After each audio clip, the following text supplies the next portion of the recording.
saw her face. Now I'm a believer, not a trade. I'm down in my mind, I'm in love.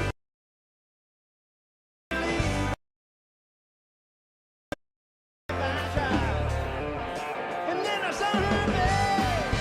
I'm a believer, not a trade. Down in my mind,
Ladies and gentlemen, as a reminder, if you do not have the proper credential in order to be on the floor, you will be removed.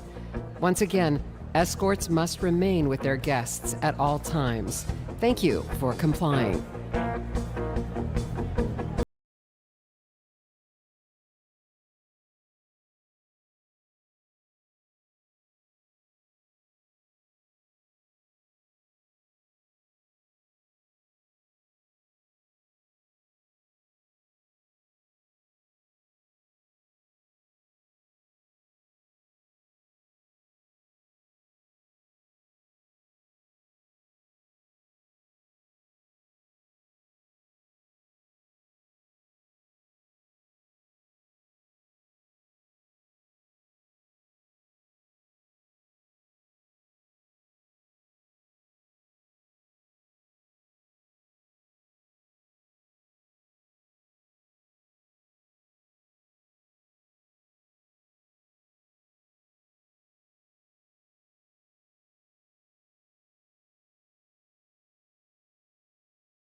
Tonight we gather here in Milwaukee at one of the most crucial moments in American history. All hell has broken loose in America, and it's impossible to hide anymore. It is time to secure our nation by returning Donald Trump as President of the United States of America. Yes, America was great, but our greatest days are yet to come.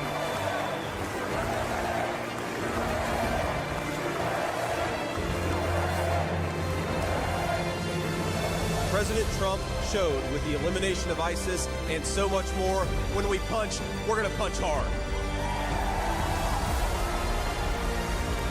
And just imagine what he's going to do when we give him 4 more years.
Ladies and gentlemen, please take your seats. The 2024 Republican National Convention will begin in a few minutes.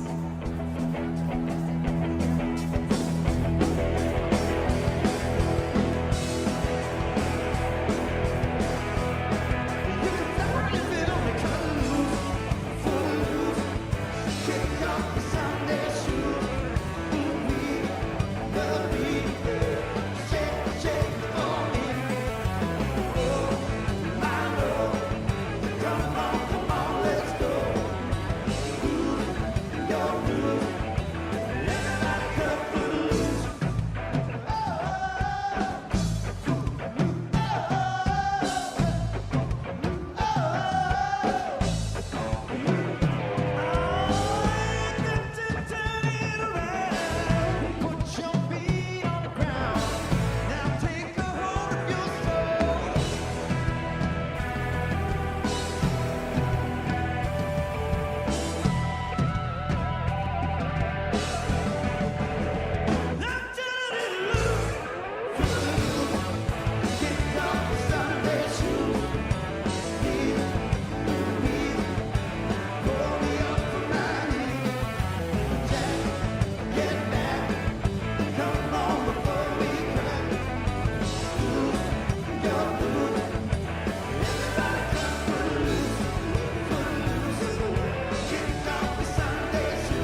Wall Street Journal has reported today that Americans' incomes have gone down 3 straight years.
Americans are living paycheck to paycheck.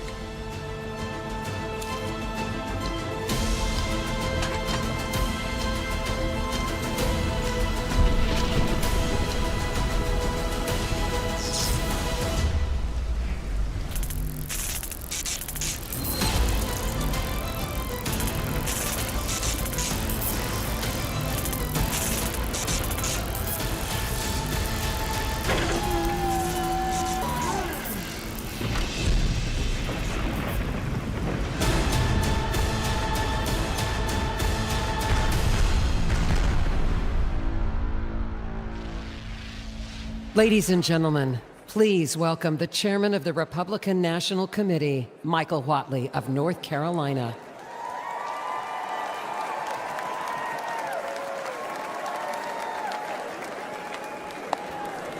Good evening. As we prepare to open our final session for the 2024 Republican National Committee, I feel compelled to note this has been a pretty awesome convention.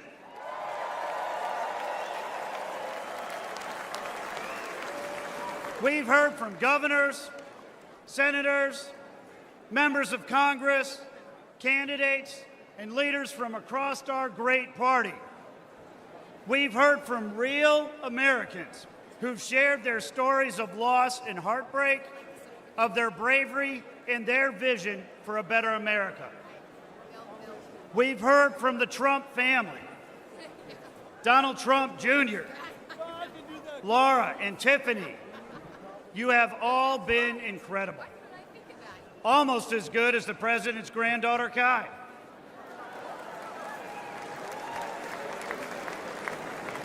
And we've heard from the next Vice President of the United States, Senator J.D. Vance.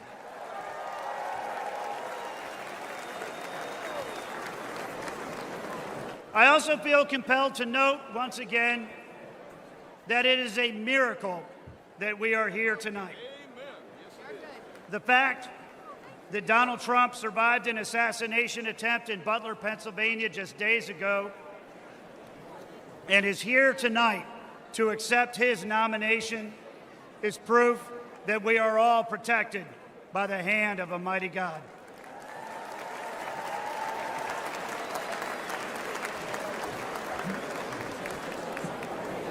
We have a lot of work to do in this election cycle.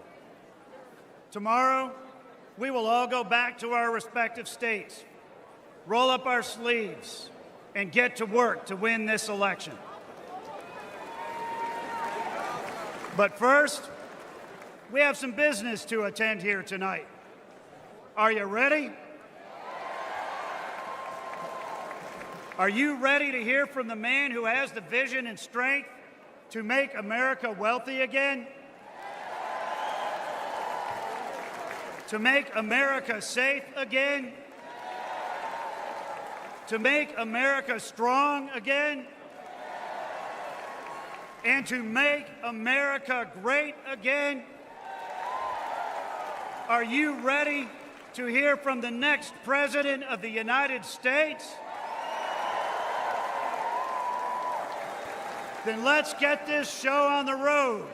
I hereby open the final session of the 2024 Republican National Committee.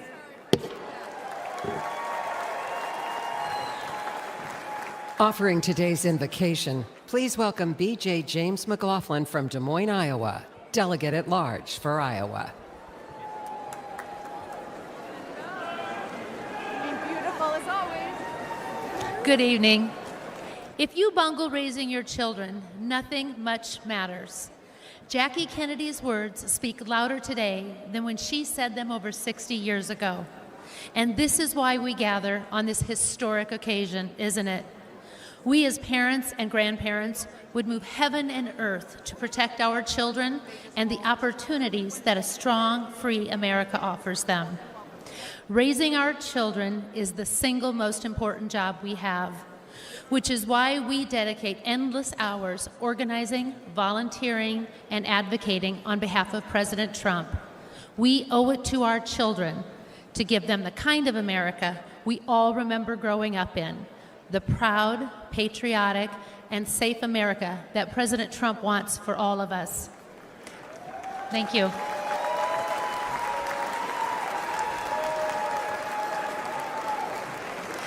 At home, every night, when we finish our prayers with the prayer to St. Michael. We pray for all the children, our grassroots warriors, our country, and President Trump and his family. Tonight, I would like to add my boys, JJ, Jack, and George, and God bless you, Kevin. And President Trump, St. Michael the Archangel, defend us in battle. Be our protection against the wickedness and snares of the devil. May God rebuke him, we humbly pray. And do thou, O Prince of the heavenly host, by the power of God, cast into hell Satan and all the evil spirits who prowl about the world seeking the ruins of souls. Amen, and God bless President Trump. Please rise for the presentation of colors. The colors are presented by Veterans for the Flag Honor Guard. Let's give them a warm welcome. Pride, pride, left, pride, left, pride, all left, all left, all left, pride, left, pride, left, pride, all left, all left, all left, pride, left, pride. Color guard. Mark time, mark. Detail, halt. Left, peace. Please remain standing for the Pledge of Allegiance and the National Anthem. Halt.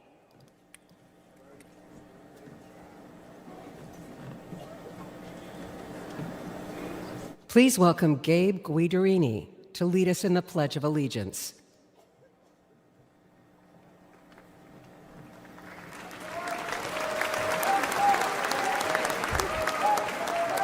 Ladies and gentlemen, please join me in the Pledge of Allegiance. I pledge allegiance to the flag of the United States of America and to the republic for which it stands, one nation, under God, indivisible, with liberty and justice for all. Thank you. Thank you. And may God bless our great nation. Now to perform the national anthem, please welcome award-winning international singer, Mary Milben.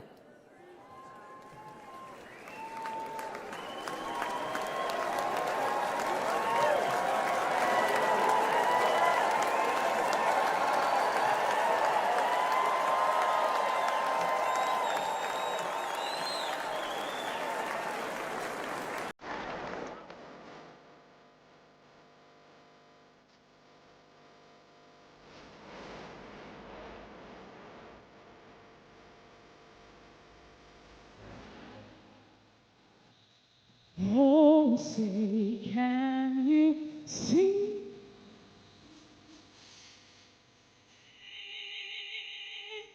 By the dawn's early light,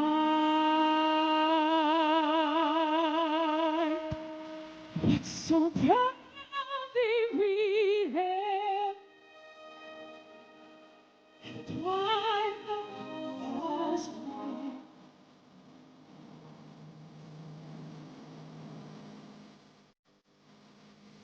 Whose broad strips and bright stars through the terror of the fight.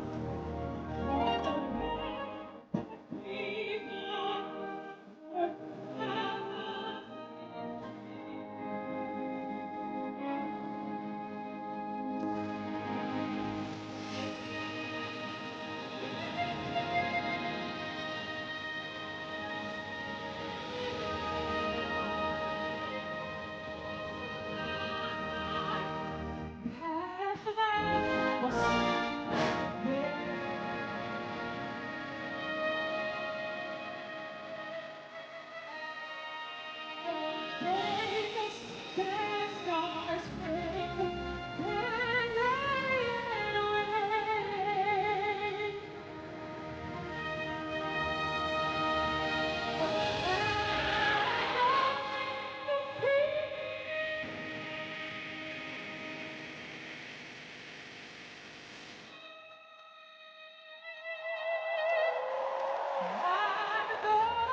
country in the world. I said America, it is the greatest country in the world. Yes, it is.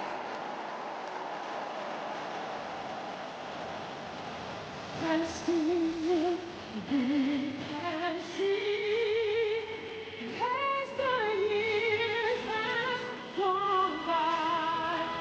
There's a dream in our land, like a flame that keeps burning. And the mountains of love from the harbor still shines. Those who seek freedom's dream to its light are still turning. And we have to go and we can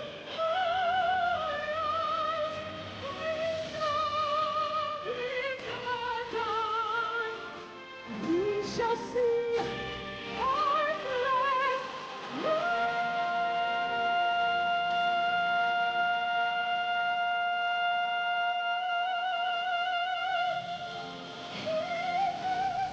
is our star-spangled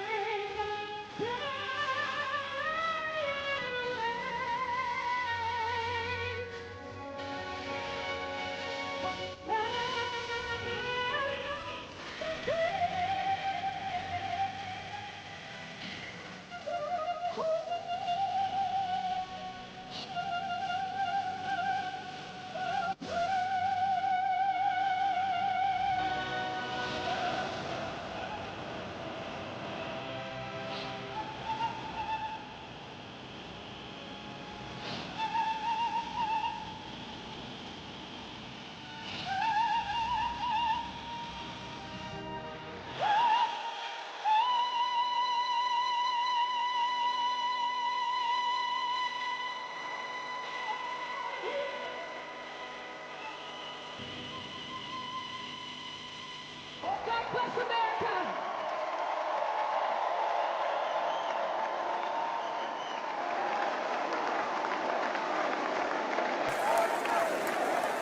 Please remain standing while the colors are retired.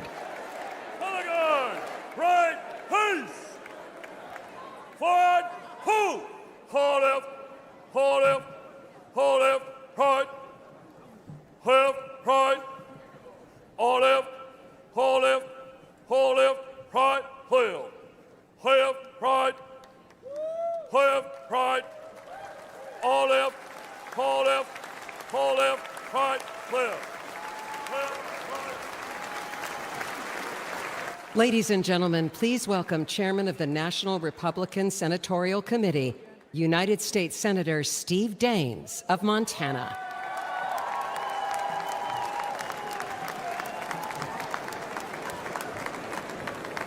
Wow, how about that national anthem sung by Mary Milman?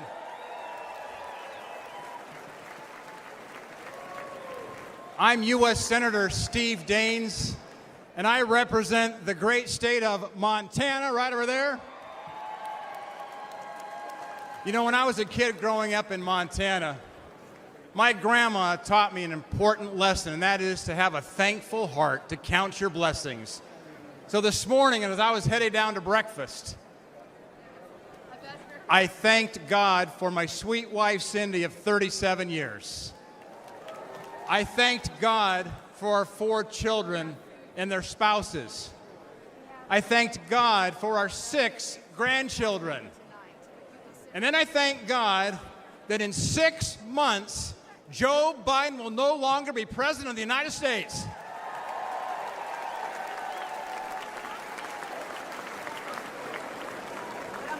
Now think about this moment we're in here this evening. It was just 5 days ago. We were a quarter-inch away from having a memorial service instead of a nominating convention. And we thank God here tonight for protecting President Trump. But we have important work to do, because going forward, we must fight, fight, fight. And I will tell you, as chairman of the National Republican Senatorial Committee, I'm working with President Trump to win the Senate majority and to fire Chuck Schumer.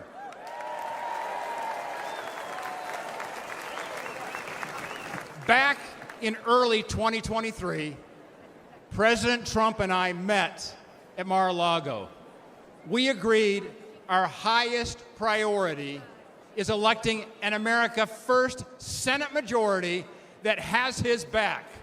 Senators that will stand with President Trump. And tonight I want to speak directly to the voters of West Virginia, of Montana, of Ohio, of Pennsylvania, of Nevada, of Michigan, Wisconsin, Arizona, Virginia, and New Mexico. And here's why. Because your Democrat senators are lying to you. Look, they talk like moderates, but they vote like radicals. You know, they say they're with you, but they vote with Joe Biden. Never forget, these liberal senators voted to impeach President Trump twice. And I will tell you, an America First majority will stand with President Trump. These liberal senators allowed millions of illegal immigrants into our country. An America First majority will secure the border, and we're going to build the wall.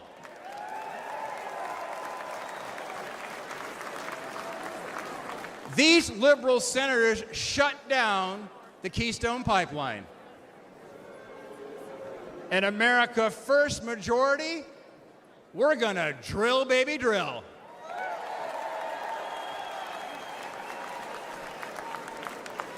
These liberal senators want to take away your Second Amendment rights. Those are fighting words back in Montana. An America First majority will protect your precious right to keep and bear arms. These liberal senators covered for Biden after 13 American service members were killed during his botched Afghanistan withdrawal. An America First majority, by the way, I'm the son of a U.S. Marine, an America First majority is going to stand with our military. These liberal senators stood with anti-Semitic mobs. an America First majority is going to stand with Israel. And look, these liberal senators want boys in girls' sports. I'm the father of 2 daughters. They want men in your daughter's and my daughter's locker room. And you know, they can't even define what a woman is. But let me tell you something. Back in Montana, we know the difference between a bull and a cow.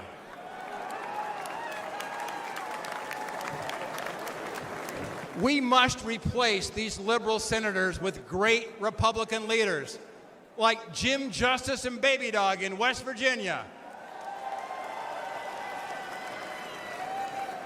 like Tim Sheehy in Montana, like Bernie Moreno in Ohio, like Dave McCormick in Pennsylvania, like Sam Brown in Nevada, Mike Rogers in Michigan, Eric Hovde right here in Wisconsin, Hung Cao in Virginia, Nella Domenici in New Mexico, and of course, Carrie Lake in Arizona. We must elect an America First Senate majority that will stand with President Donald J. Trump. But look, right now, the left-wing billionaires are massively outspending us. That's what's keeping me up at night. And we need your help. You can go to Senate24.com. Senate24.com today. Help us fight back. Because together, we're going to win back the Senate. We're going to grab that gavel out of Schumer's hands. We're going to deliver a historic victory for President Trump. And we're going to make America great again. God bless you.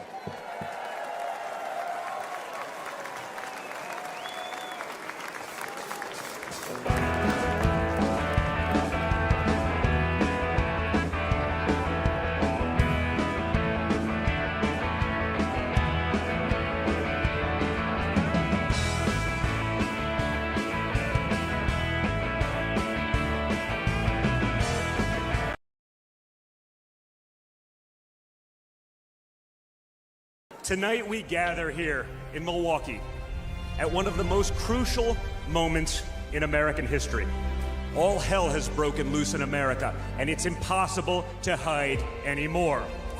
It is time to secure our nation by returning Donald Trump as President of the United States of America. Yes, America was great, but our greatest days are yet to come.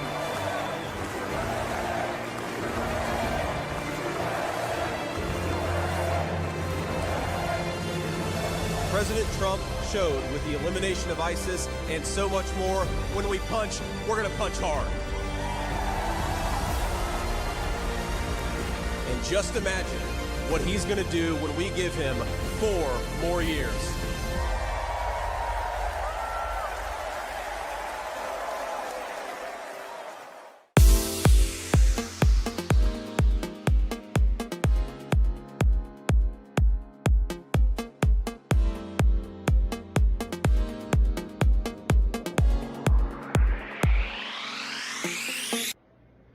Hey everybody, Laura Trump, your co-chair here, right behind me. Look at this. This is the Republican National Convention floor. We have unity in our party. You have seen it here at this convention, and we need to keep that going all the way up until Election Day on November 5th. Anything you can donate right now to help President Donald Trump get back in that White House alongside his running mate, J.D. Vance. Please donate now. We appreciate you so much.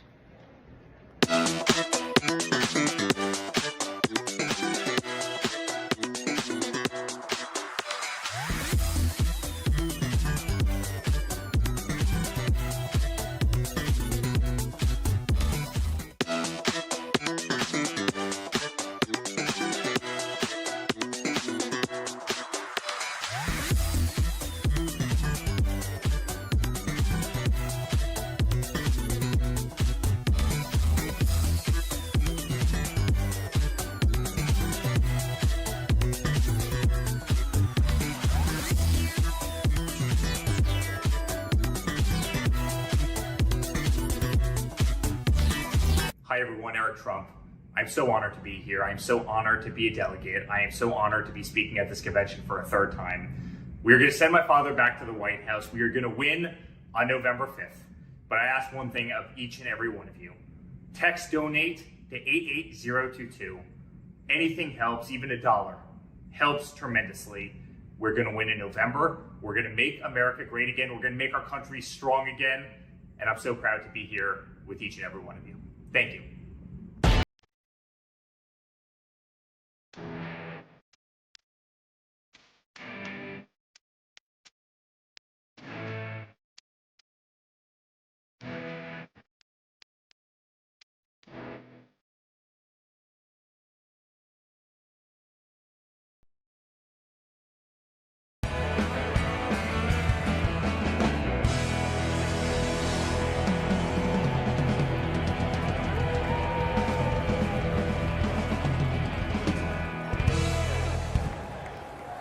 Ladies and gentlemen, please welcome the chairman of the National Republican Congressional Committee, Congressman Richard Hudson of North Carolina.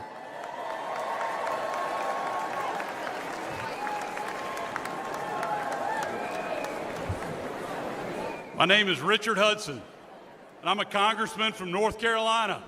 Great to see my North Carolina folks over here. Also want to acknowledge my brilliant, amazing, smoking hot wife, Renee, who worked 4 years in the Trump White House. She's here with us tonight. Love you. I love you too, AJ. I also want to acknowledge my son, Lane, who's at home watching us on TV. And finally, I want to acknowledge God above, who redeemed this center and on Saturday saved President Donald Trump's life.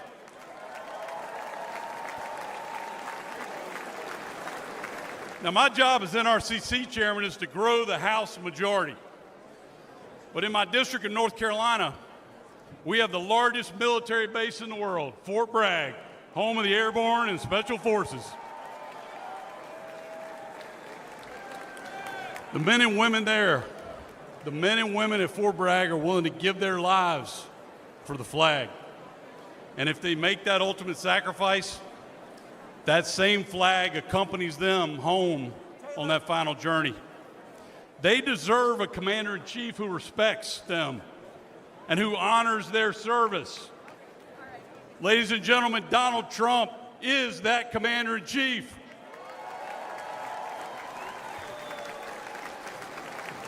You see, Donald Trump loves America. He literally embraces the flag. But extreme Democrats, they'll burn it in the streets and on college campuses. Joe Biden and Kamala Harris, they stand with those flag burners because they want to rule over you. But House Republicans, we stand with President Trump. We stand for America, and we stand up for the flag. Because House Republicans understand we don't rule over you. We work for you. In just the last 2 years, House Republicans have passed an historic border security bill that would lock down Biden's open border. We passed legislation to unleash energy production and lower cost. We passed legislation to remove woke indoctrination from our military. We passed the Parents' Bill of Rights because we think parents ought to make decisions about how their children are educated. And we impeached Biden's failed border chief, Alejandro Mayorkas. But Joe Biden and Chuck Schumer killed those bills and blocked any progress for the American people. For the last 2 years, House Republicans have fought alone. Ladies and gentlemen, we need backup.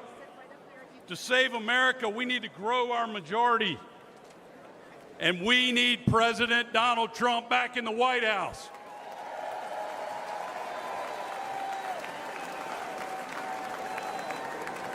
A Republican House is also essential to ensuring Donald Trump's success as our president.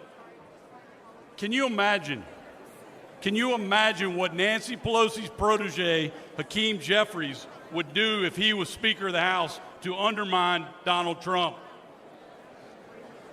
If Democrats control the House, they'll block every tax cut, budget, border bill, and crime bill that he proposes. They'll hold sham investigations and hearings to bog down his agenda. They'll impeach him for doing his job.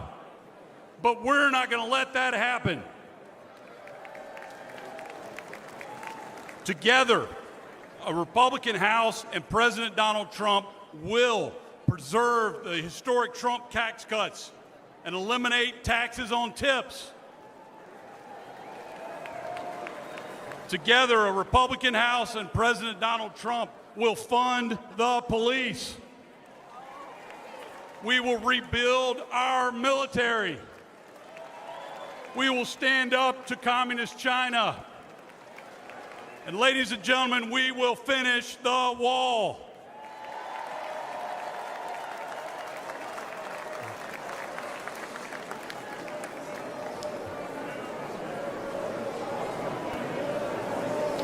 A House majority will make Donald Trump's second term even more successful than his first. So let me ask you, let me hear from you. Who can we count on? Who can we count on to return us to unprecedented American prosperity? Who can we count on to stand up to our enemies? Who can we count on for a secure border and safer neighborhoods?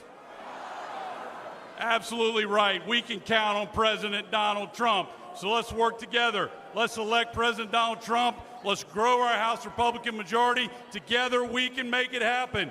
Thank you. God bless you. God bless Donald Trump. And God bless America. Thank you. Ladies and gentlemen, please welcome American businesswoman Diane Hendricks.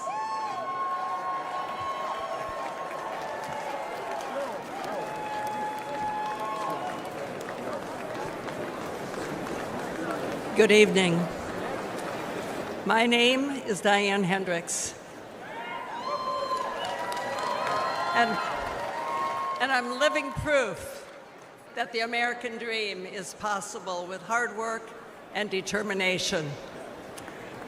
I grew up on a dairy farm in Wisconsin. I was one of 9 girls, no boys. I dreamed of moving to the city and wearing a blue suit. But at the age of 17, I became pregnant. That was not part of my plan. But I truly believe that every life is a sacred gift from God.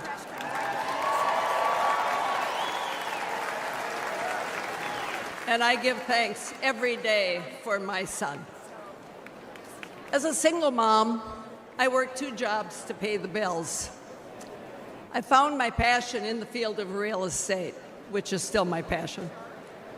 When I met my husband, Ken, he was a roofing contractor, and together we saw an opportunity and a need to develop a distribution chain.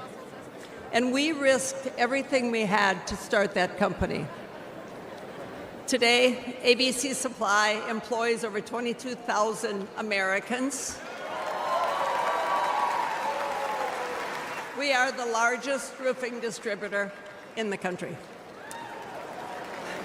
But what's even more important is we are creating these jobs right here in the United States of America.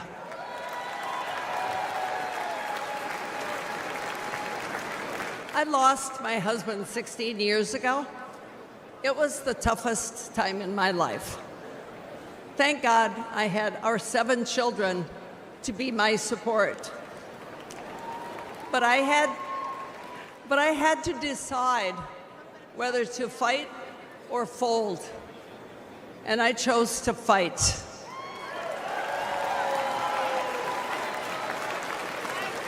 Since then, I've quadrupled the size of our companies, and to my surprise, I was recently just recognized as the most successful self-made woman in American history.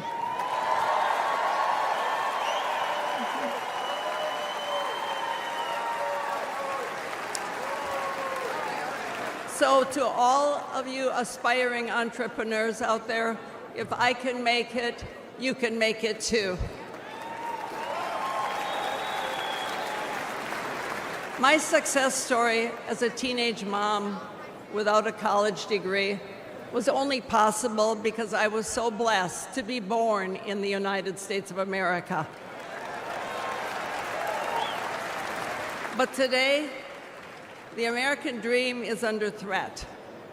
Since Joe Biden and Kamala Harris took over the offices, prices have risen over 20%. Aspiring entrepreneurs can't afford to take out a loan at 7, 10, 15% interest. Regulations have surged, and the administration has proposed $7 trillion in tax increases. I know how hard it is to build a company from nothing. And we need a president who understands that too. We need a builder back in the White House.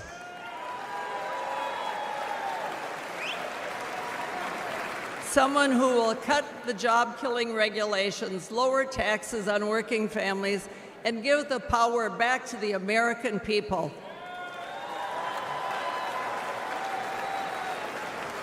In life, it's easy to quit, and it's very hard to win. President Trump is not a quitter. He's a fighter, and I am confident that if we do all of our part, we can and we will win right here in Wisconsin, and he will win for America over the next 4 years. Thank you. God bless you. God bless America. Ladies and gentlemen, please welcome Miss Diane Evans, volunteer and Republican Executive Committee woman from Palm Beach, Florida.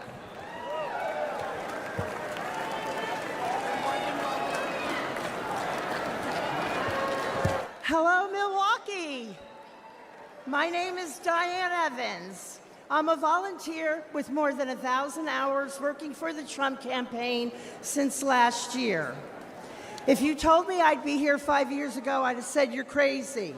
But here I am, and I'm very excited to re-elect Donald Trump as President of the United States this November.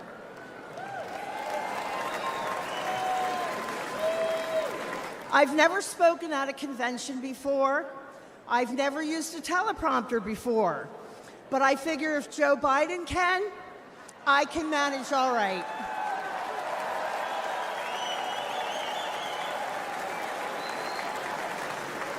I'm pretty new to politics.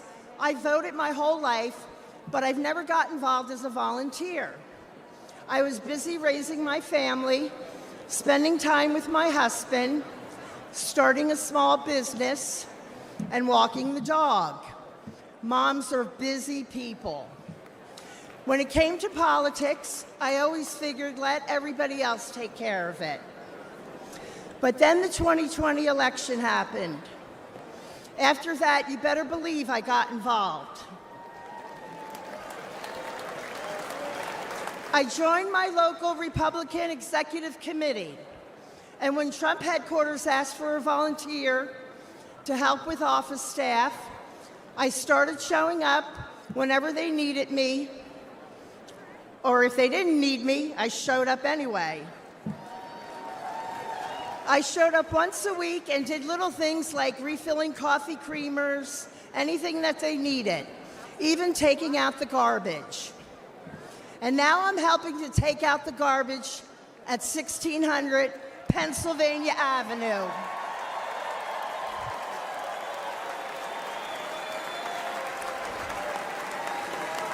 As long as I can remember, these politicians have said what they think we want to hear, then they do just what the hell they want. And Joe Biden has been the worst offender for the last 50 years. President Trump is different. I knew he would get things done for the American people, and he did. He isn't part of the swamp. He's going to drain the swamp.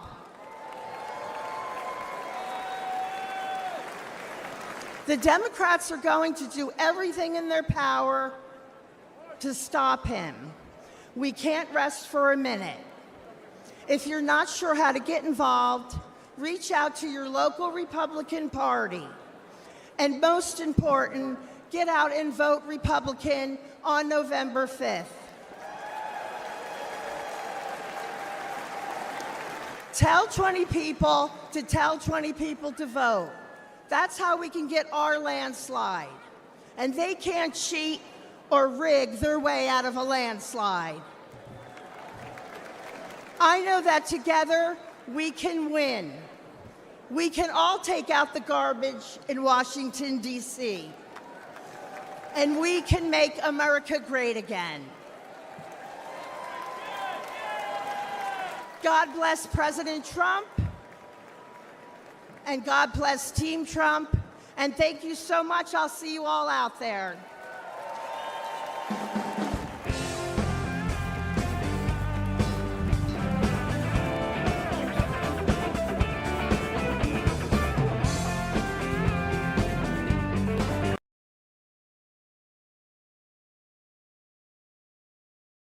Our southern border in crisis. Enemies of America pouring in. Your family at risk. Working families struggling to pay the rent, buy groceries, pay for gas. Yet Washington is paralyzed.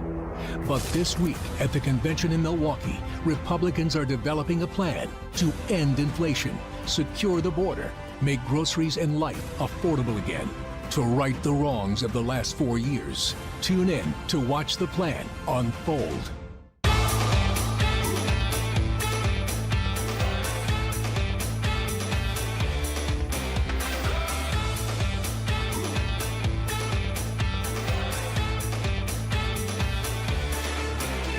Today I'm joining RNC co-chair Laura Trump to humbly ask if you could chip in $5, $10, or $25.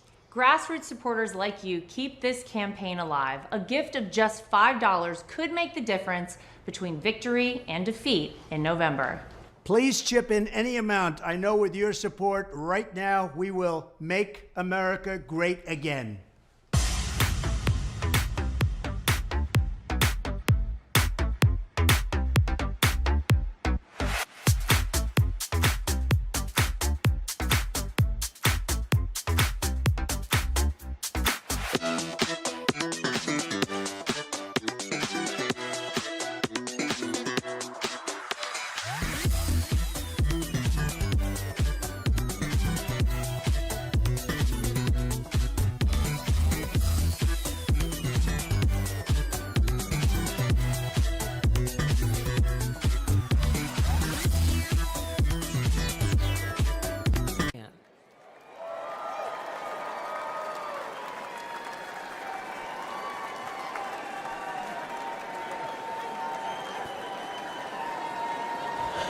Thank you. Well, hello, Milwaukee, and good evening, America. Let me take 1 second to say hello to my fellow delegates from Connecticut. My name is Linda McMahon, and I am the chair of the America First Policy Institute. I'm perhaps one of the few people who's been privileged to call Donald Trump a colleague and a boss, but he's also a friend. Let me share a little story that's probably not the typical Donald Trump story. I had a meeting scheduled with him at Mar-a-Lago, and as he welcomed me, his little 4-year-old granddaughter ran up to him. He scooped her up with delight and asked her, "Who's the most beautiful girl in the world?" And she said, "Me." Then he asked, "And who do you love the most in the world?" And she said, "You, Grandpa." And he kissed her on both cheeks. Then she whisked off his hat and mussed his hair. And he smiled with the love that only a grandfather could have given. I first met Donald Trump when I was the CEO of World Wrestling Entertainment. For fun, he became part of some of the most compelling and highest rated storylines in the company's history. And when he became president, I was honored to serve in his cabinet, running the Small Business Administration. I traveled the country, talking to business owners and job creators. They knew they had a president who understood them and fought for them. He knew that small businesses are the engine of the American economy, and the Trump tax cuts proved to be like rocket fuel for them. Almost every business owner I spoke with was using their tax savings to grow their businesses. And ladies and gentlemen, the U.S. economy was flourishing. But at no moment during my time in the government was more poignant for me than one that happened in 2018. I traveled with the president to view the destruction which Hurricane Florence had levied on my hometown of New Bern, North Carolina.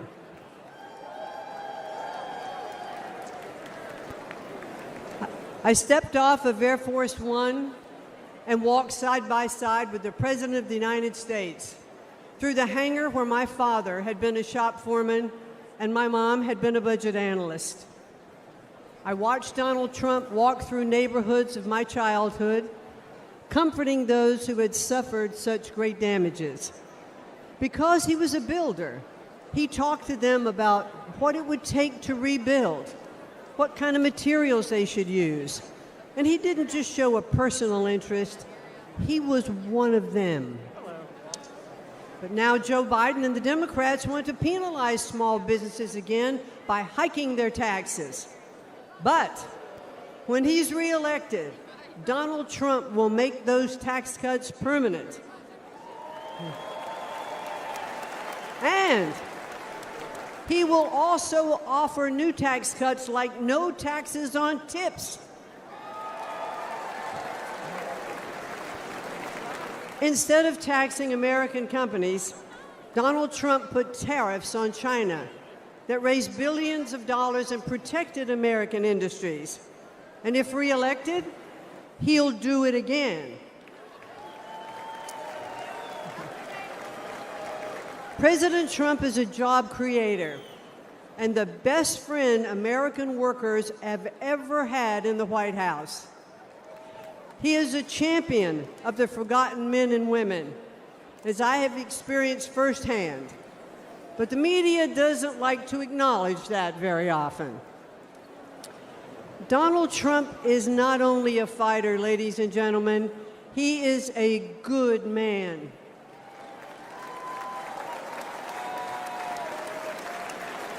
He has the heart of a lion and the soul of a warrior. And I believe that if necessary, he would stand at the gates of hell to defend our country. He loves this country, and he would do anything to defend it and to protect us from all harm. I am confident that he will make America great again. And why? Because he did it before. So I ask all of you here tonight, and those of you who are watching from home, to re-elect Donald J. Trump as the 47th President of the United States. Thank you, and good night. Everywhere you look, the Trump economy crushes the Biden economy. Gas prices? They were low under President Trump, then skyrocketed under Biden. And credit card fees have increased 50% under Biden. Grocery store prices? Everything from meats and vegetables to apples, now astronomical under Biden. Take-home pay? Up $6,000 under President Trump. Under Biden, Americans' income has gone down 3 straight years. Mortgage rates? They were low under President Trump. Now they're punishing under Biden. And personal and retirement investments? Up 40% under Trump. Under Biden, your investments fell, along with other things. President Trump, He'll make America's economy strong again.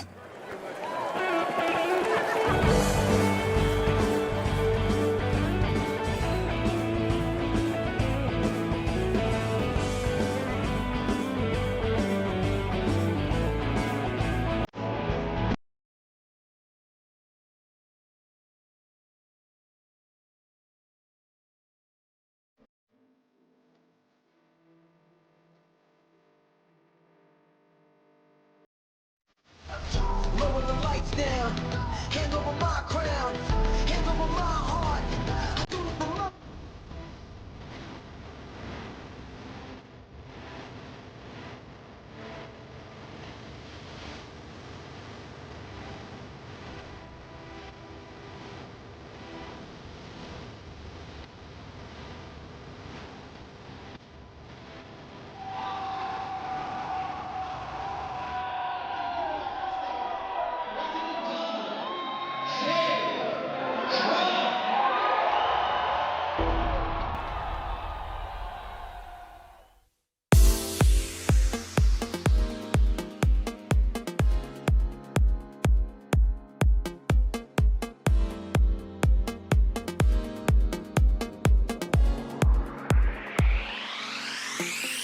Hi, this is Texas Governor Greg Abbott. President Trump has proven time and again that he is the leader America needs. Our country will not survive another 4 years of Biden in the White House. America needs strong leadership that enforces our laws, protects our national security, and puts our people first. President Trump has delivered for the American people. Now it's our turn to deliver for him. That's why I'm asking every patriotic American to text DONATE to 88022. That's DONATE to 88022. And chip in whatever you can to get President Trump across the finish line this November. Whatever you can give will be a massive boost in our fight to save America from total destruction.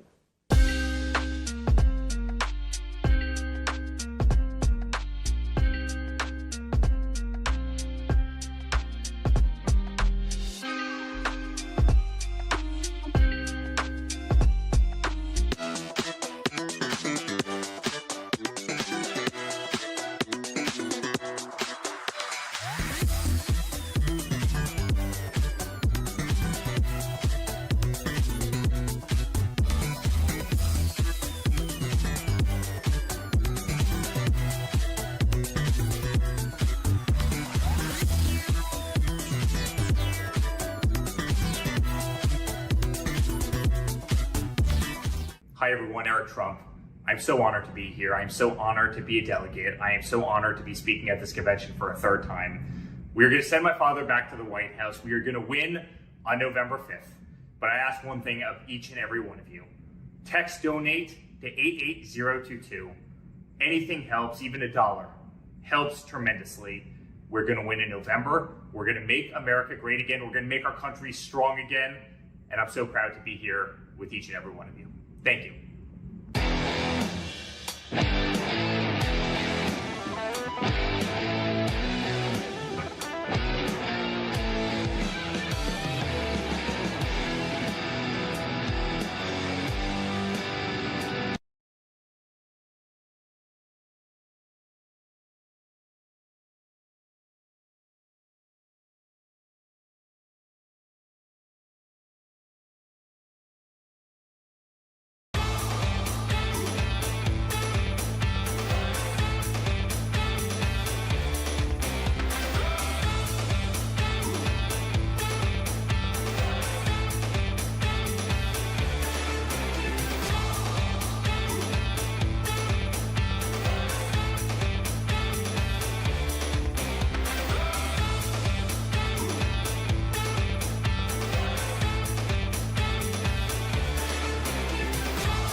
Ladies and gentlemen, please welcome the 70th United States Secretary of State, Mike Pompeo.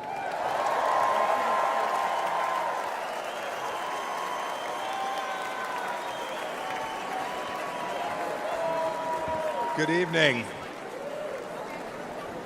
Good evening, my fellow Americans. It's great to be with you. A special shout out to Kansas over there, my good friends from Kansas.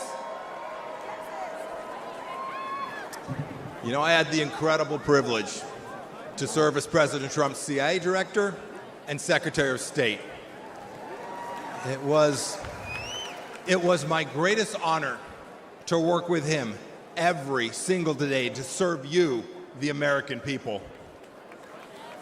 Now you all are paying attention, so you know what the Trump administration achieved, but it's worth going through a few of these accomplishments. Let's start with this. There were no new American wars.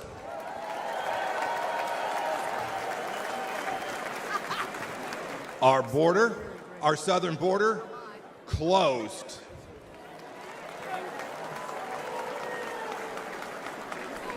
It may seem like a long time ago, but when we took office, there were people's heads being cut off at the beaches. We destroyed ISIS and its caliphate. And you know, here's another fun fact. We never lost our Secretary of Defense for 2 weeks either.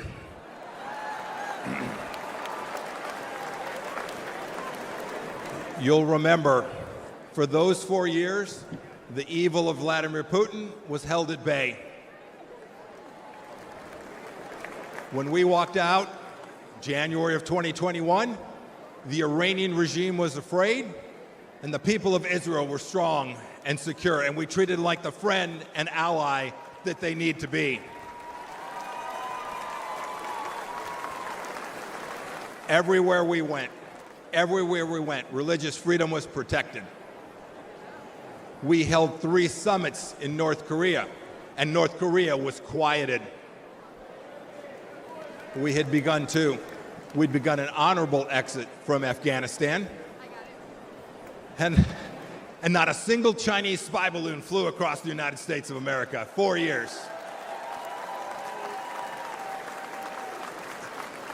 Had I been the Secretary of State and a Chinese spy balloon flew across our country, I would have been the former Secretary of State, and rightfully so. You know, under President Trump, the Chinese Communist Party, which to this day presents the greatest threat to our nation from outside of our country, we confronted it like never before. Look, ladies and gentlemen, in short, we put America first every single day.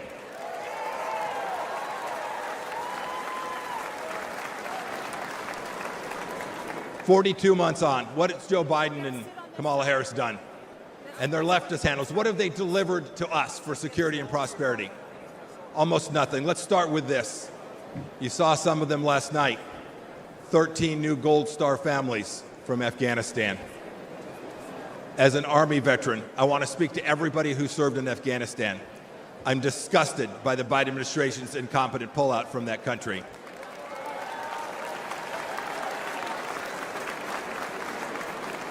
To those of you who served there, know this. Know that your service was honorable, that you saved American lives, and that the Pompeos love and admire you for what you did for America. Thank you, and God bless each and every one of you.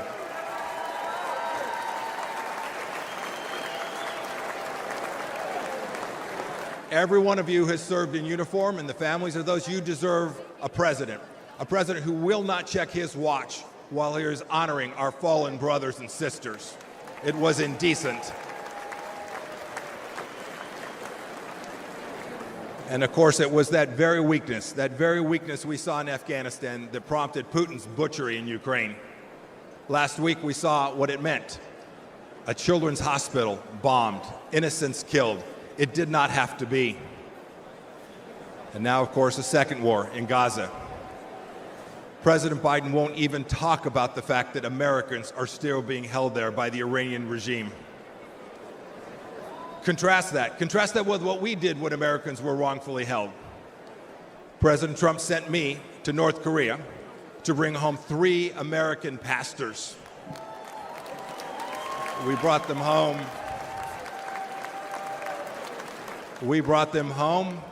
Along with dozens of other hostages, and we did so without paying one single penny to the terrorists.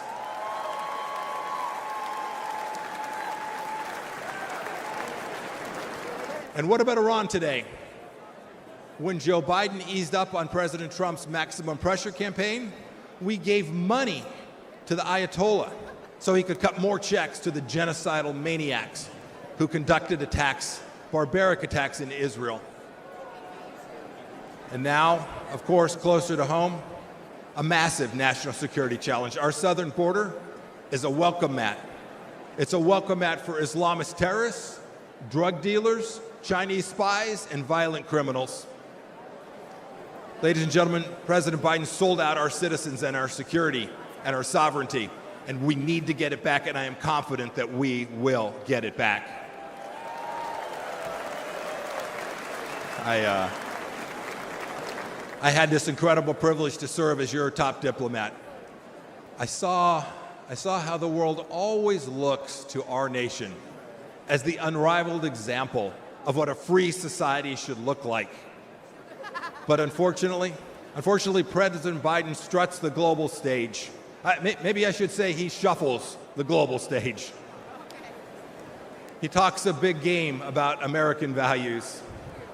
But what's he done at home? What's he shown the world? What have he and his leftist base actually shown other nations? He's censored free speech here at home. He's put woke into the military that I and you so desperately love. We must reclaim it. He put it in our schools as well. He's weaponized the justice system against our political opponents. And even to this day, as we sit here today, he and Vice President Harris are providing appeasement to the pro-Hamas radicals on our streets here inside the United States.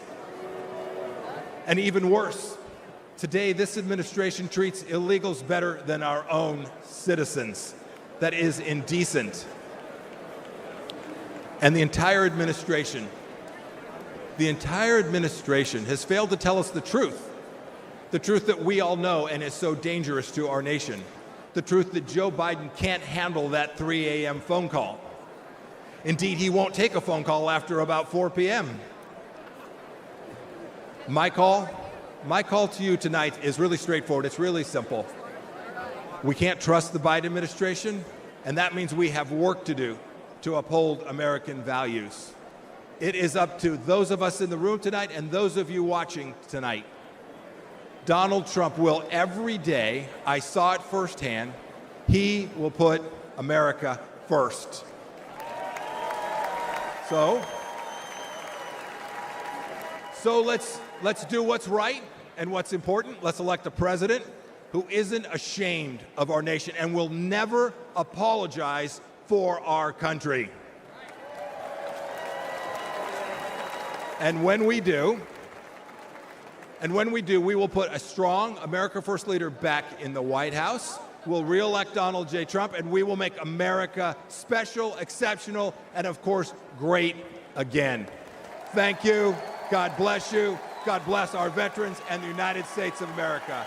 Thank you all. Thank you so much.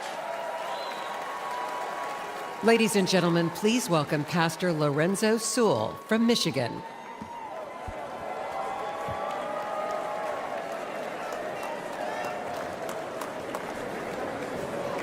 My name is Pastor Lorenzo Sewell. I have the honor and the privilege of being the senior pastor at 180 Church. And we were blessed last month to have President Donald Trump come to Detroit, Michigan. Let's go! Can you imagine it? Can you imagine President Donald Trump coming to a city and calling a pastor like me, a pastor who was born and raised on the east side of Detroit? I was mentored by murderers. I was a student of the street. But I had a radical experience with Jesus Christ that changed my life forever.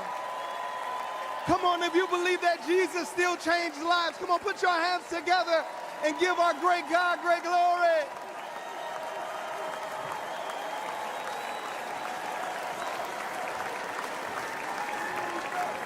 President Trump came to a church that is in a Democratic stronghold. He came to a church to listen to average, everyday Americans like you and like me. He came to a church not to speak to us, but to listen to us. He came into a church, and a lot of people, they were upset. A lot of people, they would ask me questions. Why would you allow Donald Trump to come into your church? How many know that the Bible says we are all sinners and we all need the grace of God? How many know that the Bible says, he who has not sinned, let him cast the first stone?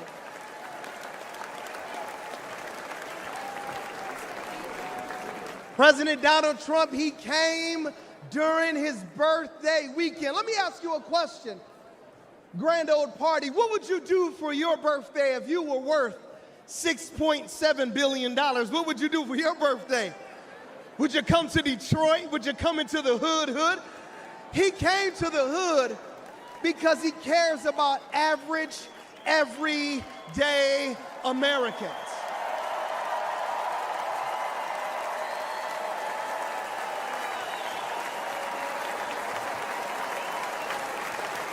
Grand old party, I need to ask you a question. What would you ask for your birthday? If you could go to Mar-a-Lago or if you could go to New York, what would you ask for your birthday?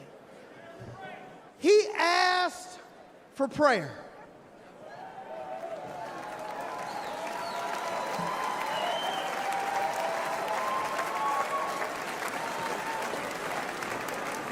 I believe that prayer is preventative and prayer is proactive. I believe that praying in the name of Jesus changes everything.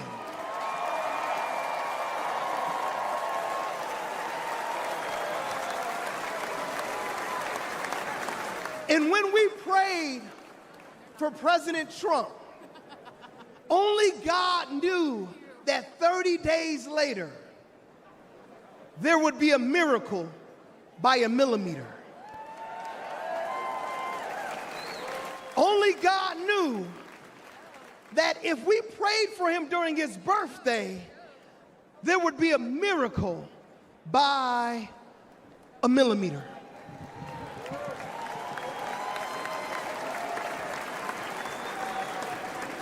If President Trump had moved 1 millimeter, he wouldn't have been here on Monday to talk to us about how America was going to be made wealthy again. If President Donald Trump would have moved just a millimeter, he wouldn't have been here on Tuesday to talk about how he was going to make America secure again. If President Donald Trump would have moved just a millimeter, he wouldn't have been here on Wednesday to tell us how he was going to make America strong again. And if President Trump would have moved just a millimeter, we would not be hearing tonight how he was going to make America great again.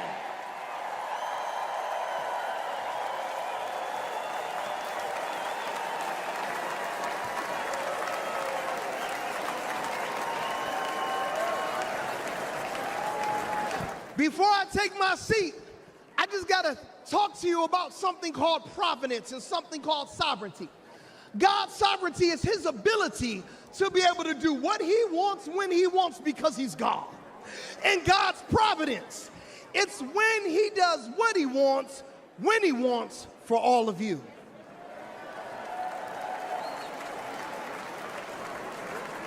Did you know that President Trump was shot on 6/11? And do you know that Ephesians chapter number 6, verse number 11 says, be strong in the Lord and in his mighty power.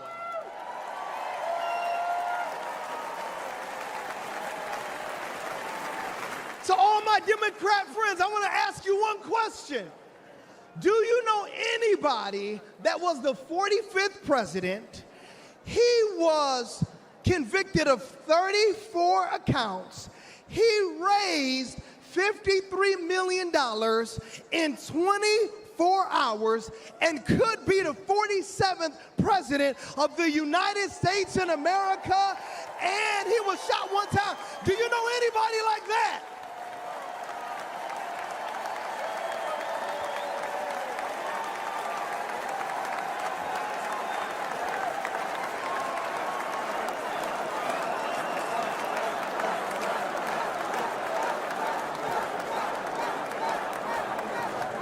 To all my friends back in Detroit who are Democrats, I want to ask you just one simple question. You can't deny the power of God on this man's life. You can't deny that God protected him. You cannot deny that it was a millimeter miracle that was able to save this man's life. Could it be that Jesus Christ preserved him for such a time as this? Could it be?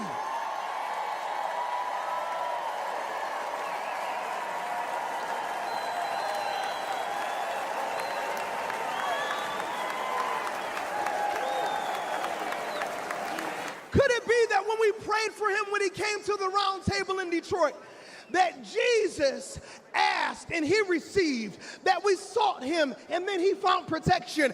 Could it be that the King of glory, the Lord God strong and mighty, the God who is mighty in battle, protected Donald Trump because he wants to use him for such a time as this? If you believe that, come on, put your hands together and give our great God great glory.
And now, ladies and gentlemen, please welcome the next President of the United States, President Donald J. Trump.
Ladies and gentlemen, please welcome John Neaporte from Florida.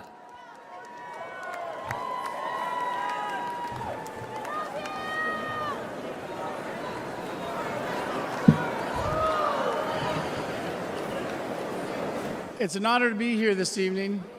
I'm the PGA head golf professional at Trump International Golf Club in Palm Beach, Florida.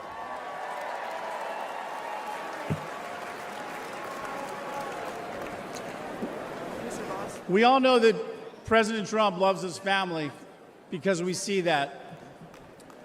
And we all know that President Trump is willing to die for our country because we just witnessed that. But what I'm here to tell you tonight is that Donald Trump is a great boss and one hell of a golfer.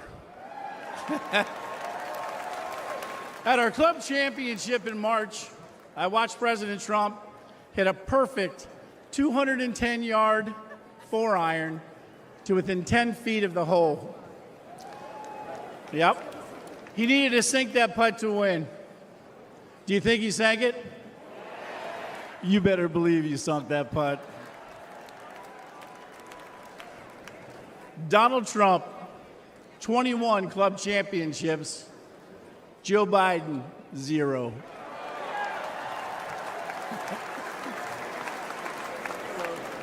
For non-golfers out there, that's a pretty good record. That's real good. That's not good, that's great. 25 years ago, I was working multiple jobs.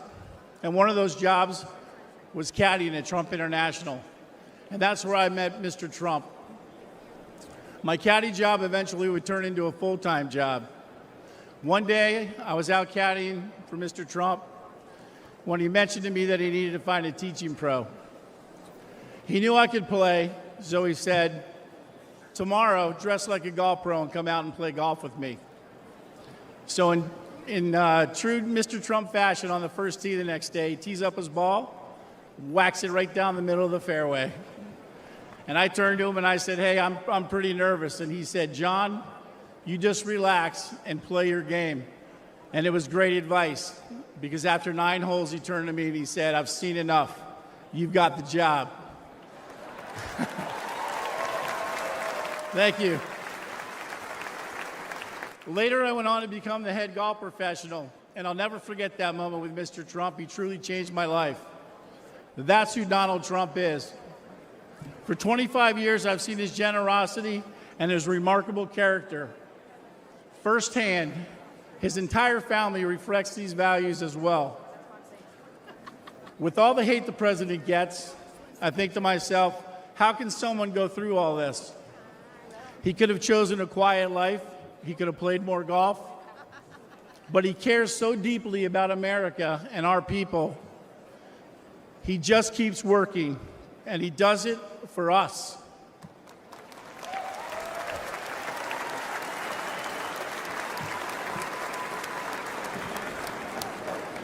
Now it's our turn to support him. So let's help him. Let's hear it.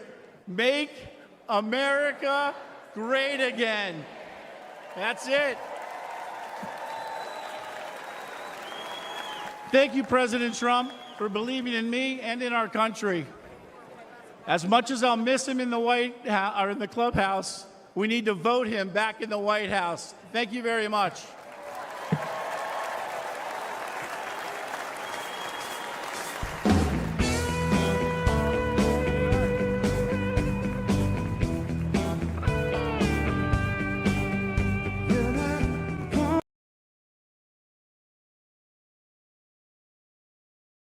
Hey, it's JD Vance, and I'm so pumped to be the vice presidential nominee along with President Trump. To make America great again, we need your help. So if you're able, chip in $1, $5, anything you can. Helps us get the message out and win this race for the American people. Thank you.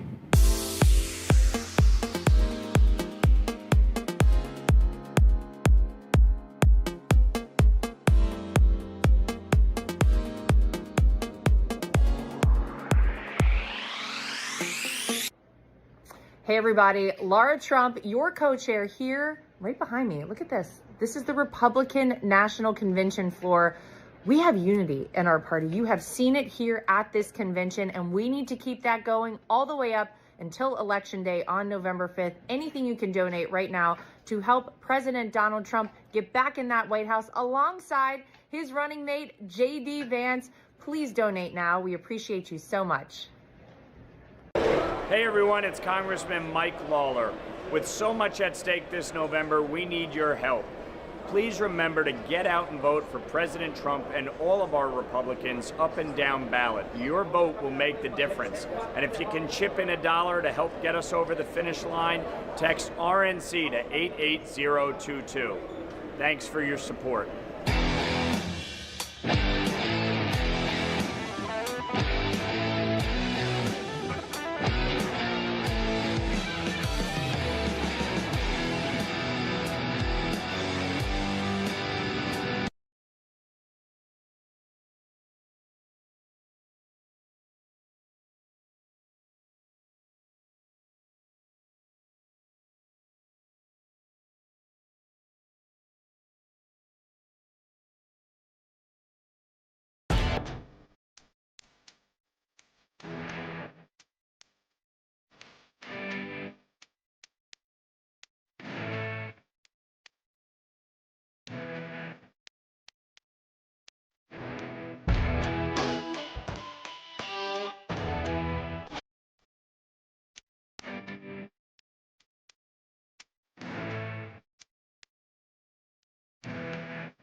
Ladies and gentlemen, please welcome Zach Witkoff from New York.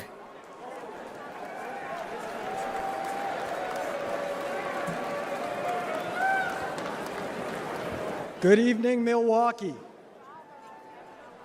I'm Zach Witkoff. I am deeply honored to stand before you tonight and introduce my father. This moment holds special significance as I'm about to become a father myself. Thank you. The nation my son is born into in December will be shaped by the choice we make this November.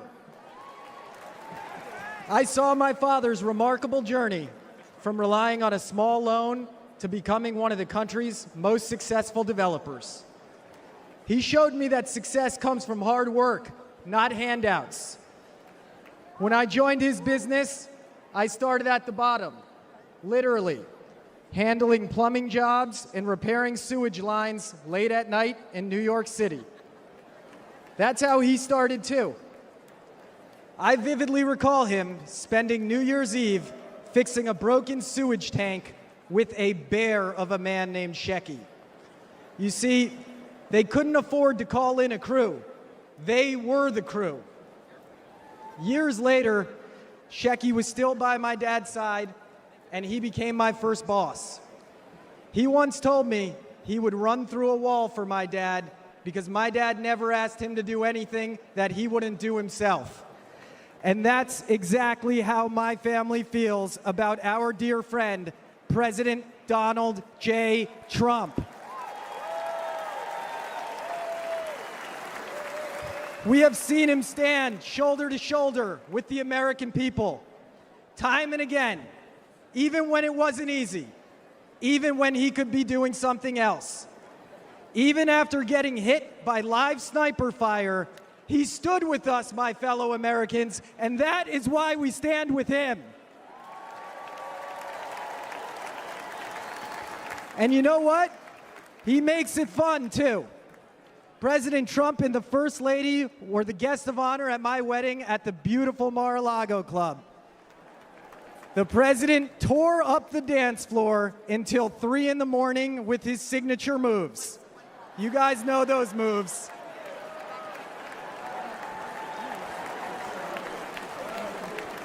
the essence of what my dad taught me. Hard work, unwavering loyalty, and perseverance. That is the essence of Donald Trump.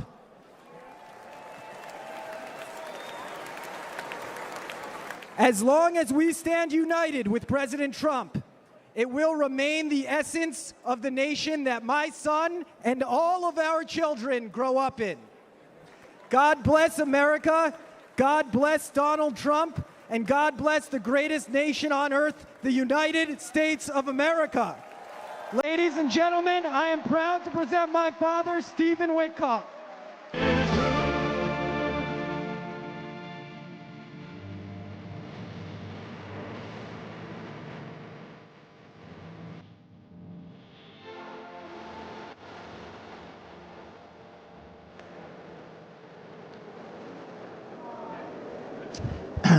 Good evening, everybody. That song that you just heard was American Trilogy by Elvis. It was playing for a reason. A lot of people don't know this about my dear friend, President Trump, but he's a big music guy. And he's got a playlist, and he's the DJ wherever he goes. See, I stand before you tonight not just as a speaker, not just as someone who came up as a builder with the president in the world of real estate, but as someone who has had the profound privilege of calling President Donald J. Trump a true and dear friend for many, many years in good times and bad times. And of all the songs he has shared with me over the years, that is the song that best captures him, especially those words, "His truth is marching on."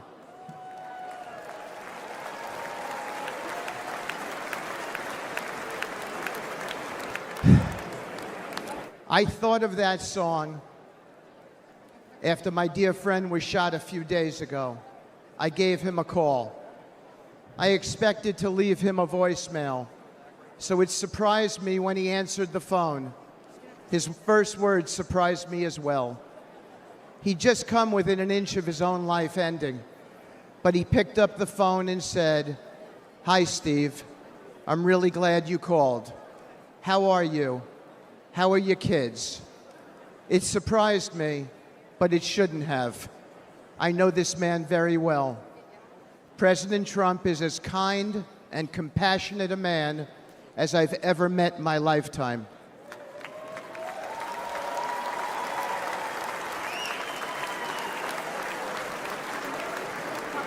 I've seen the truth of President Trump, and it marches on with me tonight. I know that many here and watching at home have felt that kind of a connection with the president. It's real. I have never seen him refuse a question from somebody, decline a photo, or ignore someone's story or concerns. Everyone he meets gets a family member's embrace from him. I have felt that warmth so many times over the years. Just last week, I told the president about a moment I had with his 3 sons and how impressed I was with them. He looked at me with a wistful smile, blowing a kiss, and it was a special moment between us as fathers. When my dad fell gravely ill, President Trump didn't just send a note. He didn't just offer words of comfort. He showed up as he always does. He was there, treating my parents with kindness and respect.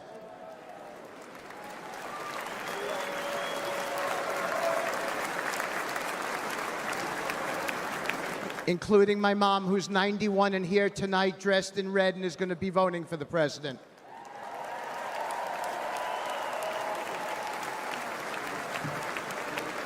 Many Americans have only witnessed his leadership on TV, but I have seen his humanity in the quiet moments, away from the spotlight, in hospital rooms he didn't have to be in, where his presence brought real solace in a dark hour for my family and many other families.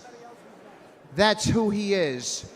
When times are really tough, when he's got everything to lose and nothing to gain, Donald Trump shows up and he's there for you.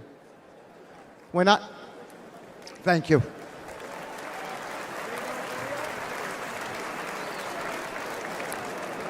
When I lost my boy Andrew to an opioid overdose, the pain was unbearable. But as usual, Donald Trump showed up. After he became the President Trump, even amid all the responsibilities of his office, he reached out and invited me to speak about Andrew at a conference on opioids hosted by the First Lady, providing a platform to honor my son's memory.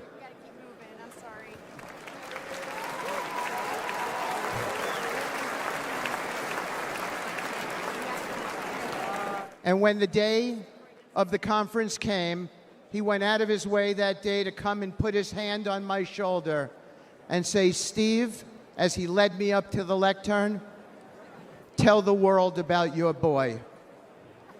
My boy was the best of us. Where we lived in New York City, a Trump building, 502 Park Avenue, there were 12 homeless people who stayed outside by the church next to the property. My son got to know them all. He fed them every evening. He became their friend. When he passed away, all 12 came to his funeral. He and President Trump shared something in common. My boy stood up for people, no matter which side of the train tracks they came from, exactly as the president does for everybody.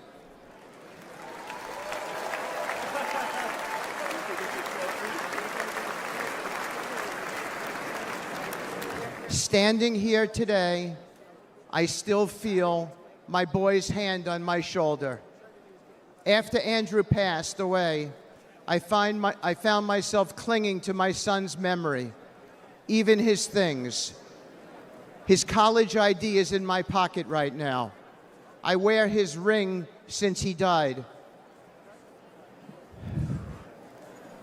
And I came today with his watch on. I kept his guitar too, and thought I would keep that guitar forever. But I gave it to my dear friend, Andrew's friend, and fellow music lover, Donald Trump.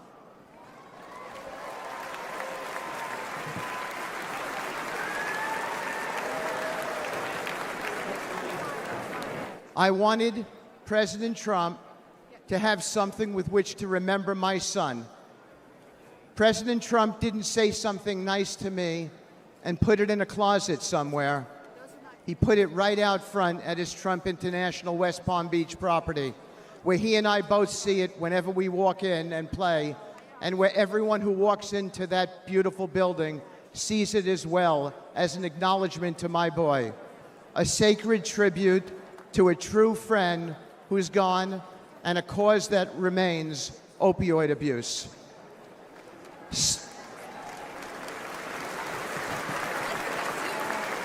Thank you. Standing here today with my boy's hand on my shoulder, I know I'll never hear his music again. His mom and I can only hear the chords of memory now, and we will always hear them.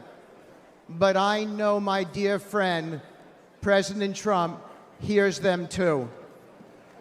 You don't see this man's reverence, his steady loyalty, his true empathy in the TV coverage. But this is the truth about President Trump, the man I have come to know and admire and love, a man whose truth is marching on. It is a dark hour for America, but there's nobody I trust more in this moment than this man. A man who in the darkest hours shows up, listens, cares, and always acts. The kind of man we need now to be the 47th President of the United States.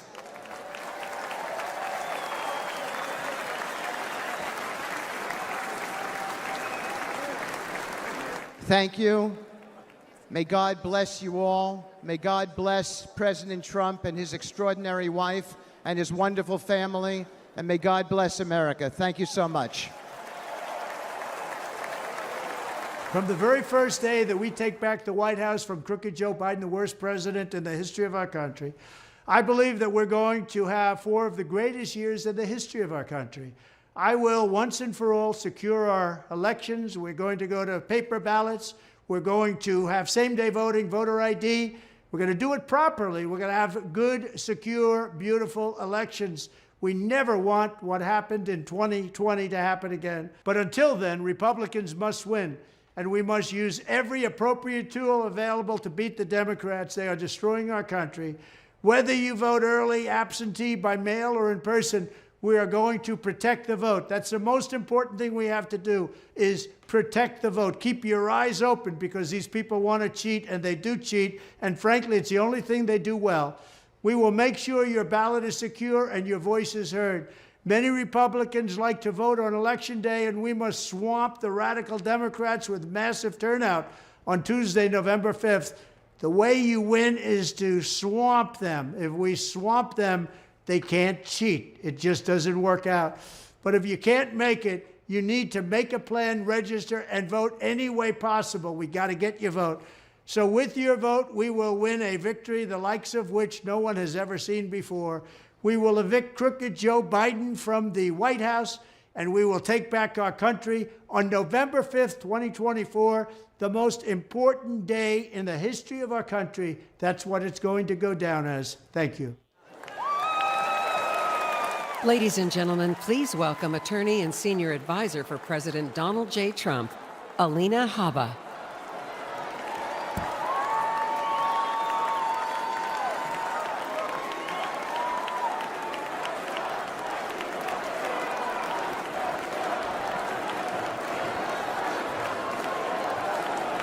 Good evening, America. My name is Alina Habba, and I have had the great privilege of representing President Donald J. Trump.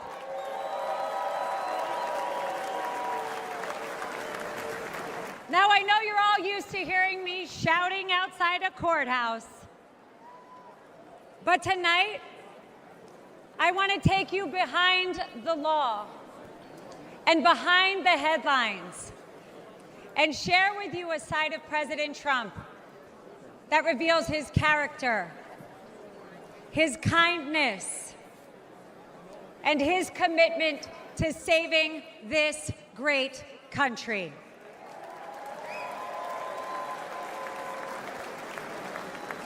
As a devout Catholic,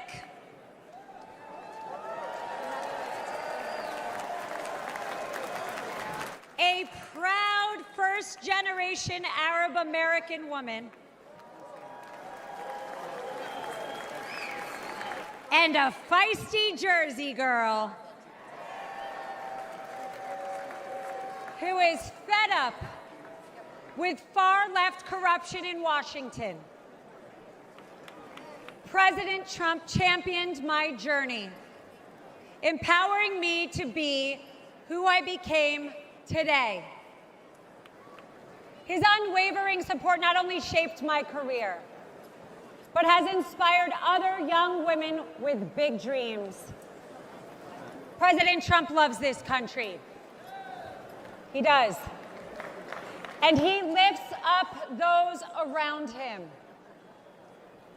To my children, Luke, Chloe, and Parker, he's the man with one heck of a golf swing that lets them ride in a golf cart with some of the world's most famous golfers so they feel included in mom's job. And by the way, he can kick some of those guys' butts. Ken. To my husband, whose family members have survived the Holocaust, he is a champion of the Jewish faith. To my Iraqi parents, he is a mentor to their daughter. But to me, he is my friend.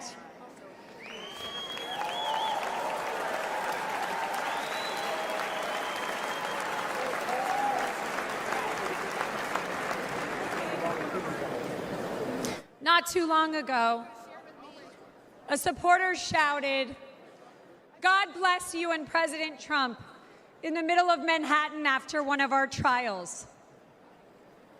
Little did that man know that I was on the phone with the president himself. And he immediately asked me to pause, give the man my phone, and spent time speaking to him and thanking him for his support.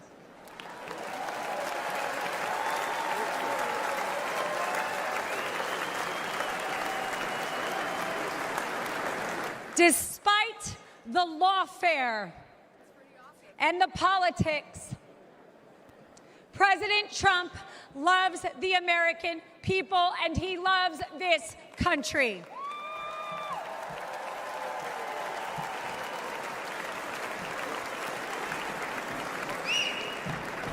For decades, the Trump Organization transformed skylines and created thousands of jobs. His buildings and businesses are a testament to his commitment to excellence and his drive to turn dreams into reality. But his greatest construction project was yet to come. The left has tried to demolish President Trump, but there is no bulldozer big enough or strong enough to remove the legacy that he has built or the future he is creating.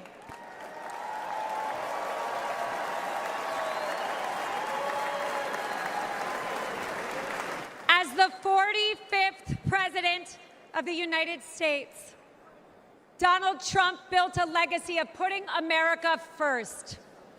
And as the 47th president, he will build America stronger than ever for we, the people.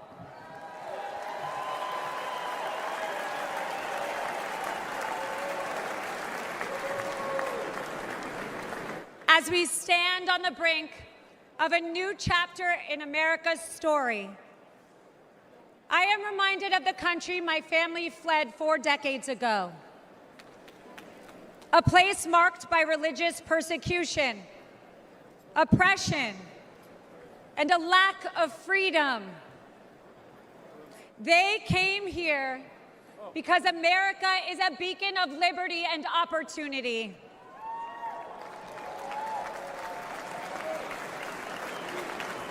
It is now our duty to protect the values that define us and keep this the greatest nation on earth. Amen.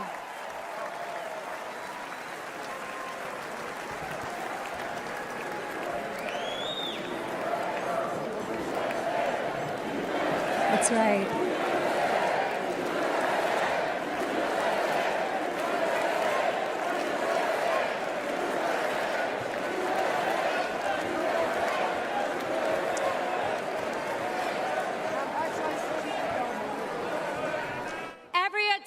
President Trump only strengthens our movement. The left's madness is only a sign of desperation. Sham indictments and baseless allegations will not deter us, because the only crime President Trump has committed is loving America.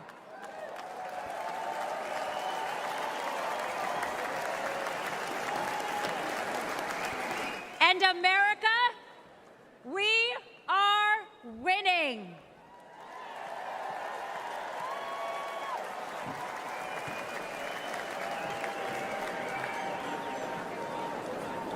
Outside of his family and our country, President Trump also has another love: music. A few years ago, he wanted me to hear a new song he had selected for an upcoming rally. I could hear it blaring in the background at Mar-a-Lago. He landed on a song called Hold On, I'm Coming.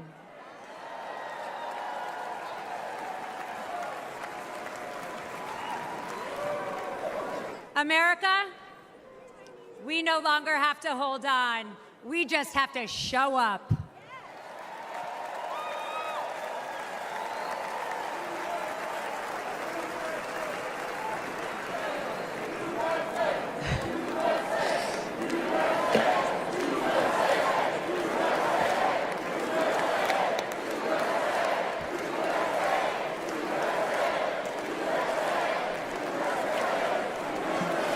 So if you're ready to end the Democrat destruction, and if you're eager to unleash the best America has to offer, then let's send Donald Trump and J.D. Vance to the White House in November.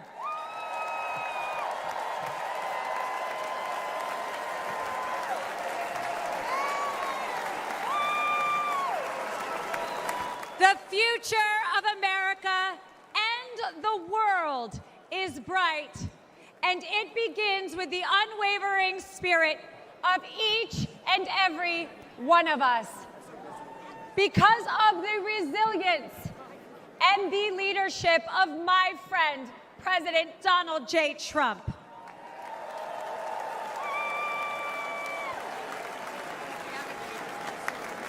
So let us not forget that President Trump did not just take a bullet in Butler, Pennsylvania. He has and will continue to take them for each and every one of us. God bless President Trump. God bless you all. And God bless the United States of America.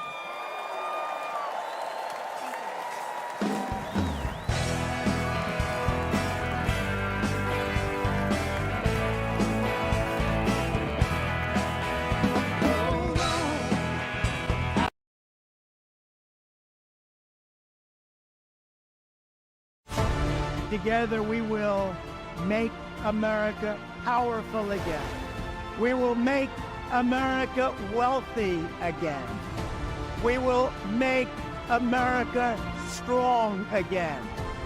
We will make America proud again. We will make America safe again. And we will make America great again.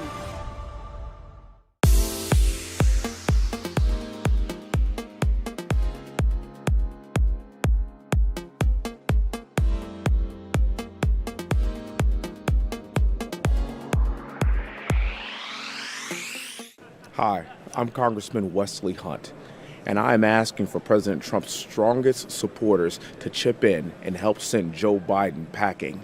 Even if it's just $5 or $47 for our 47th president, please, I'm asking you to support President Trump and his America First agenda so we can take our country back and send Kamala Harris and Joe Biden packing and put President Trump right back in the White House where he belongs. Thank you so much for your support.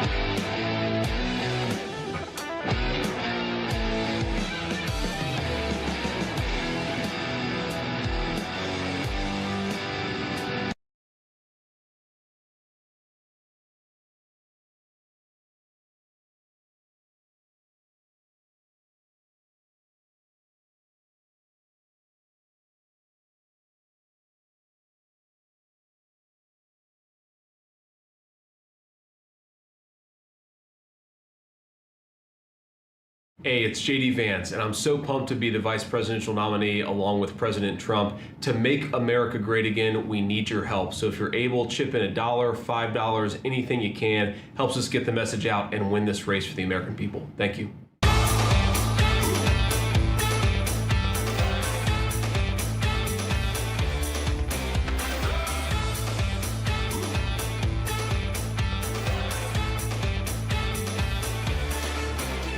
Today I'm joining RNC co-chair Lara Trump to humbly ask if you could chip in $5, $10, or $25. Grassroots supporters like you keep this campaign alive. A gift of just $5 could make the difference between victory and defeat in November. Please chip in any amount. I know with your support right now, we will make America great again.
Decision, it might be well if you would ask yourself, are you better off than you were 4 years ago?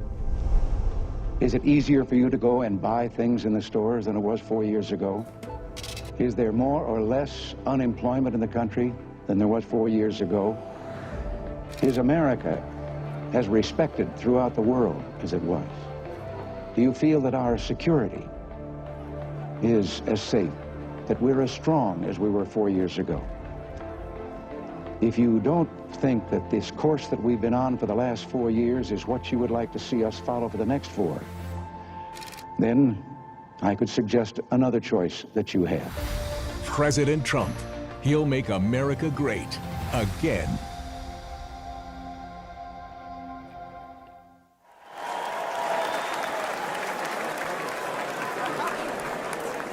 Ladies and gentlemen, please welcome journalist, author, and American citizen, Tucker Carlson. So fun!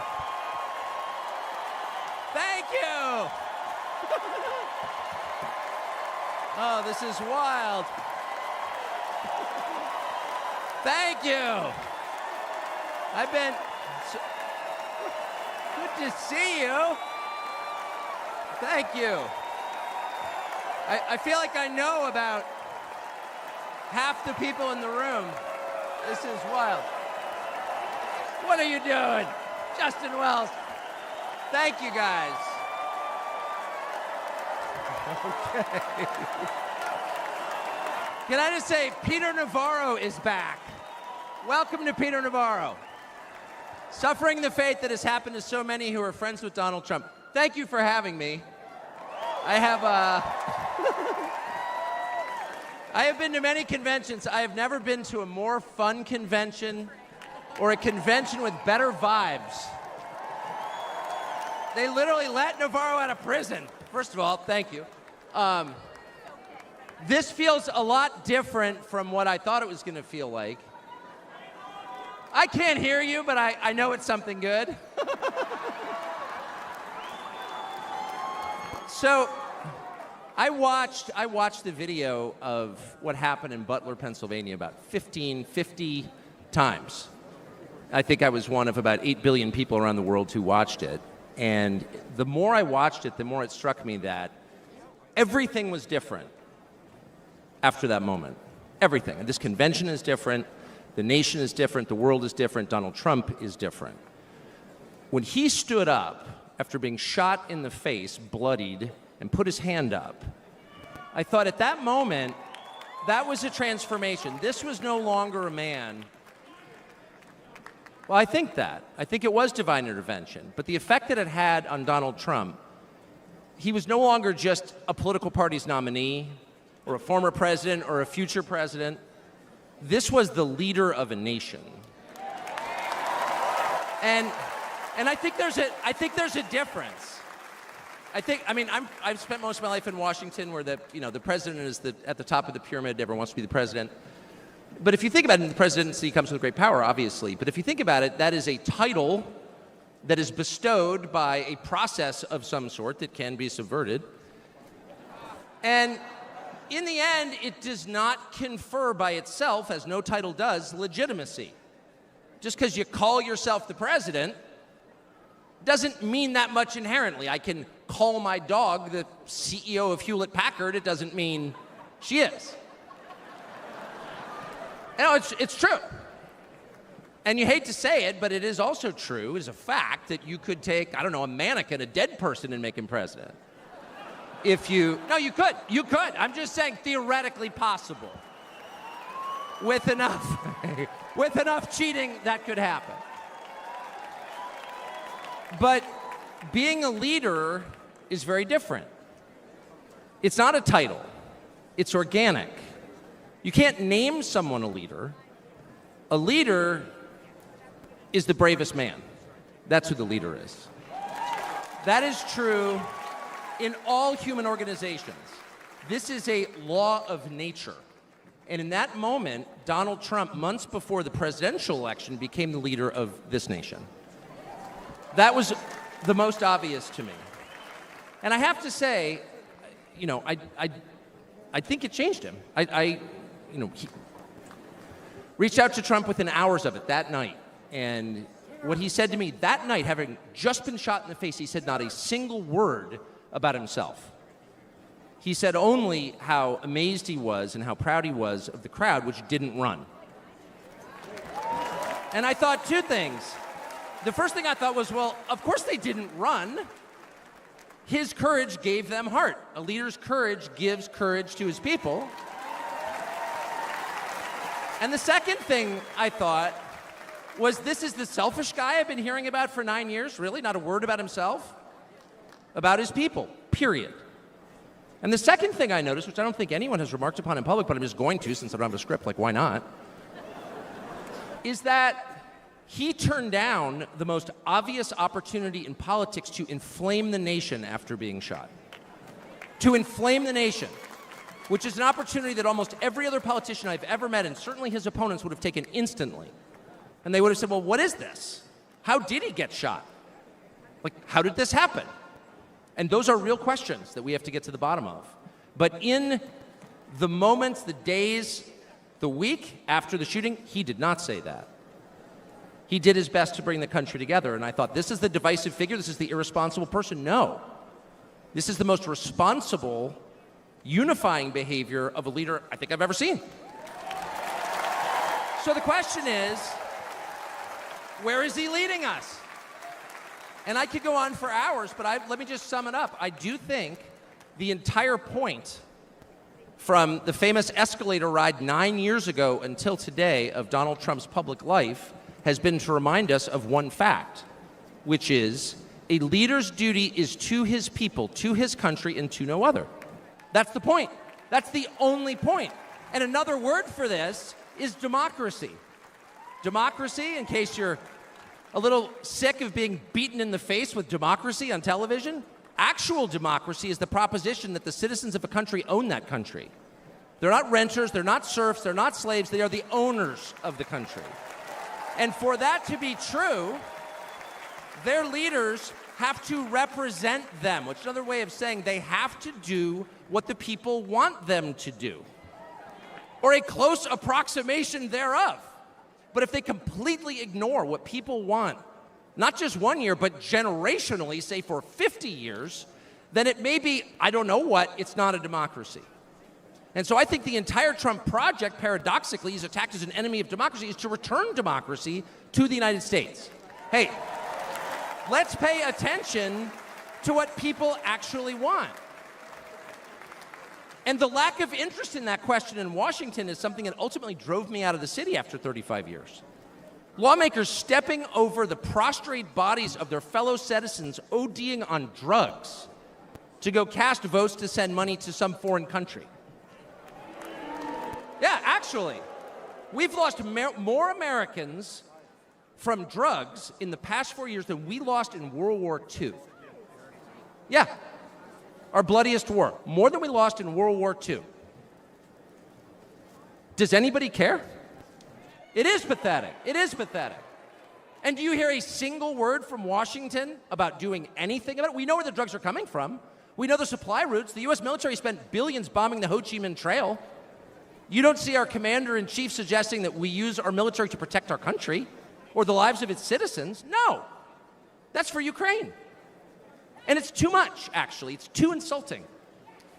It's too insulting. It's a middle finger in the face of every American. It's a very clear statement, which is unmistakable. And that is, we don't care about you. And Donald Trump, whatever you say about him, and I think he's a wonderful person. I know him well. By the way, the funniest person I've ever met in my life, actually. You can't be funny without perspective. Or with that empathy, which is true.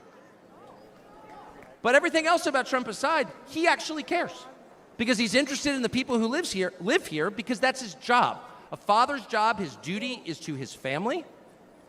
An officer's duty is to his men. A president's duty is to his citizens. And he seems to be the only one who thinks that.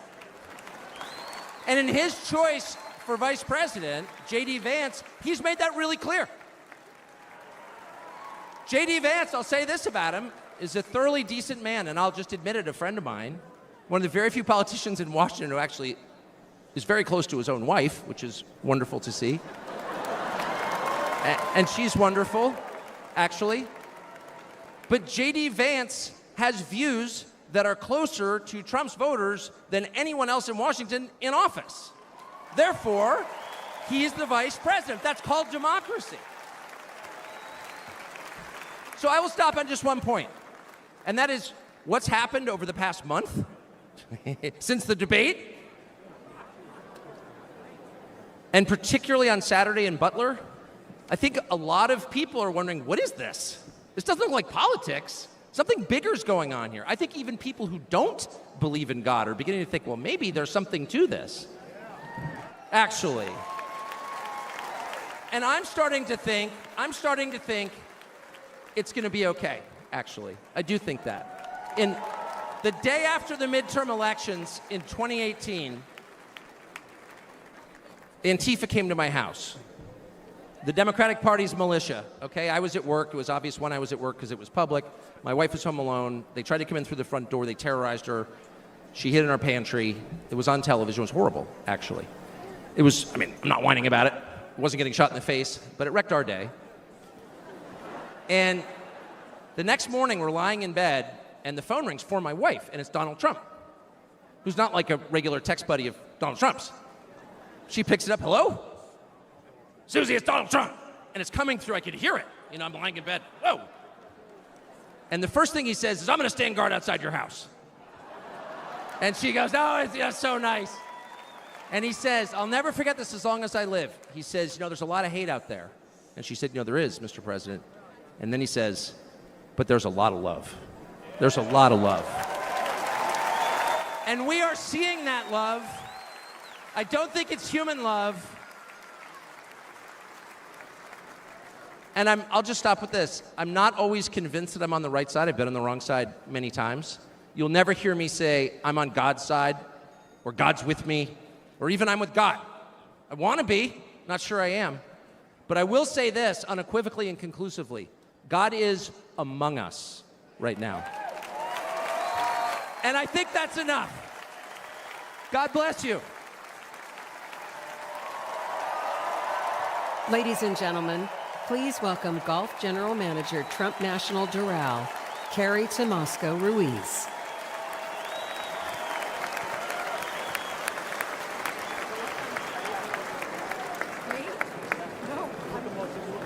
Well, I am. I'm not sure how I follow Tucker, but I'm going to give it a go. Good evening, everyone. My name is Carrie Ruiz, and like some people on this stage this evening, I am not a politician. I am not a public figure. I'm a mom of 3 and a woman of faith who's been fortunate to work side by side with Donald Trump and his amazing family.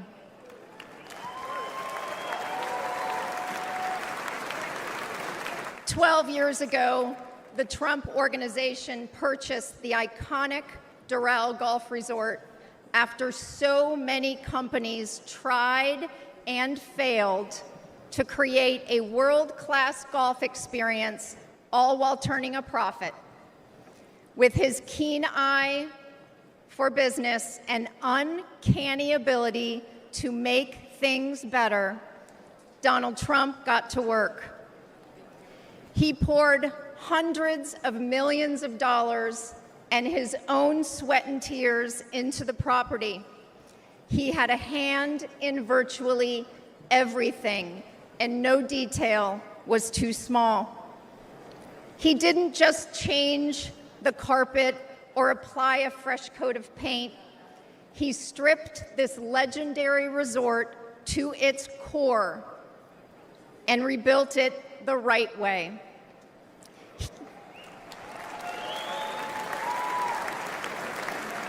He did the hardest things to make it great again. He also built up the resort's people. Thank you, boss.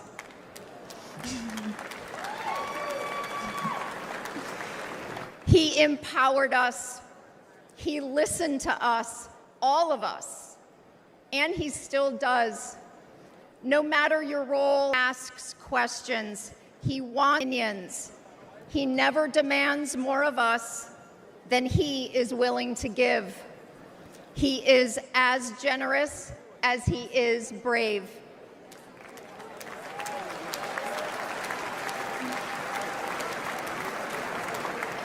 And to those who work for him, he provides unwavering support.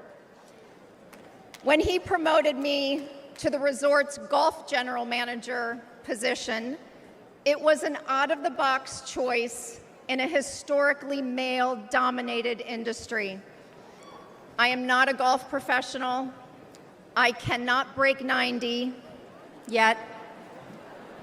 But none of that mattered to President Trump. He looks at things differently. He welcomes the unconventional. Proud to be among the countless women he's promoted to leadership positions.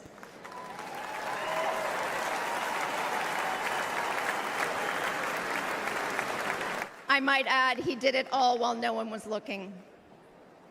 The simple truth is, no one can match President Trump's vision and unrelenting drive to make things better.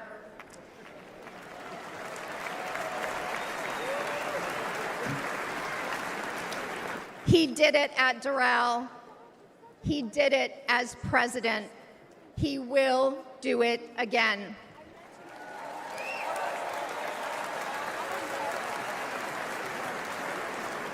May God continue to bless President Trump, and may God bless the United States of America. Thank you.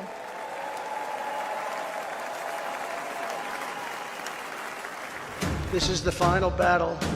With you at my side, we will demolish the deep state. We will expel the warmongers from our government. We will drive out the globalists. We will cast out the communists, Marxists, and fascists. We will throw off the sick political class that hates our country. We will rout the fake news media, and we will liberate America from these villains once and for all.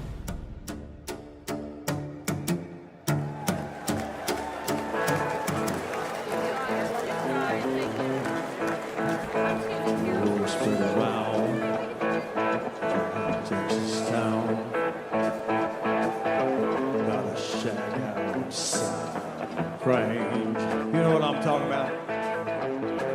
Just let me know if you want to go to that whole out range. They got a lot of nice girls out there.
Ladies and gentlemen, please welcome Advocate for Safe Schools, Annette Albright from North Carolina.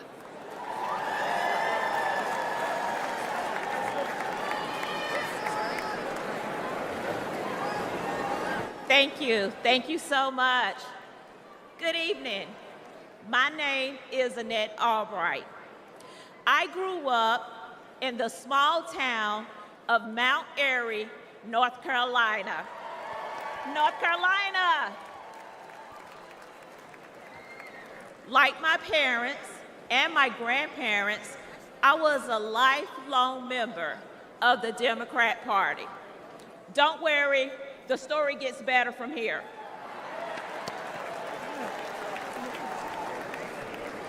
After completing a degree in criminal justice, I started a career working with the North Carolina Department of Corrections. I left my job in the criminal justice system to work for Charlotte-Mecklenburg School District to engage our youth before they got stuck in the system. It didn't take long for me to realize that public schools are a part of the problem.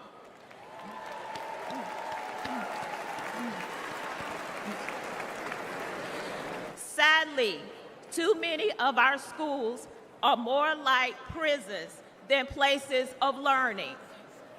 That must change.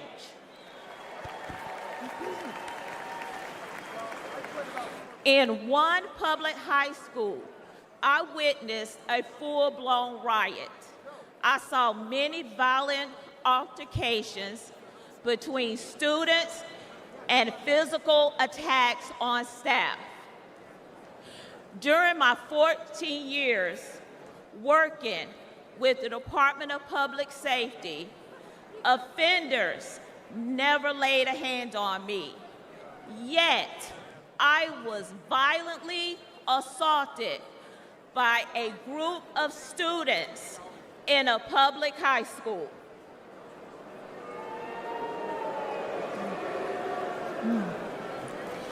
The uptick in school violence was related to an Obama-Biden policy that directed schools to reduce suspension rates and keep dangerous students in the classroom.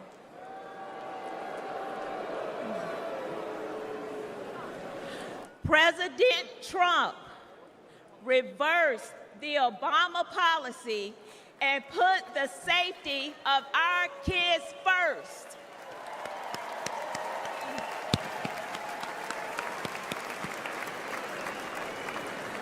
Violence on public school campuses should not be a Democrat issue. It should not be a Republican issue. It is an American people issue.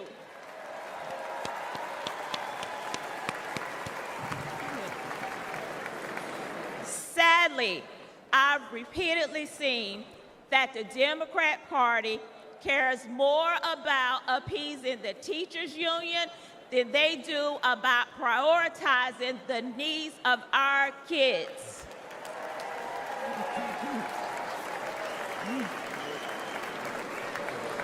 They champion safe spaces instead of safe schools.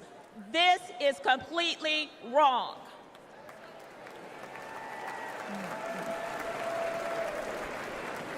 Little by little, I began to see the truth.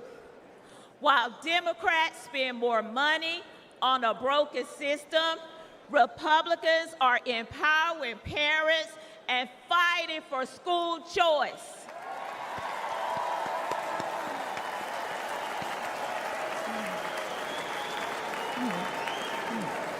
While Democrats think school resource officers are a threat to our students, Republicans know that they protect our kids.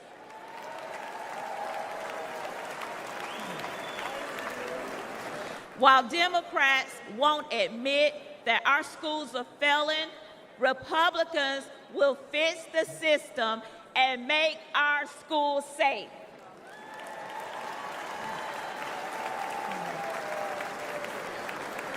That's why this year, for the first time in my life, I am registered as a Republican.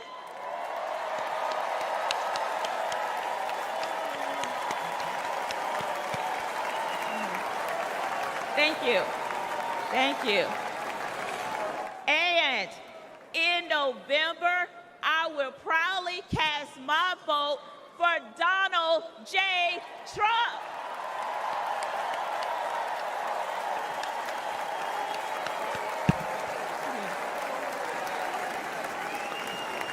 Only together we can make America's schools great again.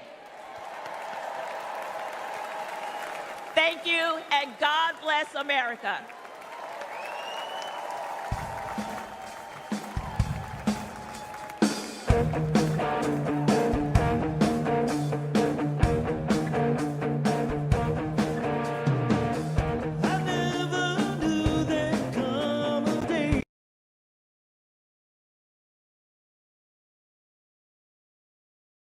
Is New York's Donald Trump running for president?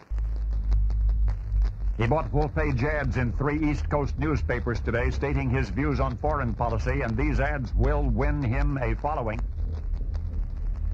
In the ads, he says, there's nothing wrong with American foreign policy that little backbone won't cure. And he says, we have no business spending ourselves broke in the Middle East, protecting ships that are not ours, and oil that we don't need. Rumblings in the Trump camp point as far as the presidency. Somebody has to help this country, and if they don't, the country and the world are in big trouble. Because within a short period of time, as sure as we're sitting here, there's not going to be a country and there's not going to be a world. I have no intention of... Forgotten men and women of our country will be forgotten no longer. The Republican primary is over. Donald Trump basically has this nomination locked up.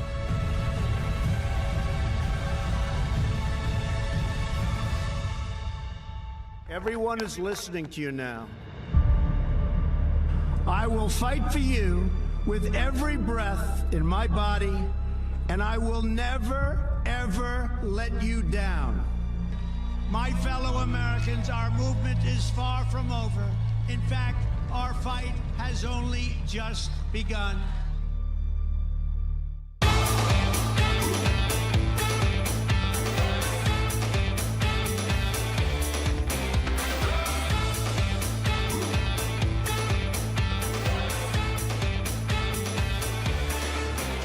Hey everybody, this is Ronnie Jackson. I was a White House physician for 3 presidents. I know better than anyone what it takes physically and mentally to be president. While Biden's cognitive abilities continue to decline, President Trump is doing everything he can to save America, but he needs your help. Patriots like you are the reason President Trump is still in this fight. So I have one ask. Can you chip in any amount right now to President Trump's campaign to make America great again? It's not about how much you donate. It can be $5, $10, or any amount you can give. What's important is that me, you, and the entire MAGA movement join together before he accepts his nomination. Please chip in now by texting DONATE to 88022. Thank you.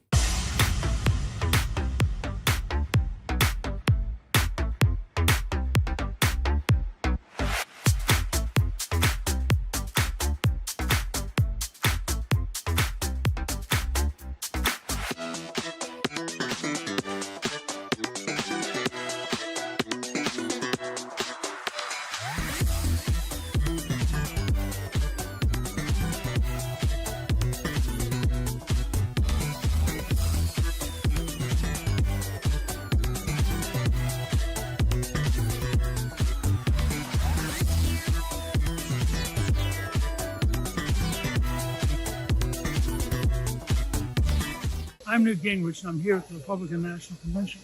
And I'm asking you to help President Donald Trump win the White House and kick Joe Biden out of there. If you'll send whatever you can afford to 88022, I believe you will be key in helping defeat Joe Biden.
Well, let me tell you something, brother.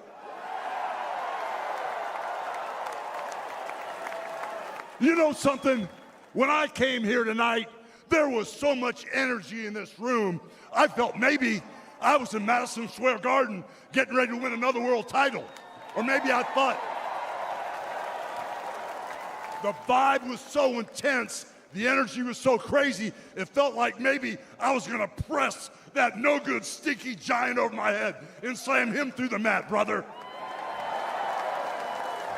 But what I found out was I was in a room full of real Americans, brother. And at the end of the day, with our leader up there, my hero, that gladiator, we're gonna bring America back together. One real American at a time, brother.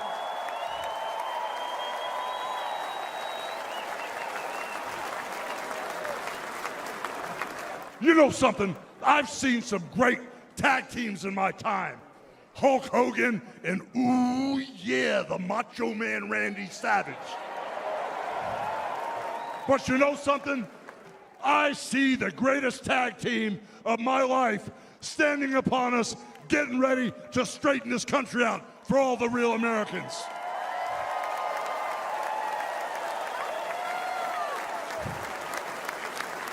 You know, even though you guys are real Americans, you better get ready.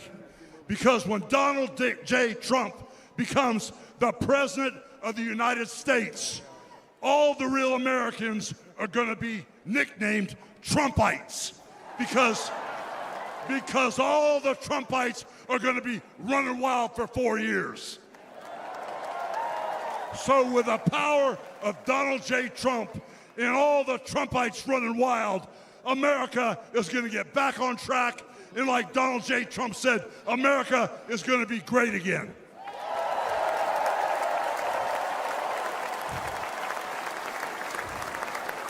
You know, when I look out and I see all the real Americans, I think about how Donald Trump, his family was compromised. When I look out there and I see Donald Trump, I think about how his business was compromised. But what happened last week when they took a shot at my hero and they tried to kill the next President of the United States? Enough was enough. And I said, let Trumpomania run wild, brother. Let Trumpomania rule again. Let Trumpomania make America great again.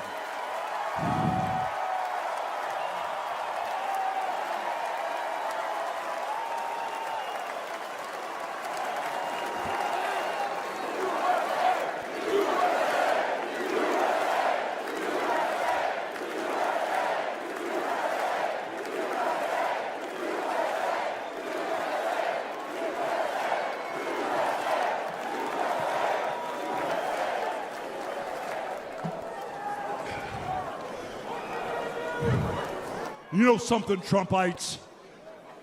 I didn't come here as Hulk Hogan, but I just had to give you a little taste.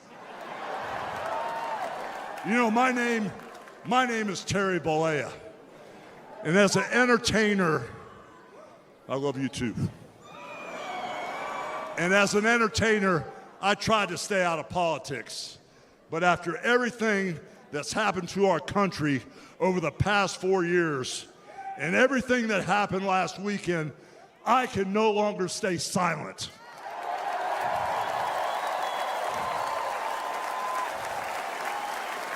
I'm here tonight because I want the world to know that Donald Trump is a real American hero. And I'm proud to support my hero as the next President of this United States.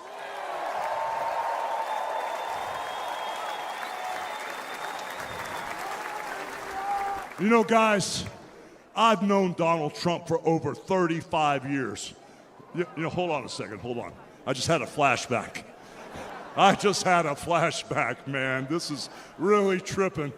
You know, the last time I was up on stage, Donald Trump was sitting at ringside at the Trump Plaza. I was bleeding like a pig, and I won the world title right in front of Donald J. Trump. And you know something? He's gonna win in November, and we're all gonna be champions again when he wins.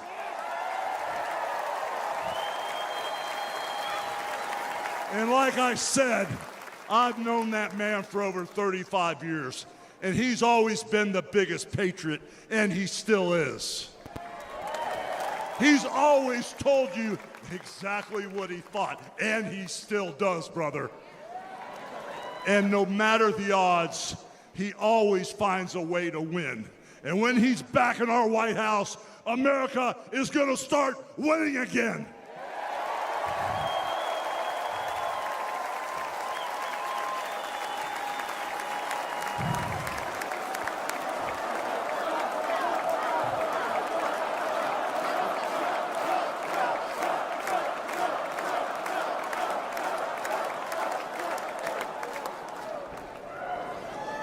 You know, guys, over my career, I've been in the ring with some of the biggest, some of the baddest dudes on the planet. And I've squared off against warriors, ooh yeah, savages. And I've even, like I said, body slammed giants in the middle of the ring. And I know tough guys. But let me tell you something, brother. Donald Trump is the toughest of them all.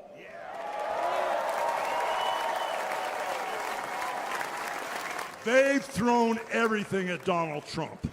All the investigations, the impeachments, the court cases, and he's still standing and kicking their butts.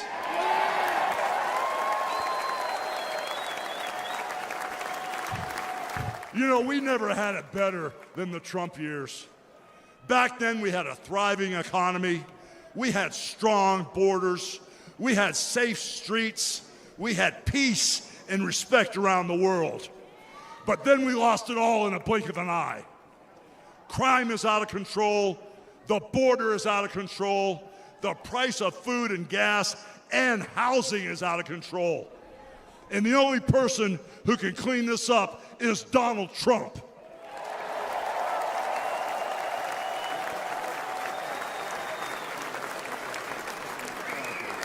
You know, guys, I really, really love this country.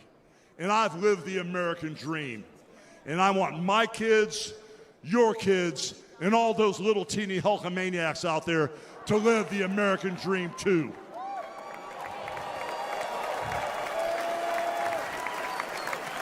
This November, guys, we can save the American dream for everyone. And Donald Trump is the president who will get the job done. So all you criminals, all you lowlifes, all you scumbags, all you drug dealers, and all you crooked politicians need to answer one question, brother. What you gonna do when Donald Trump and all the Trumpomaniacs run wild on you, brother? God bless you, and thank you.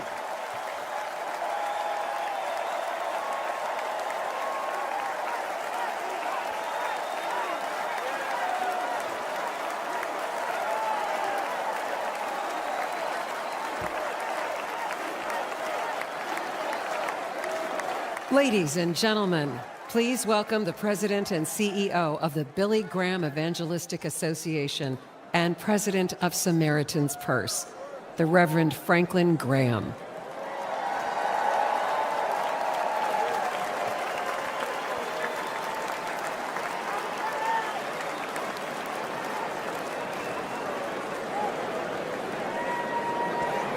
Good evening.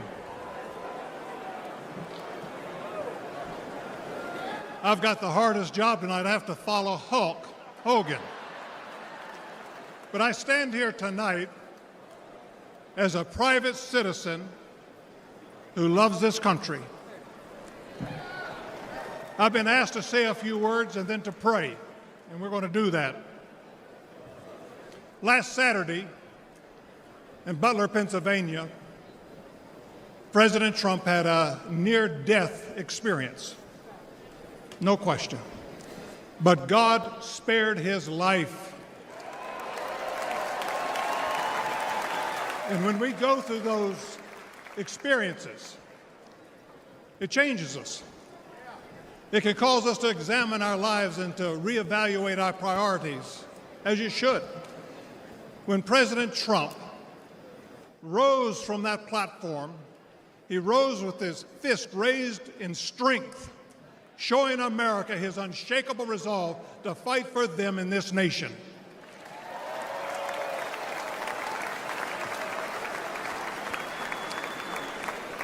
I cannot explain why God would save one life and allow another one to be taken. I don't have the answer for that. But one thing I do know is that God loves us, and he wants us to be with him in heaven one day. And that's through faith in his Son, Jesus Christ. You see, the Bible says that God so loved the world that he gave his only begotten Son, that whosoever believeth in him shouldn't perish but should have everlasting life. For as long as I've known President Trump, I've found him to be a man of his word. Things that he said he'll do, he did. When he told me and our country in 2016 that he was going to appoint conservative justices, guess what? He did. In 2016, he said he would defend religious liberty, and guess what? He did. In 2019, I was with him at the United Nations when the first president of history of this country stood there to advocate for religious liberty worldwide.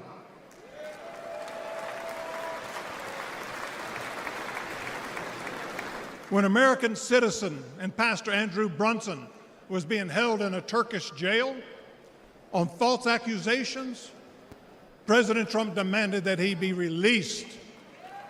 And he applied economic pressure and sanctions until they did that. I'm grateful and thankful for what he did as a 45th president of the United States. And I know that as the 47th president, he will keep his word to the American people to make America great once again.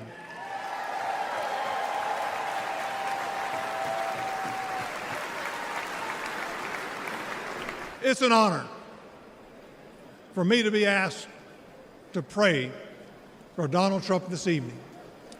And so what I'd like to do, I'd like us to pray, but I'd like us all to stand as we call upon the name of the God of heaven.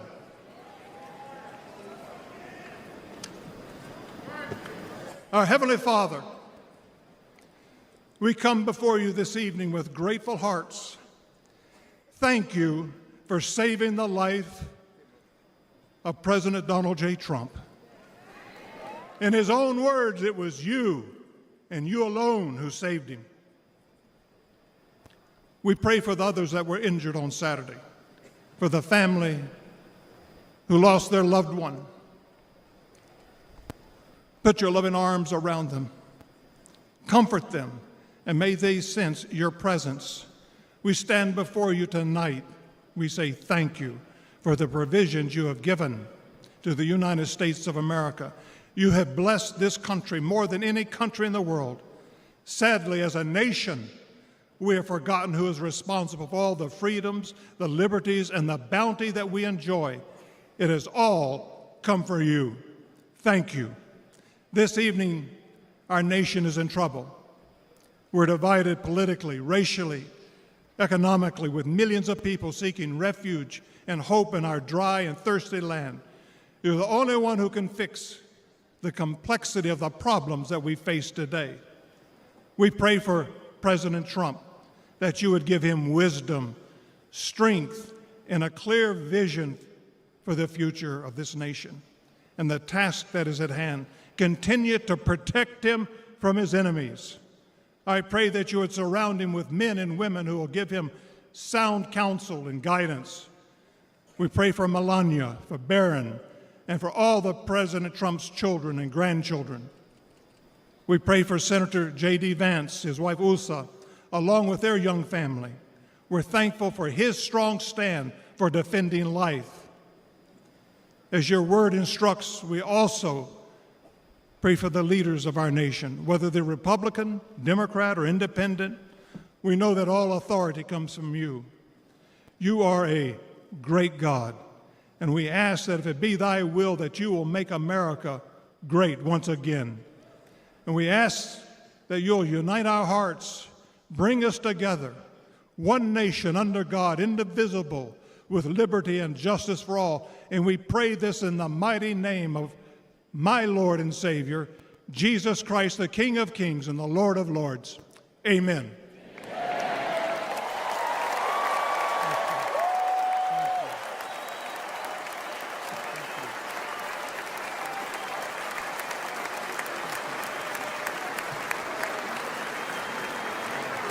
Ladies and gentlemen, please welcome businessman and Executive Vice President of the Trump Organization, Eric Trump.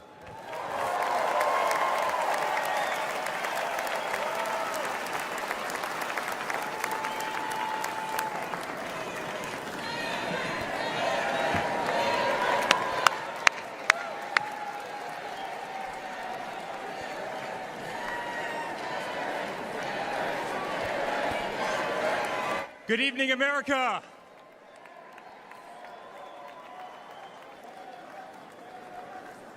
Eight years ago, my father sat our family down. He spoke of a nation in decline, of dreams slipping away, of a future endangered by failed leadership and broken promises. It was in that moment I knew my father had made a decision that would forever change our lives. We realized he had chosen to step into the arena, to fight for the soul of America. He had decided to leave behind the comforts of an unbelievable business empire, to leave behind everything he had ever built, to answer the call to serve our nation. Unlike his predecessor, it was not a decision born out of necessity. Unlike the current president, it was not a decision that would enrich his family. Rather, it was a decision made out of love for this country and a deep concern for America's future.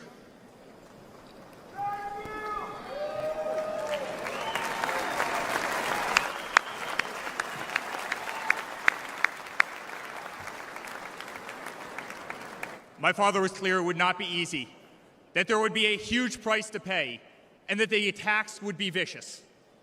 Looking back, that was an understatement. The made-up Russia hoax, the sham impeachments, the efforts to destroy an unbelievable company, a company that I run today, the efforts to cancel us, to silence him, to gag his free speech, and to drag him through every radical left courthouse in America, to take his life. Yet through it all, he's shown unwavering courage and determination, not just in public, but in every private conversation with me and our family.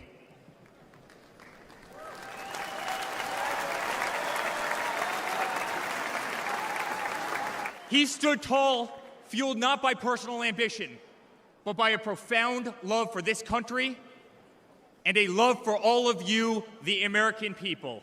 That man is my father. That man is the 45th president and soon to be 47th president of the United States. That man is Donald J. Trump.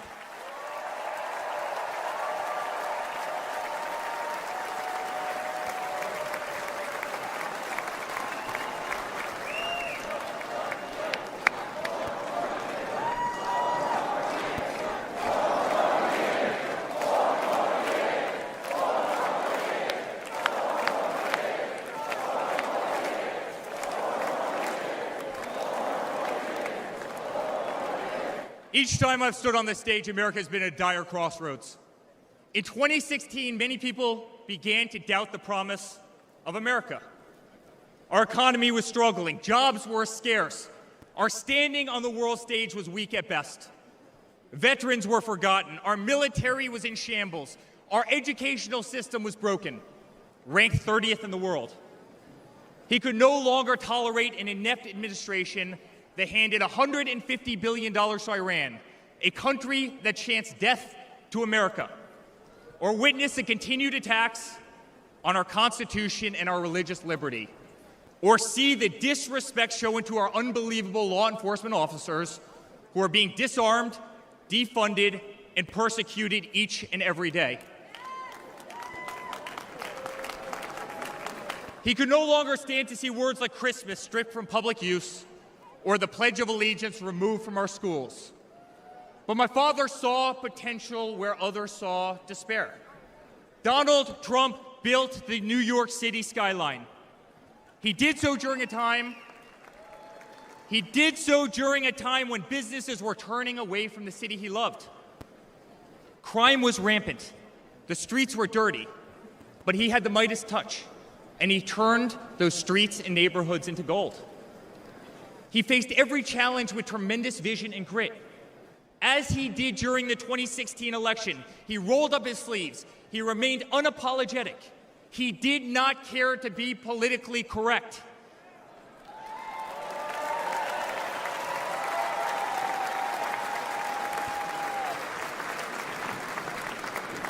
He restored hope. He restored a voice to millions of Americans who had been ignored. He restored the American dream.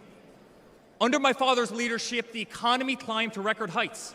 Jobs were created at an unthinkable pace. Unemployment reached historic lows across all demographics. Wage growth soared. He cut taxes for hardworking families and businesses. He slashed regulations. We saw the greatest 401k increase in American history.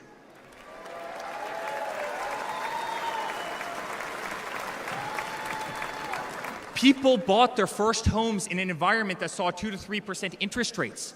They started their families.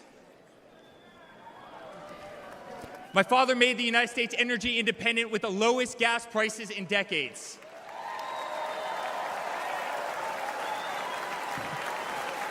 My father made the United States safe. Our borders were closed. There was peace in the Middle East. Soleimani, al-Baghdadi, the terrorists were dead.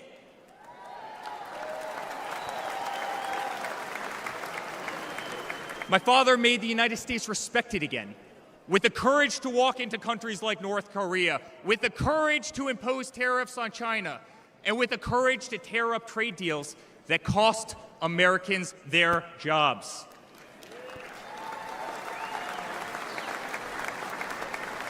He brought manufacturing back to America. Small businesses flourished. He did what he promised. He put America first. We were winning. Donald Trump made America great again.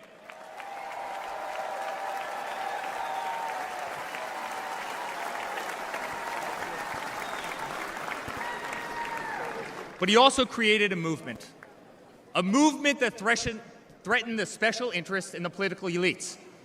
A movement that cast a bright light on the institutions weaponized against the American people. You see it in our schools.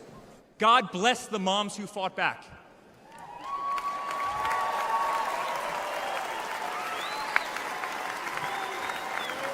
You see it in your workplace. You see it on every news station, in every newspaper.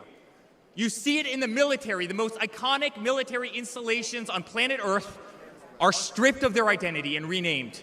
Fort Bragg, Benning, Fort Hood. You see it in Hollywood. You see it in our two-tier judicial system. They don't even hide it anymore. My father has been censored. The former president ripped off to Twitter, Instagram, and Facebook, while terrorist organizations remain intact. My father has been persecuted, targeted by far-left Democrats, funded by special interest groups, and hand-picked judges. My father has been pulled off the ballots of states, radical justices attempting to defy the will of millions of Americans who adore who he is and what he stands for. My father even became the target of an assassin who almost killed America's single greatest hope for our future. The swamp is terrified of this incredible movement. They're terrified of it. They're terrified of you and the tens of millions of people watching us on TV right now. They've tried everything to keep him from you, everything, to destroy his legacy, to destroy his family. They have failed, and they will not win.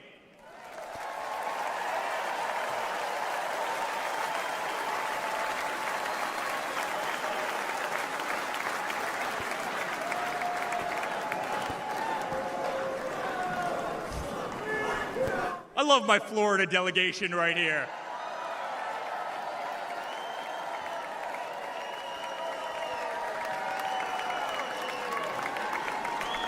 Thank you, guys. My father stands before you with the most votes of any Republican candidate in the history of our nation. He has defied the predictions of every political pundit. He fills stadiums across our country. He energizes Americans to the issues facing this nation and does so with unvarnished honesty. He is not a threat to democracy. He is a threat to those who despise our republic, many whom are bought and sold, bribed and coerced, people who have never signed the front of a check and who have been dependent on the government their entire adult lives.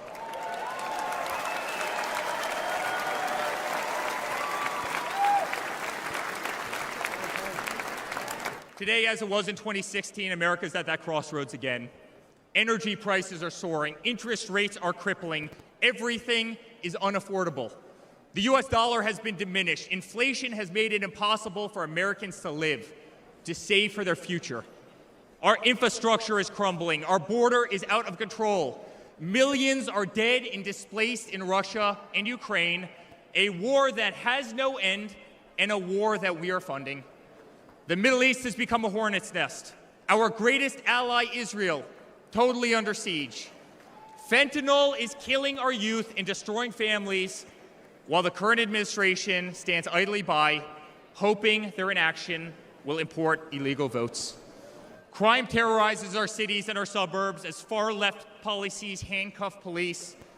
Male athletes, guys my height, 6'5", are swimming in women's sports.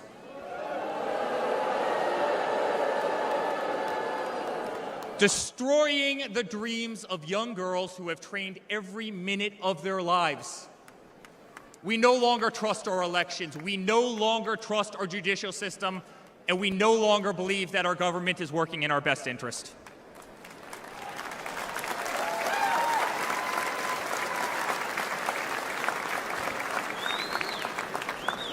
In spite of where we are today as a nation, I'd like to speak to every American. To the homeless veteran sleeping under a bridge as illegal immigrants are housed in the most expensive hotels in New York. I'm sorry. We know it's wrong, and we will fix it.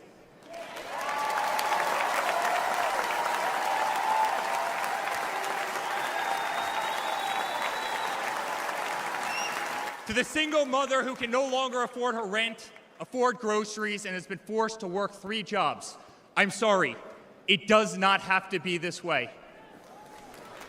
To the parents who lost a son or daughter to fentanyl, including the incredible woman that spoke the other night, while an administration does absolutely nothing, I'm sorry. Your government can do so much better, and it will.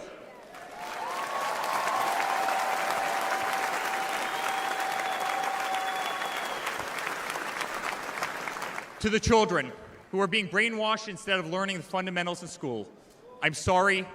There are teachers who care, and my father will empower them.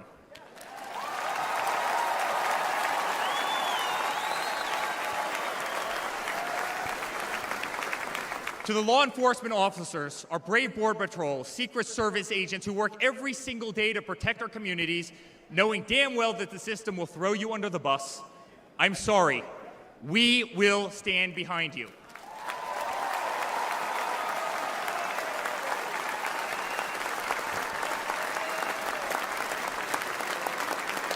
To commuters often petrified to take a bus, take a train, or walk the streets in cities across our nation, I'm sorry. That man right there will fix this.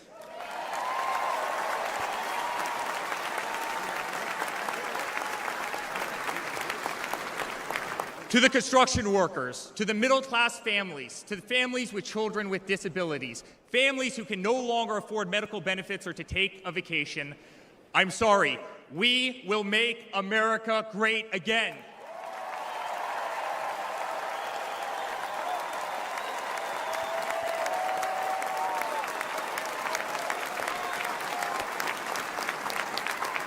And to my father, who has been ruthlessly silenced, slandered, and attacked by a corrupt administration, I'm sorry.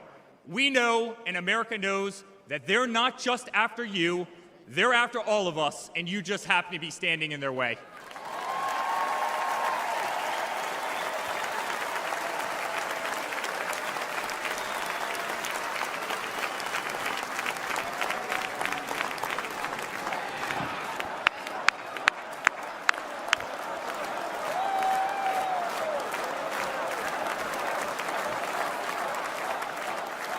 To all Americans watching tonight, the greatest retribution will be our success.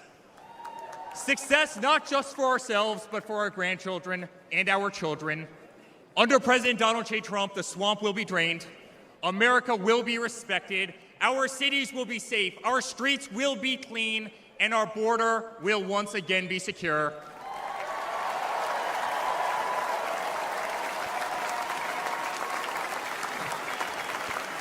We will have peace. We will have prosperity. Your hard-earned tax dollars will enrich a better America, not be squandered in corrupt foreign nations. Education will be handed back to the states. We will no longer be 30th in the world. We will be first.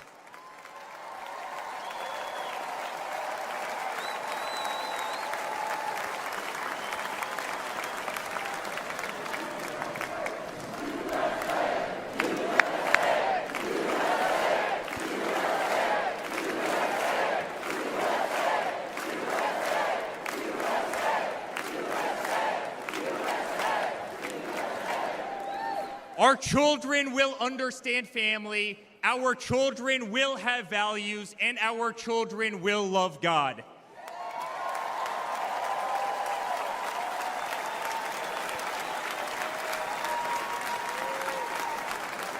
Our country will prioritize free speech, respect freedom of religion, and honor our Constitution.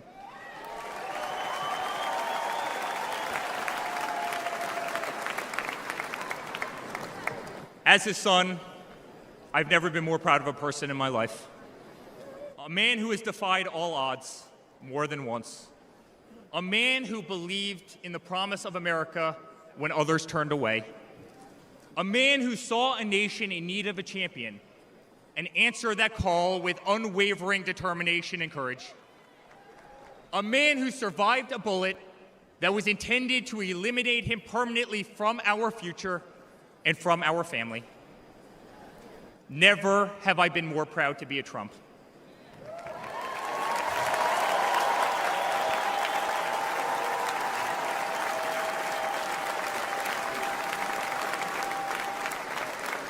Never have I been more proud to stand by my father's side.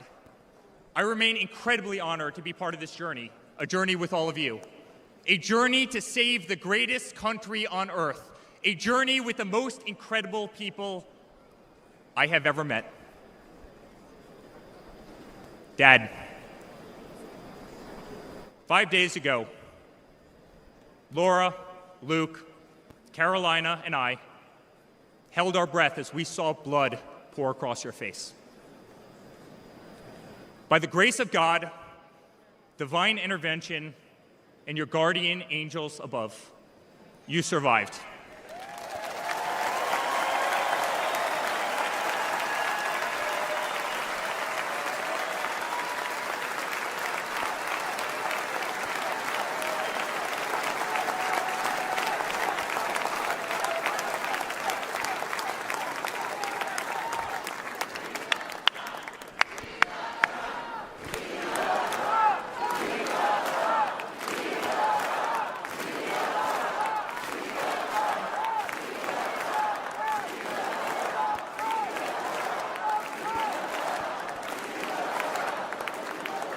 You are the greatest fighter I have ever seen. You are strong, you are full of life, and you are unapologetic. Your optimism is contagious. Your backbone is unbreakable.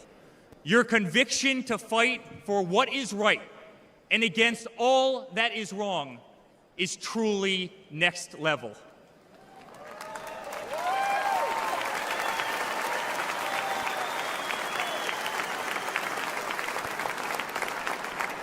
The whole world saw your strength as you stood up.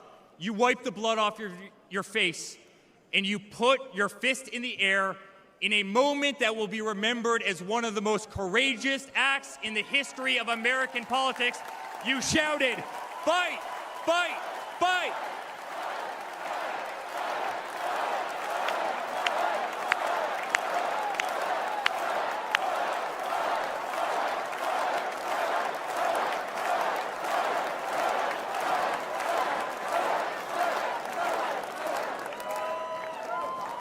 I'm honored to be your son.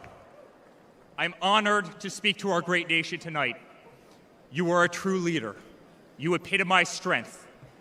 Our country loves you. Our country appreciates you. Our country misses you. And on November 5th, our country will re-elect you as the 47th President of the United States of America. Good night, Milwaukee. God bless you all.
Ladies and gentlemen, the next First Lady of the United States, Mrs. Melania Trump.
This is a story as uniquely American as the ideals and freedoms we all cherish. A story of a life dedicated to dreaming big. A story about giving back to the people in his beloved city.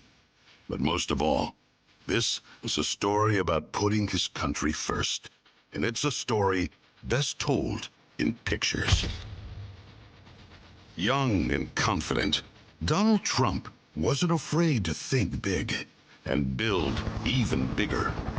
And he left his mark on the New York skyline that greeted visitors from around the world. But he wasn't just an American entrepreneur. He became a folk hero. Celebrities and sports stars wanted to be seen with him. Politicians sought his approval. And New Yorkers just loved him. And he loved them back. And he gave back. Just one example, saving the Woolman skating rink. The Woolman skating rink in Central Park is open again. The city spent nearly 6 years and $12 million trying to fix it.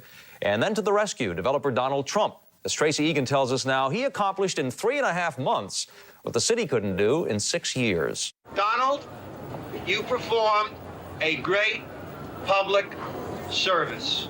There was no denying that Donald Trump was the toast of the town. But he was also something even more important, a patriotic American. And like many others, he was becoming increasingly troubled by the direction of our country.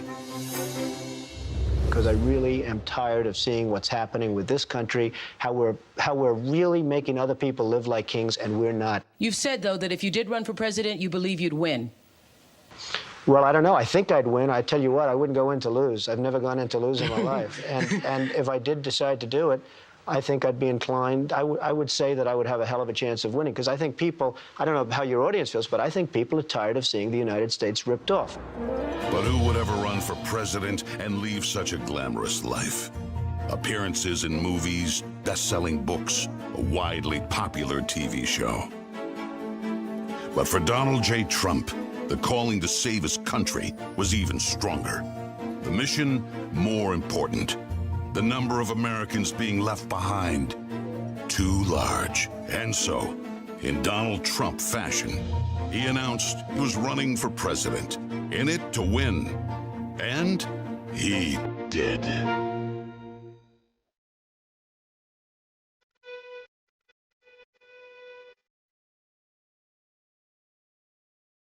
From his first day in office, the Washington politicians learned something about President Trump. He's not afraid to fight for what he believes in. They call that having the courage of your convictions. First up, the Trump tax cuts, largest in America's history, and it led to higher take-home pay for working families. Unfortunately, today, taxes are up and incomes down. The politicians just never learn. Next for President Trump, secure our border. Check. Miles and miles of wall built. ISIS and other terrorists deterred. But now, we have the Barney Fife of border security, leading to 250,000 Americans dead from fentanyl coming in. Brutal migrant crime spreading across America. And ISIS now here. President Trump promised he'd keep America out of endless wars. Welcome words to the families of our young men and women who serve. And another promise kept. He started by strengthening our military, then traveled the world, meeting with our allies, and even with our main adversaries, just so they understood that America's strength and resolve was back. Because that's what a strong commander-in-chief does. And it led to a stable world at peace and our troops safe. Today, a different story. Our enemies smelled weakness, then set the world on fire. Putin saw it, then invaded Ukraine. Hamas saw it, then started a war in the Middle East.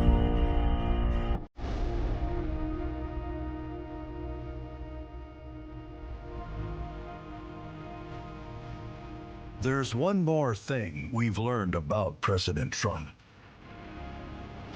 He believes so strongly in America, so optimistic for our possibilities, and so committed to fighting to once again make our country great, that there is nothing that is going to stop him.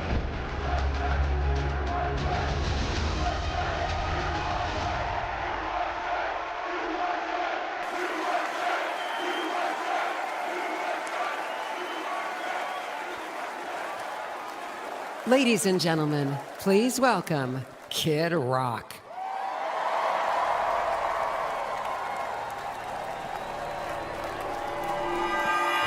What up, America? If you're ready for President Trump to take the stage, I need everybody to stand up.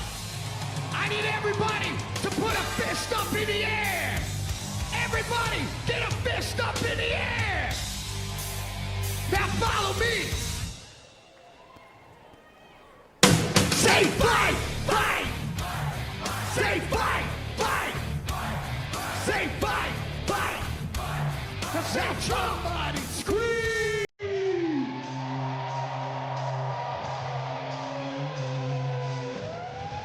Without cause, I back in the beaver, half the bed, Davis flag, 30 pack of stroll, straight rock and roll. No Rogaine in the propane flow. The chosen one, I'm the living proof. In the ditch, the gap, from the city of truth. You know I jam, stab, and not critics back. And I did not start when I said that. I'm going platinum, selling rhymes. I went platinum 7 times. Still they ill and wanna see us cry. I guess because only God knows why. Why? Why? Oh, they call me cowboy. I'm the singer of black. Throw a fist in the air. Let me see where you at. Say fight, fight. Say fight, fight. Say fight, fight. Say Trump, Trump.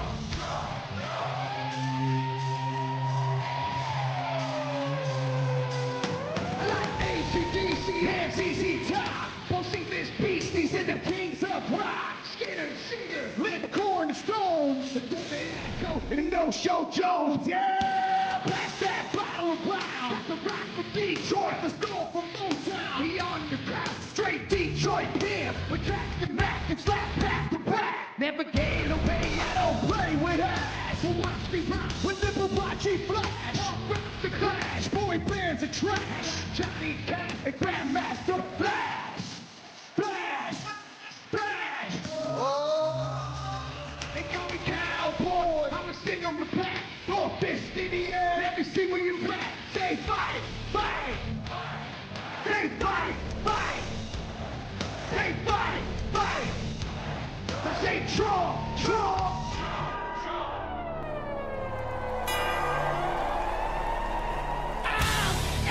American badass, watch me kick. You can roll and rock, or you can.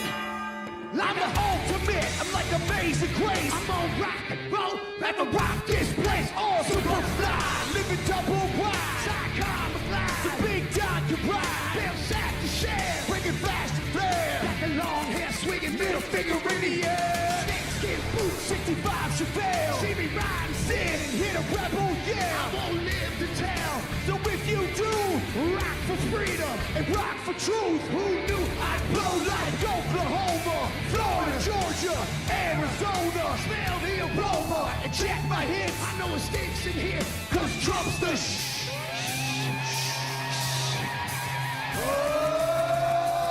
They call me cowboy, I'm a singer with black. Throw a fist in the air, let me see where you're at. Say Trump, Trump. Say Trump, Trump. Say Trump, Trump. Say Trump, Trump. I need to hear you louder than that. One more time. I'm a cowboy, badass and black. You saying Trump, Trump. From side to side, from front to back. Come on, Trump, Trump. I put Detroit City back on the map. We singing Trump, Trump. Kid Rock's in the house. This is where I'm at. Ladies and gentlemen, get ready for the most patriotic American badass on earth, President Donald J. Trump. But first, another American badass, my brother, Dana White. God bless America.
Good evening, ladies and gentlemen.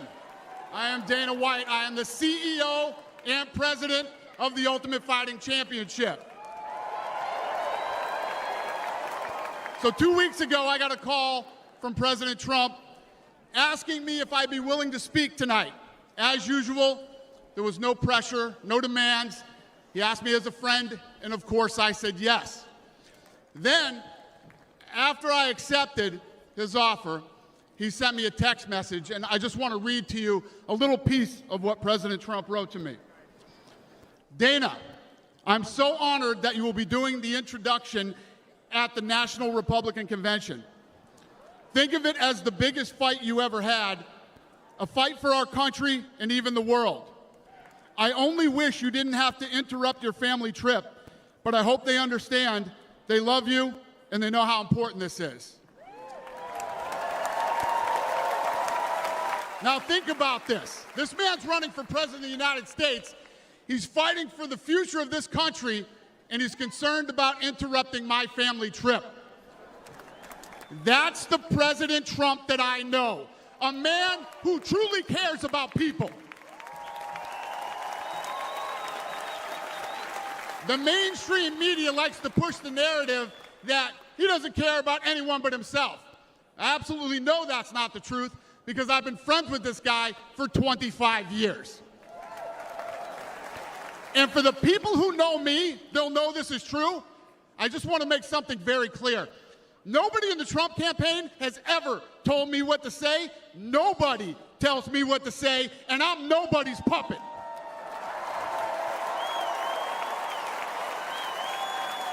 And I'm not telling you what to think, I'm telling you what I know. And I know President Trump. I know President Trump is a fighter. I've been saying this since 2015. Now look at what's happened over the last 10 years. We have all seen it with our own eyes. I'm in the tough guy business, and this man is the toughest, most resilient human being that I've ever met in my life. The higher the stakes, the harder he fights, and this guy never, ever gives up. So what's at stake here? The answer is in President Trump's text, and I quote, "A fight for our country." I know why he's running for president again. Why else would he put himself through everything he's dealt with just to get back here? We all know he doesn't need this. This guy's got a great life, he has a beautiful family, and he has achieved everything that you could possibly achieve in life. I know President Trump is literally putting his life on the line for something bigger than himself, and he's willing to risk it all because he loves this country.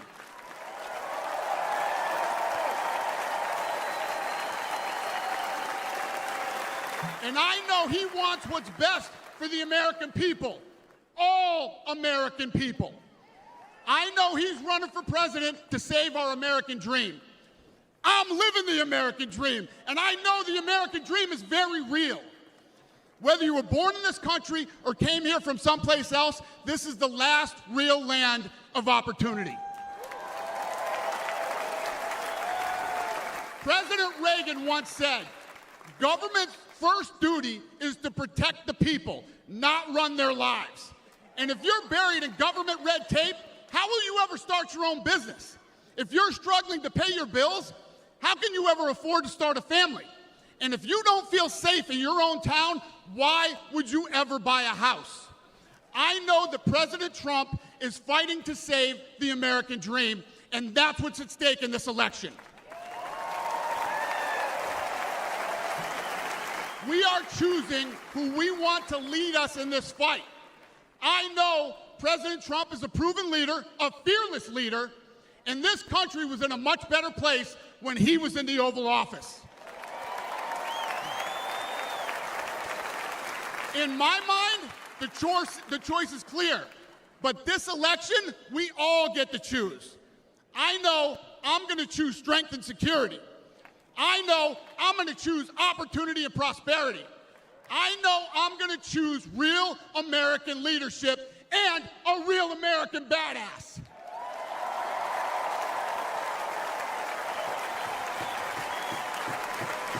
And I'm not telling you what choice to make, and I'm not telling you what to think. I'm telling you what I know. I know America needs a strong leader, and the world needs a strong America. I know Donald J. Trump is the best choice for President of the United States. My fellow Americans, it is my honor to introduce the 45th and soon-to-be 47th President of the United States, Donald J. Trump.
Thank you very much.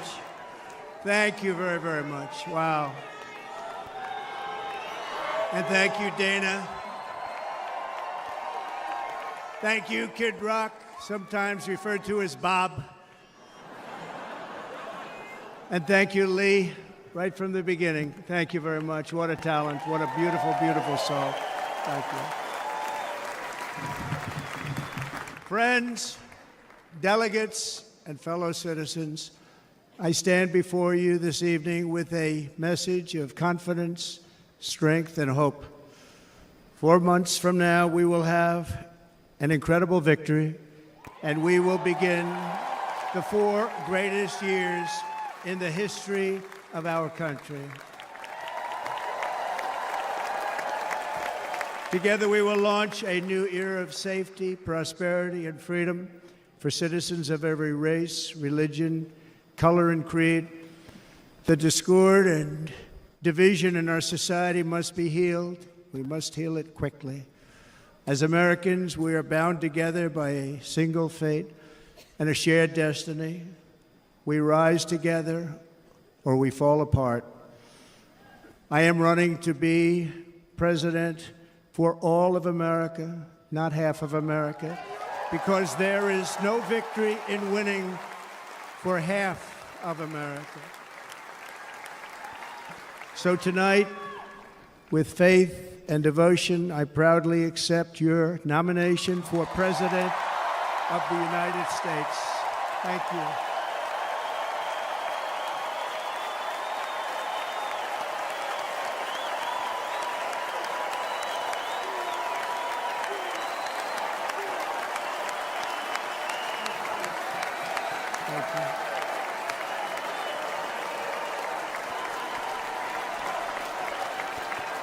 Thank you very much.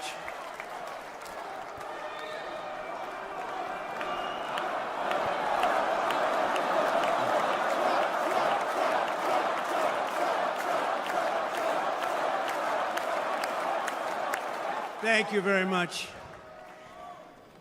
And we will do it right. We're going to do it right. Let me begin this evening by expressing my gratitude to the American people for your outpouring of love and support following the assassination attempt at my rally on Saturday.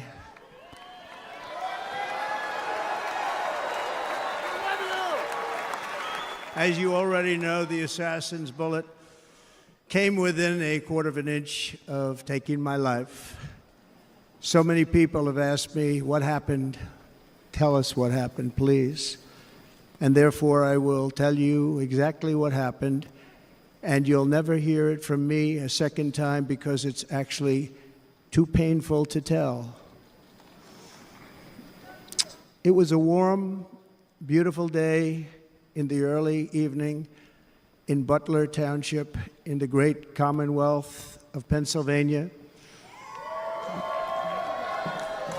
Music was loudly playing, and the campaign was doing really well. I went to the stage, and the crowd was cheering wildly. Everybody was happy. I began speaking very strongly, powerfully, and happily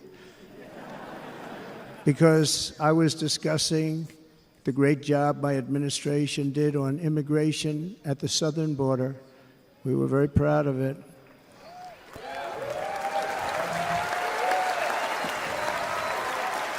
Behind me and to the right was a large screen that was displaying a chart of border crossings under my leadership. The numbers were absolutely amazing. In order to see the chart, I started to, like this, turn to my right and was ready to begin a little bit further turn, which I'm very lucky I didn't do, when I heard a loud whizzing sound and felt something hit me really, really hard on my right ear. I said to myself, wow, what was that? It can only be a bullet. and moved my right hand to my ear, brought it down. My hand was covered with blood, just absolutely blood all over the place. I immediately knew it was very serious, that we were under attack, and in one movement proceeded to drop to the ground. Bullets were continuing to fly as very brave Secret Service agents rushed to the stage, and they really did. They rushed to the stage.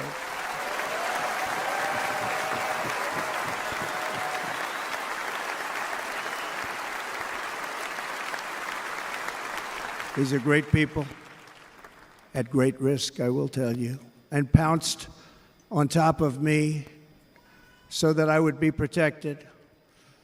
There was blood pouring everywhere, and yet, in a certain way, I felt very safe because I had God on my side.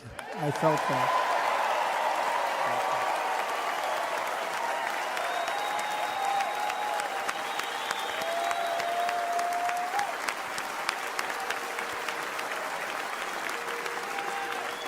The amazing thing is that prior to the shot, if I had not moved my head at that very last instant, the assassin's bullet would have perfectly hit its mark, and I would not be here tonight. We would not be together.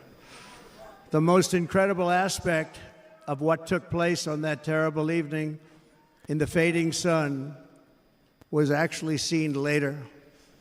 In almost all cases, as you probably know, and when even a single bullet is fired, just a single bullet, and we had many bullets that were being fired, crowds run for the exits or stampede, but not in this case. It's very unusual.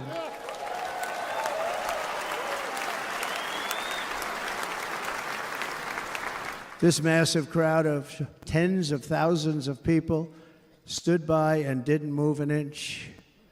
In fact, many of them bravely but automatically stood up looking for where the sniper would be. They knew immediately it was a sniper, and then began pointing at him. You can see that if you look at the group behind me. That was just a small group compared to what was in front. Nobody ran, and by not stampeding, many lives were saved. But that isn't the reason that they didn't move. The reason is that they knew I was in very serious trouble. They saw it. They saw me go down. They saw the blood and thought, actually most did, that I was dead. They knew it was a shot to the head. They saw the blood. And there's an interesting statistic. The ears are the bloodiest part. If something happens with the ears, they bleed more than any other part of the body.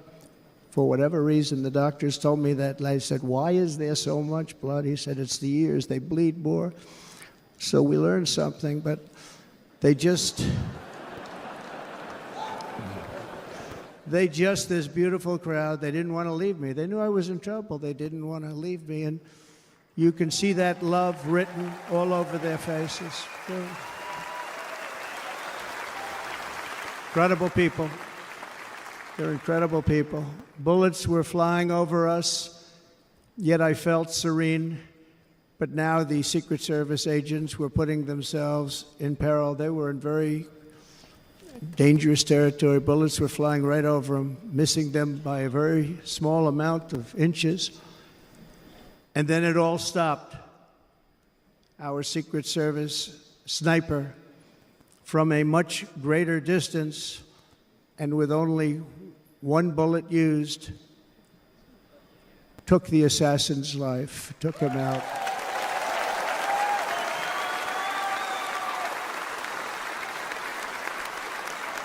I'm not supposed to be here tonight. Not supposed to be here. No?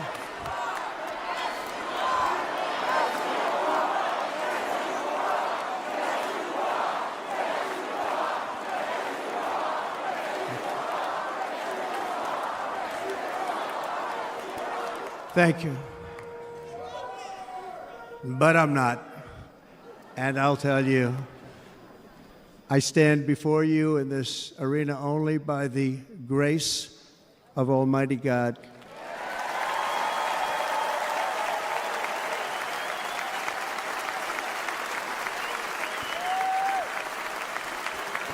In watching the reports over the last few days, many people say it was a providential moment.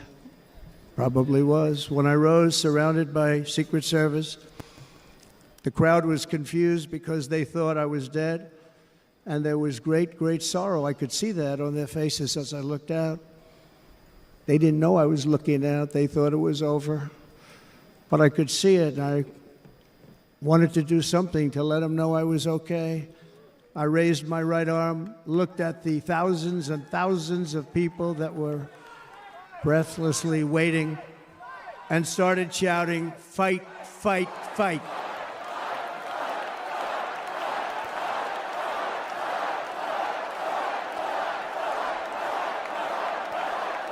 Thank you. Once my clenched fist went up, and it was high into the air. You've all seen that. The crowd realized I was okay and roared with pride for our country like no crowd I have ever heard before. Never heard anything like it.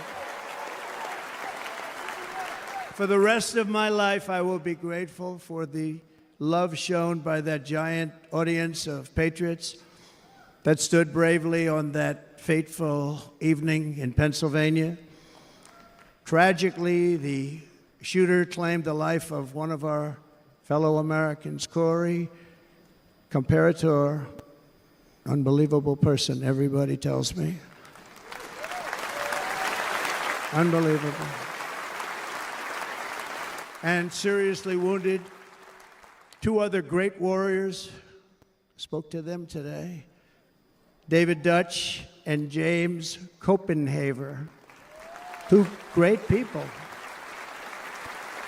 I also spoke to all three families of these tremendous people. Our love and prayers are with them, and always will be. We're never going to forget them. They came for a great rally. They were serious Trumpsters, I want to tell you. They were serious Trumpsters, and still are. But Corey, unfortunately, we have to use the past tense. He was incredible. He was a highly respected former fire chief, respected by everybody. Was accompanied by his wife, Helen, incredible woman. I spoke to her today, devastated, and two precious daughters. He lost his life selflessly acting as a human shield to protect them from flying bullets. He went right over the top of them and was hit. What a fine man he was.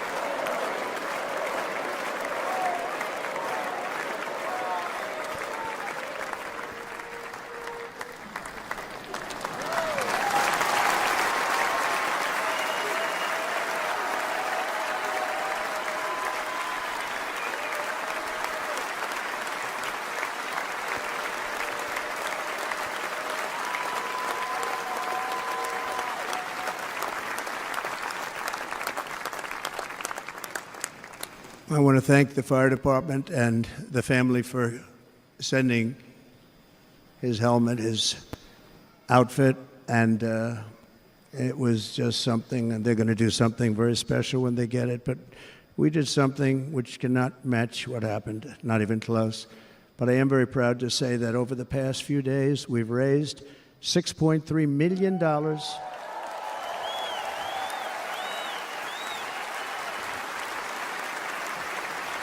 for the families of David, James, and Corey, including from a friend of mine, just called up. He sent me a check right here. I just got it. $1 million from Dan Newland. Thank you, Dan. And again, when speaking to the family, I told them, I said, well, I'm going to be sending you a lot of money, but it can't compensate. They all said the same thing. You're right, sir. We appreciate so much what you're doing, but nothing can take the place in the case of Corey and the other two. By the way, they were very, very seriously injured, but now they're doing very well. They're going to be okay. They're going to be doing very well.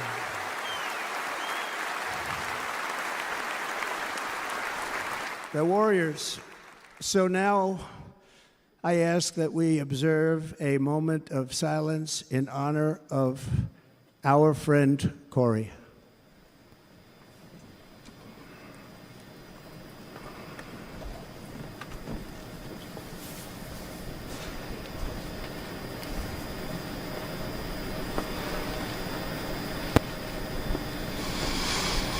There is no greater love than to lay down one's life for others. This is the spirit that forged America in her darkest hours, and this is the love that will lead America back to the summit of human achievement and greatness. This is what we need. Despite such a heinous attack, we unite this evening more determined than ever. I am more determined than ever, and so are you. So is everybody in this room.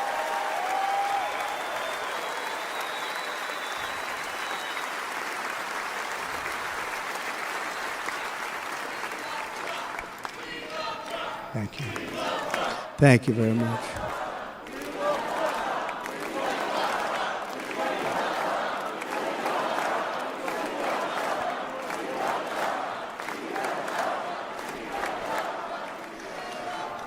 Our resolve is unbroken and our purpose is unchanged to deliver a government that serves the American people better than ever before.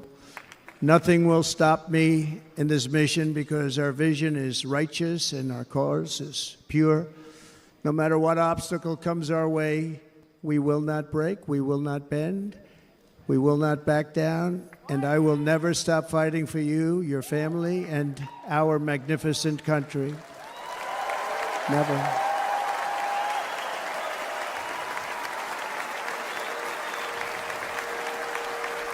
And everything I have to give with all of the energy and fight in my heart and soul, I pledge to our nation tonight. Thank you very much. I pledge that to our nation.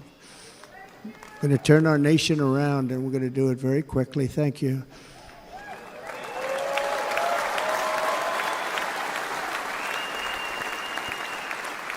This election should be about the issues facing our country and how to make America successful, safe, free, and great again.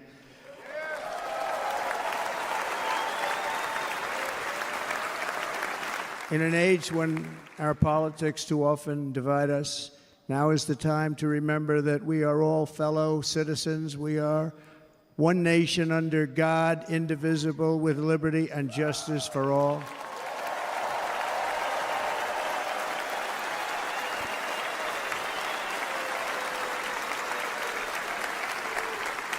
And we must not criminalize dissent or demonize political disagreement, which is what's been happening in our country lately at a level that nobody has ever seen before. In that spirit, the Democrat Party should immediately stop weaponizing the justice system and labeling their political opponent as an enemy of democracy. Especially since that is not true. In fact, I am the one saving democracy for the people of our country.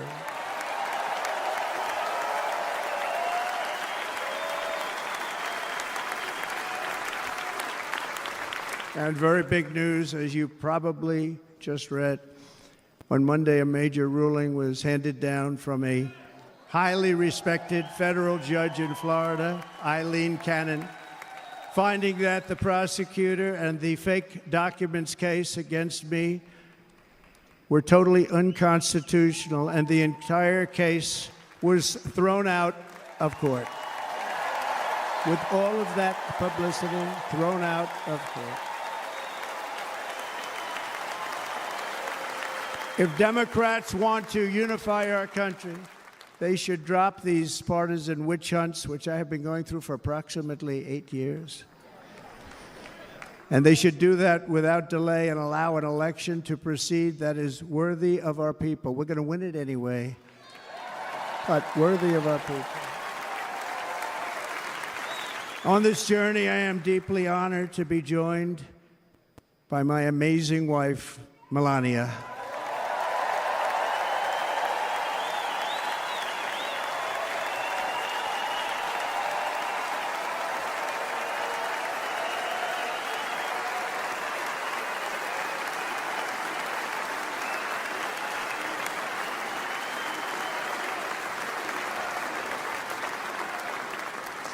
And Melania, thank you very much. You also did something really beautiful, a letter to America calling for national unity, and it really took the Republican Party by surprise. I will tell you, it was beautiful. In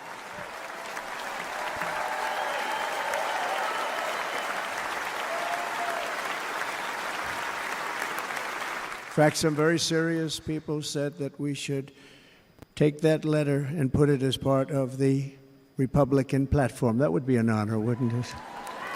Right, Mr. Congressman?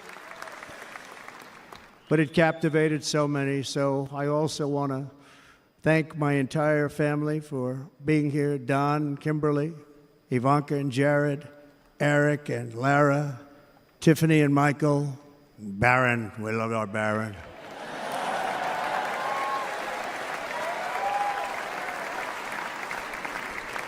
And of course, my 10 wonderful grandchildren. You saw a few of them up there on my lap before.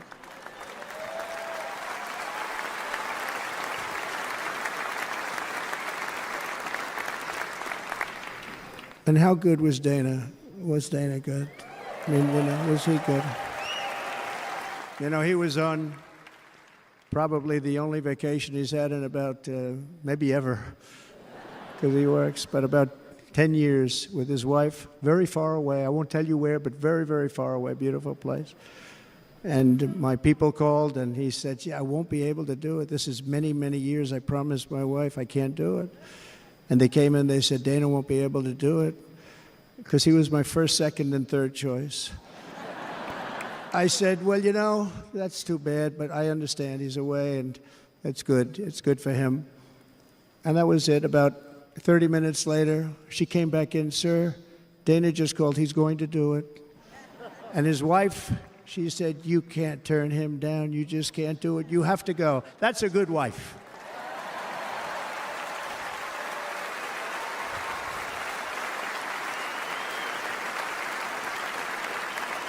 So he got on a plane. He got here a little while ago. Now he's going to get on the plane in a little while, and he's going to go back home to his wife. But they're great, and I just want to thank her and him and their whole family, because that's not easy. And Kid Rock, same thing. Called, he said, I want to be a part of it. I want to be a part, because, Kid does his great song, Big, Big Monster song. I had no idea. He became a friend of mine over the last 10 years. And he's amazing. Everyone loves him. I didn't even know how big he was. He has rallies, 35,000, 40,000 people he gets every time he goes out. I think he's making so much money, he doesn't know what the hell to do with it. You want to know?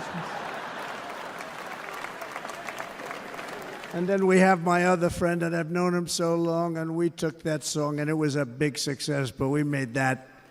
I saw a chart of great songs to America. That was #1 on the chart recently, #1. So that's Lee Greenwood, a very special, beautiful person. He's a beautiful man. But they all wanted to be here. They called. And how about the Hulkster? How good was he? Is he up? Where is he? Boy, oh boy.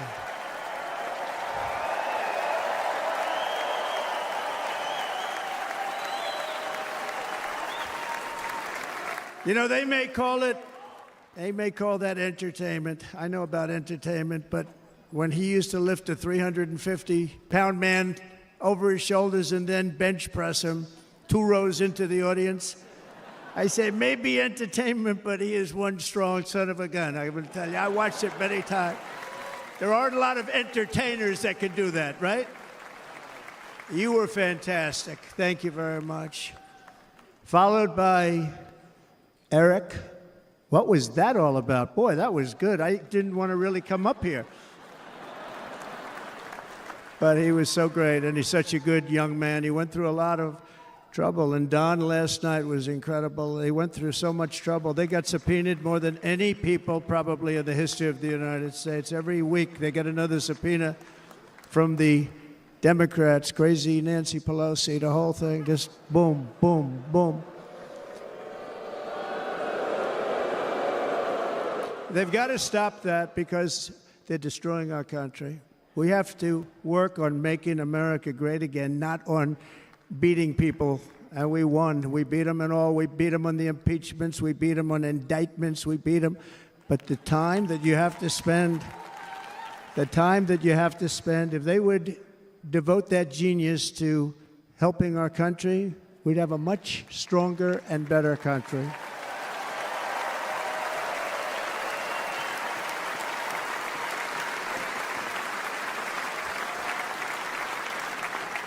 And Jason, the biggest star in country music. Jason, thank you for being here. Jason, thank you very much. Jason Aldean, he's good. I like his wife even better, by the way. She's here. Thank you, Jason. But I'm thrilled to have a new friend and partner fighting by my side.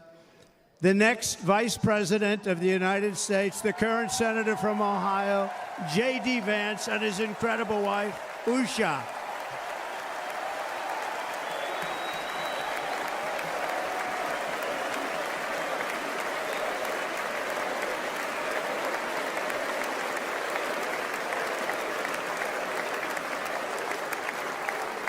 He's going to be a great Vice President. He's going to be great. He'll be with this country and with this movement, greatest movement in the history of our country, Make America Great Again. When they criticize it, they say, we're going to try and stop MAGA. I said, MAGA is Make America Great Again. What are you going to stop? There's nothing to stop. Then they say, oh, that's right. It's very tough to fight it. And all of the people that did try and fight it have failed. But he's going to be with us for a long time, and it was an honor to select him. Great, great student at Yale. His wife was a great student at Yale. They met at Yale. These are two smart people. So, J.D., you're going to be doing this for a long time. Enjoy the ride.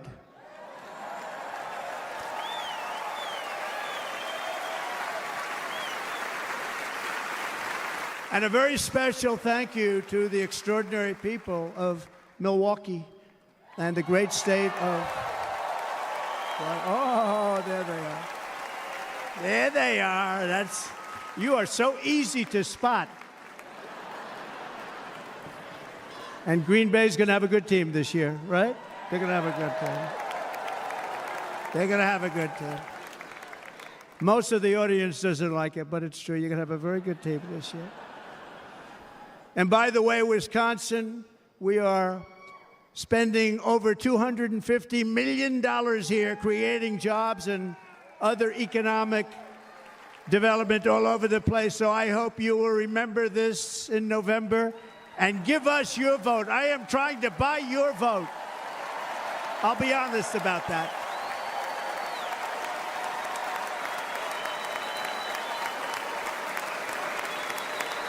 And I promise we will make Wisconsin great again. We're going to make it. Thank you, Mr. Governor. Thank you very much. Thank you. I'm here tonight to lay out a vision for the whole nation. To every citizen, whether you're a young or old man or woman, Democrat, Republican, or independent, black or white, Asian or Hispanic, I extend to you a hand of loyalty and of friendship. Together we will lead America to new heights of greatness like the world has never seen before. We were right there in the first term. We got hit with COVID. We did a great job. Nobody knew what it was, but nobody's ever seen an economy pre-COVID. And then we handed over a stock market that was substantially higher than just prior to COVID.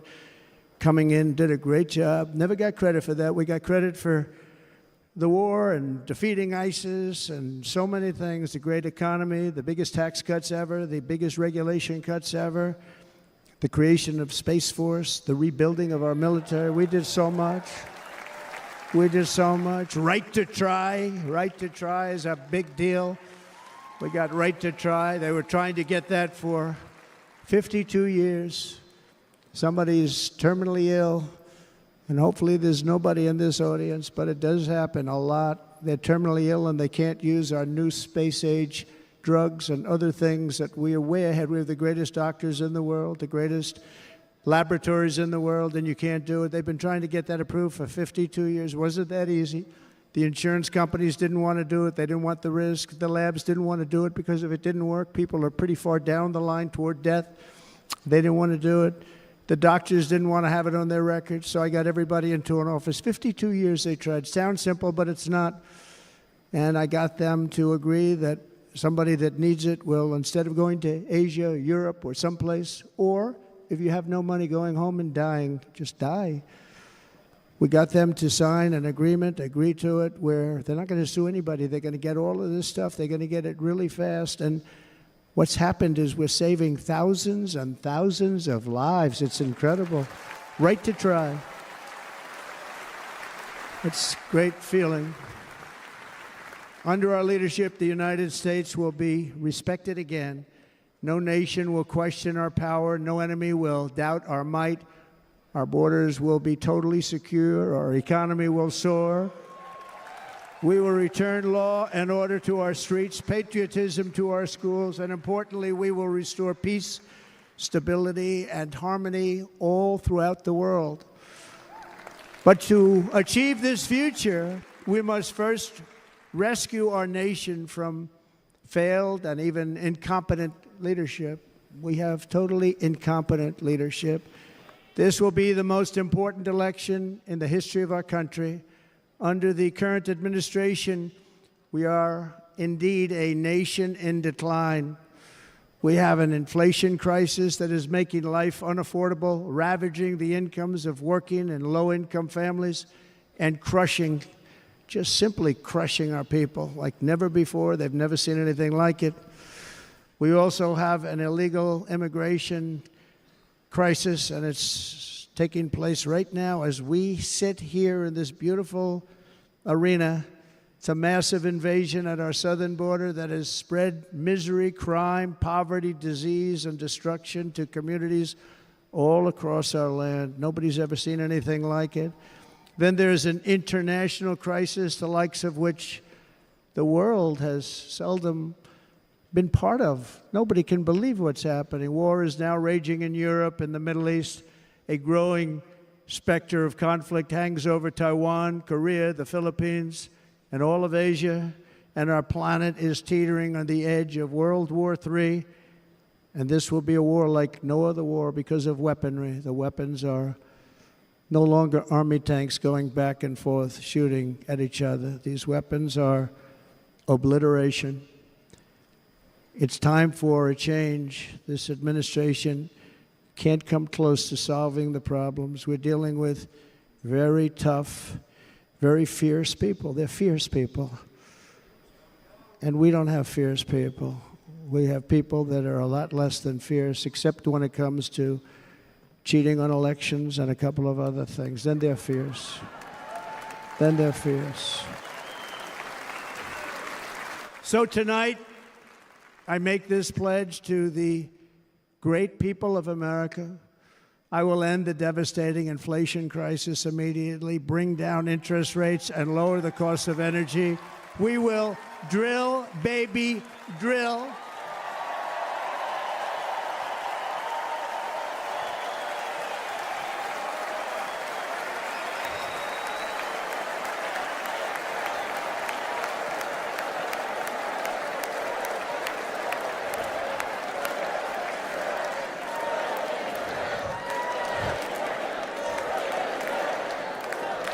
Can you believe what they're doing? But by doing that, we will lead a large-scale decline in prices. Prices will start to come down. Energy raised it. They took our energy policies and destroyed them. Then they immediately went back to them, but by that time, So much was lost. But we will do it at levels that nobody's ever seen before, and we'll end lots of different things. We'll start paying off debt and start lowering taxes even further. We gave you the largest tax cut. We'll do it more. You know, people don't realize I brought taxes way down, way down, and yet we took in more revenues the following year than we did when the tax rate was much higher. Most people said, how did you do that? Because it was incentive. Everybody was coming to the country. They were bringing back billions and billions of dollars into our country. The companies made it impossible to bring it back. The tax rate was too high, and the legal complications were far too great. I changed both of them, and hundreds of billions of dollars by Apple and so many other companies were brought back into our nation, and we had an economy the likes of which no nation had ever seen. China, we were beating them at levels that were incredible. And they know it. They know it. We'll do it again, but we'll do it even better. I will end the illegal immigration crisis by closing our border and finishing the wall, most of which I've already built.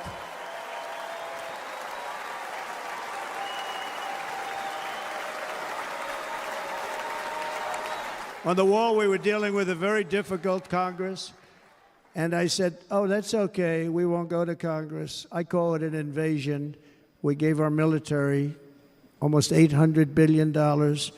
I said, I'm going to take a little of that money because this is an invasion, and we built, most of the wall is already built, and we built it through using the funds because what's better than that? We have to stop the invasion into our country that's killing hundreds of thousands of people a year. We're not going to let that happen.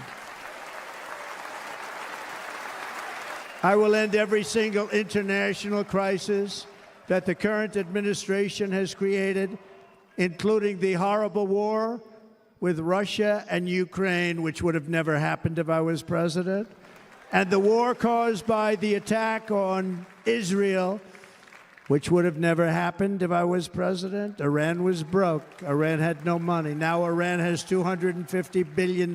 They made it all over the last 2.5 years. They were broke. I watched the other day on a show called Deface the Nation. Has anyone seen it?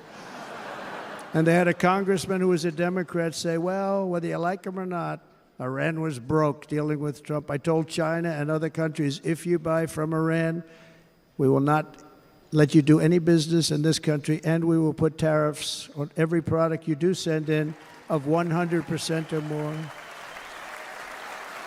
And they said to me, well, I think that's about it. They weren't going to buy any oil.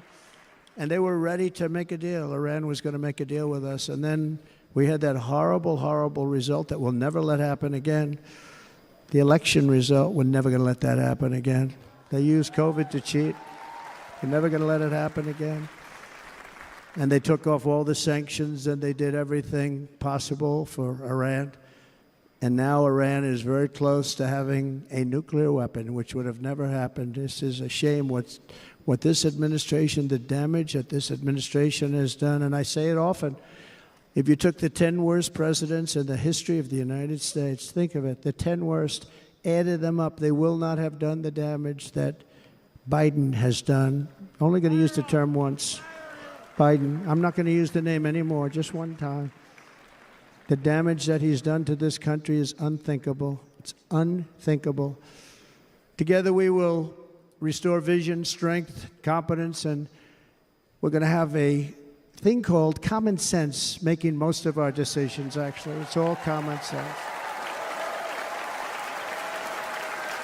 Just a few short years ago, under my presidency, we had the most secure border and best economy in the history of our country, in the history of the world. We had the greatest economy in the history of the world. We had never done anything like it. We were beating every country, including China, by leaps and bounds. Nobody had seen anything like it. We had no inflation, soaring incomes were going.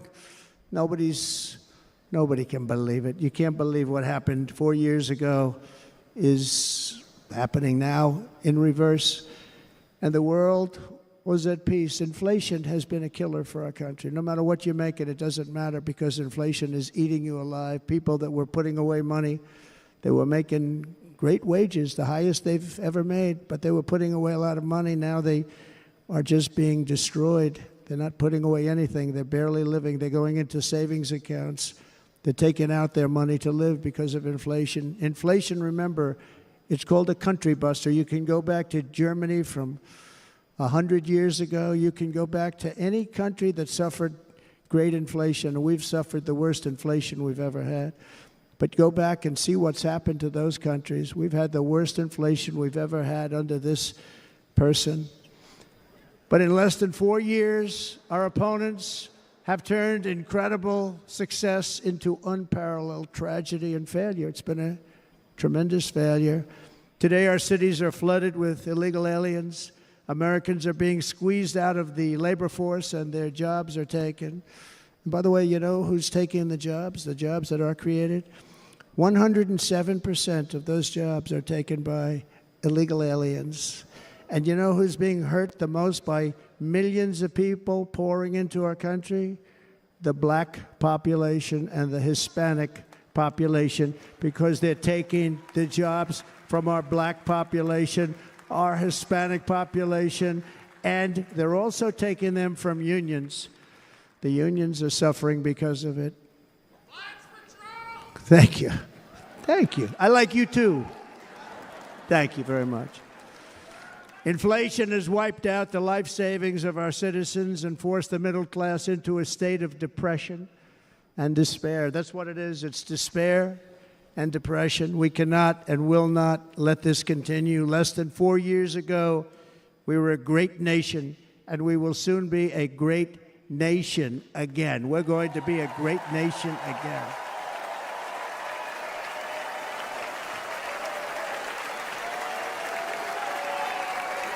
Thank you. With proper leadership, every disaster we are now enduring will be fixed, and it will be fixed very, very quickly. So tonight, whether you've supported me in the past or not, I hope you will support me in the future, because I will bring back the American dream. That's what we're going to do. You don't even hear about the American dream anymore. With great humility, I am asking you to be excited about the future of our country. Be excited. Be excited.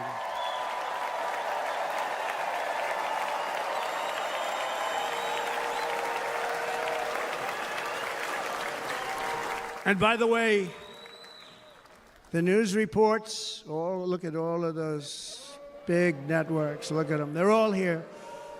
But every one of them has said this could be the most organized, best run, and most enthusiastic convention of either party that they've ever seen. Every single one.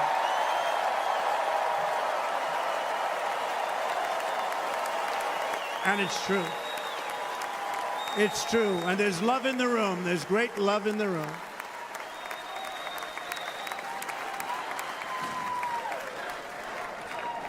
So I better finish strong. Otherwise, we'll blow it, and we can't let that happen.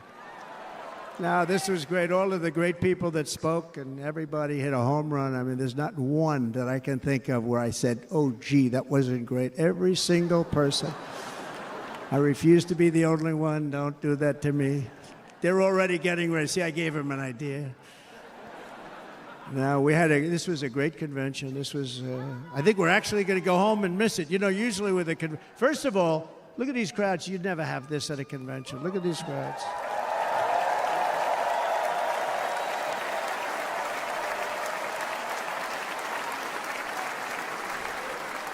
Love. It's about love. This week, the entire Republican Party has formally adopted an agenda for America's renewal, and you saw that agenda. And it's very short compared to the long, boring, meaningless agendas of the past, including the Democrats. They write these things that are hundreds of pages long, and they never read them after they're done. In their case, fortunately, they don't read them because they're pretty bad. It's a series of bold promises that we will swiftly implement when you give us a Republican House And Mr. Speaker, thank you very much. We have our great Speaker of the House with us tonight. Mr. Speaker, thank you very much. Thank you. A Republican Senate, we have many senators here, and send me back to our beautiful White House just a few short months from now. We're talking about just months. It can't come fast enough. We have to get it done. First, we must get economic relief to our citizens. Starting on day one, we will drive down prices and make America affordable again. We have to make it affordable. It's not affordable. People can't live like this. Under this administration, our current administration, groceries are up 57%, gasoline is up 60 and 70%, mortgage rates have quadrupled. And the fact is, it doesn't matter what they are because you can't get the money anyway. You can't buy houses. Young people can't get any financing to buy a house. The total household costs have increased an average of $28,000 per family under this administration. Republicans have a plan to bring down prices and bring them down very, very rapidly. By slashing energy costs, we will in turn reduce the cost of transportation, manufacturing, and all household goods. So much starts with energy. And remember, we have more liquid gold under our feet than any other country by far. We are a nation that has the opportunity to make an absolute fortune with its energy. We have it, and China doesn't. Under the Trump administration, just 3.5 years ago, we were energy independent, but soon we will actually be better than that. We will be energy dominant and supply not only ourselves, but we will supply the rest of the world with numbers that nobody has ever seen, and we will reduce our debt, $36 trillion. We will start reducing that, and we will also reduce your taxes still further. Next, and by the way, they want to raise your taxes 4 times, think of it. And all my life I grew up watching politicians. I always loved politics, I guess. I was on the other side. I'd watch and they were always talking about, we will give you a tax cut. We will give you a tax cut. My whole life I was watching, I will give you a tax cut, right, Mr. Congressman? That's all they talked about. This is the only administration that said, we're going to raise your taxes by 4 times what you're paying now, and people are supposed to vote for them? I've never heard it. You're paying too much.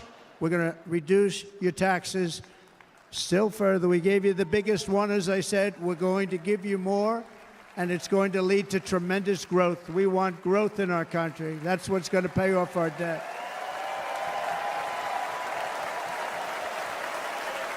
And next, we will end the ridiculous and actually incredible waste of taxpayer dollars that is fueling the inflation crisis. They spent trillions of dollars on things having to do with the Green New Scam. It's a scam. And that's caused tremendous inflationary pressures in addition to the cost of energy. And all of the trillions of dollars that are sitting there not yet spent, we will redirect that money for important projects like roads, bridges, dams, and we will not allow it to be spent on meaningless Green New Scam ideas.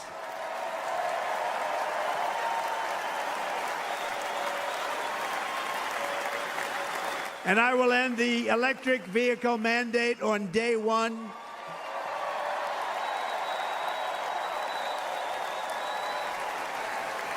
Thereby saving the U.S. auto industry from complete obliteration, which is happening right now, and saving U.S. customers thousands and thousands of dollars per car.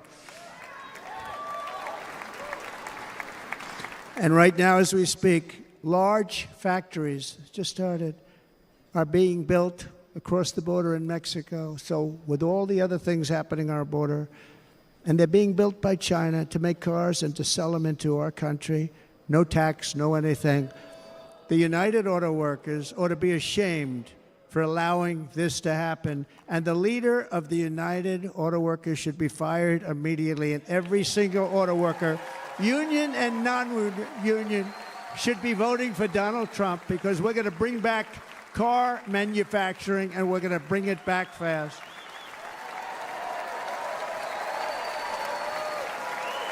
They're building some of the largest auto plants anywhere in the world. Think of it, in the world. We're going to bring it back. We're going to make them. We don't mind that happening, but those plants are going to be built in the United States, and our people are going to man those plants.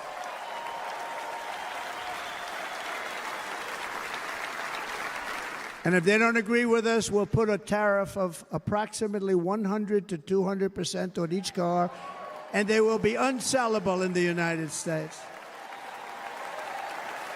We have long been taken advantage of by other countries. And think of it, oftentimes these other countries are considered so-called allies. They've taken advantage of us for years. We lose jobs, we lose revenue, and they gain everything and wipe out our businesses, wipe out our people. I stopped it for 4 years. I stopped it.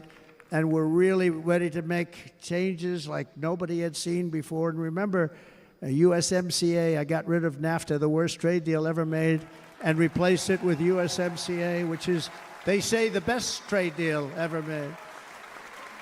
Actually, probably the best trade deal was the deal I made with China, where they buy $50 billion worth of our product. They were buying nothing. They buy $50 billion worth. They had to. But I don't even talk about it because of COVID. I don't even mention it, frankly, because of what happened with the China virus.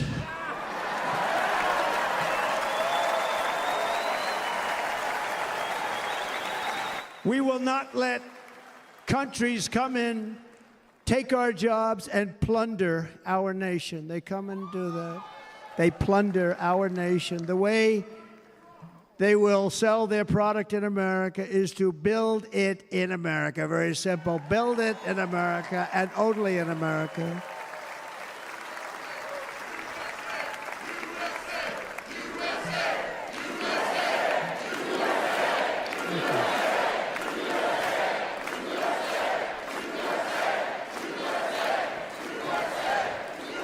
And this very simple formula, and Congress has to go along with us, and they will. This very simple formula will create massive numbers of jobs. We will take over the auto industry again, and many, many hundreds of thousands of jobs. We lost so many jobs over the years.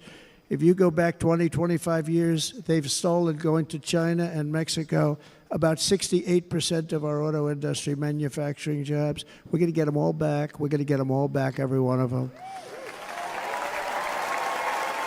At the center of our plan for economic relief are massive tax cuts for workers that include something else that's turned out to be very popular, actually. Here it's very popular in this building and all those hotels that I saw that are so nice. I'm staying in a nice one. It's called no tax on tips. No tax on tips. No tax on tips.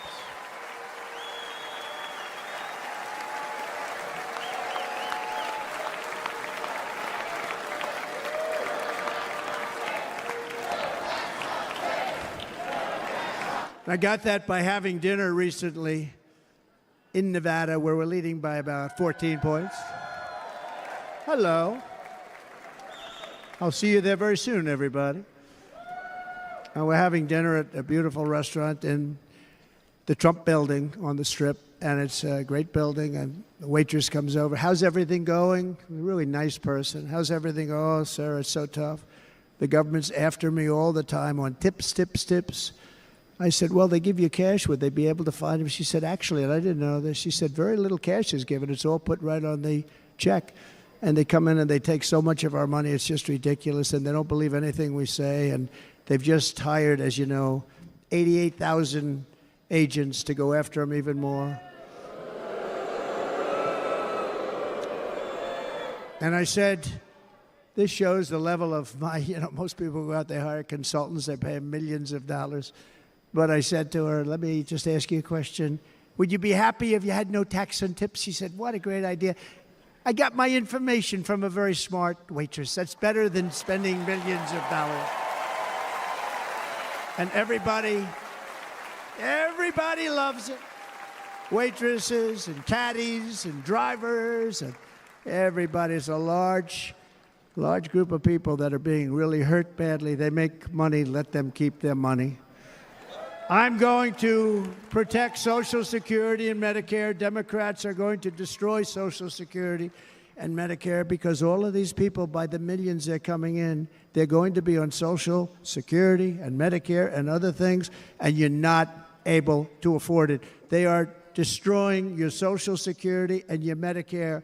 Under my plan, incomes will skyrocket, inflation will vanish completely, jobs will come roaring back, and the middle class will prosper like never, ever before, and we're going to do it very rapidly.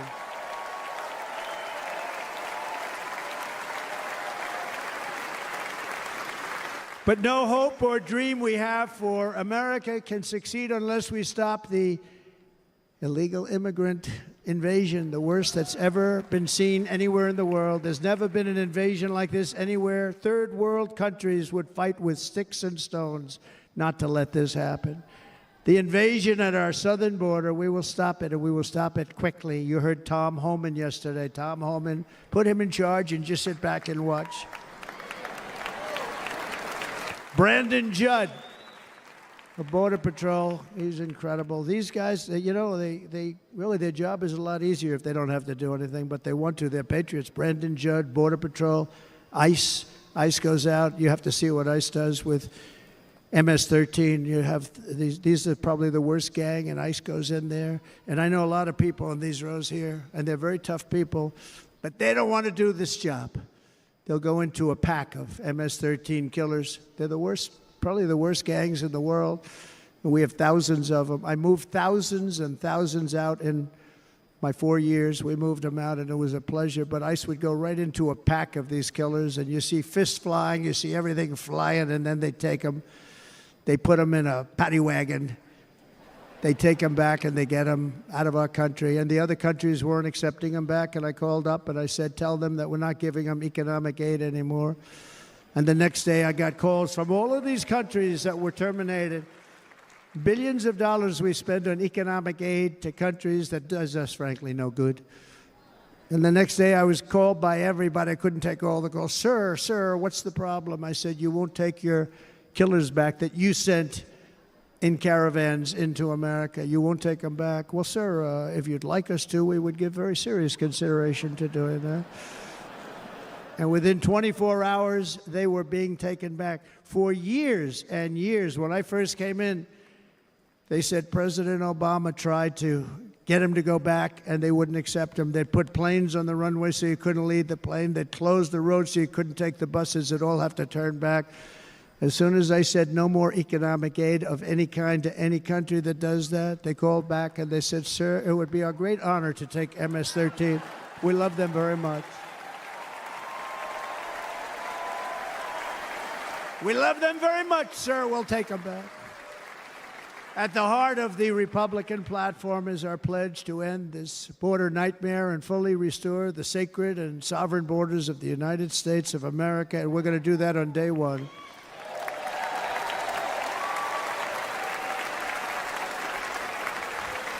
That means two things on day one, right? Drill, baby, drill, and close our borders.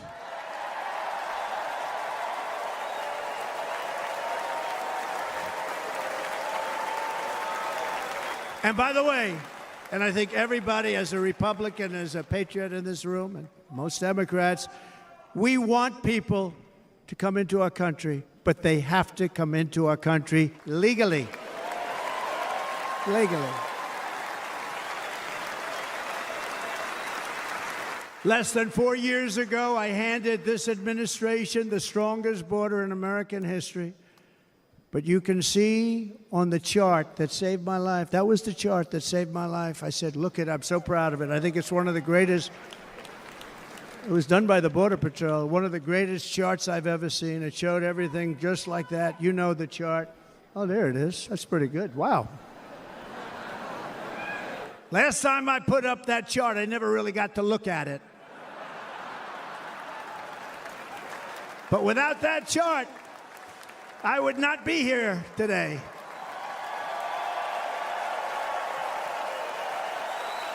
Never got to look at it.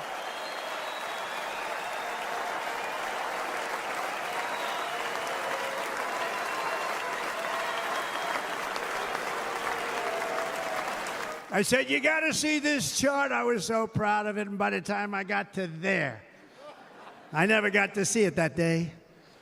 But I'm seeing it now, and I was very proud. If you look at the arrow on the bottom, that's the lowest level, the one on the bottom, heavy red arrow. That's the lowest level of illegal immigrants ever to come into our country in recorded history, right there. Right there. And that was my last week in office. And then you see what happened after I left. Look at the rest. And if you go out a little bit further, it's getting to be a little bit old, but I love it anyway, right?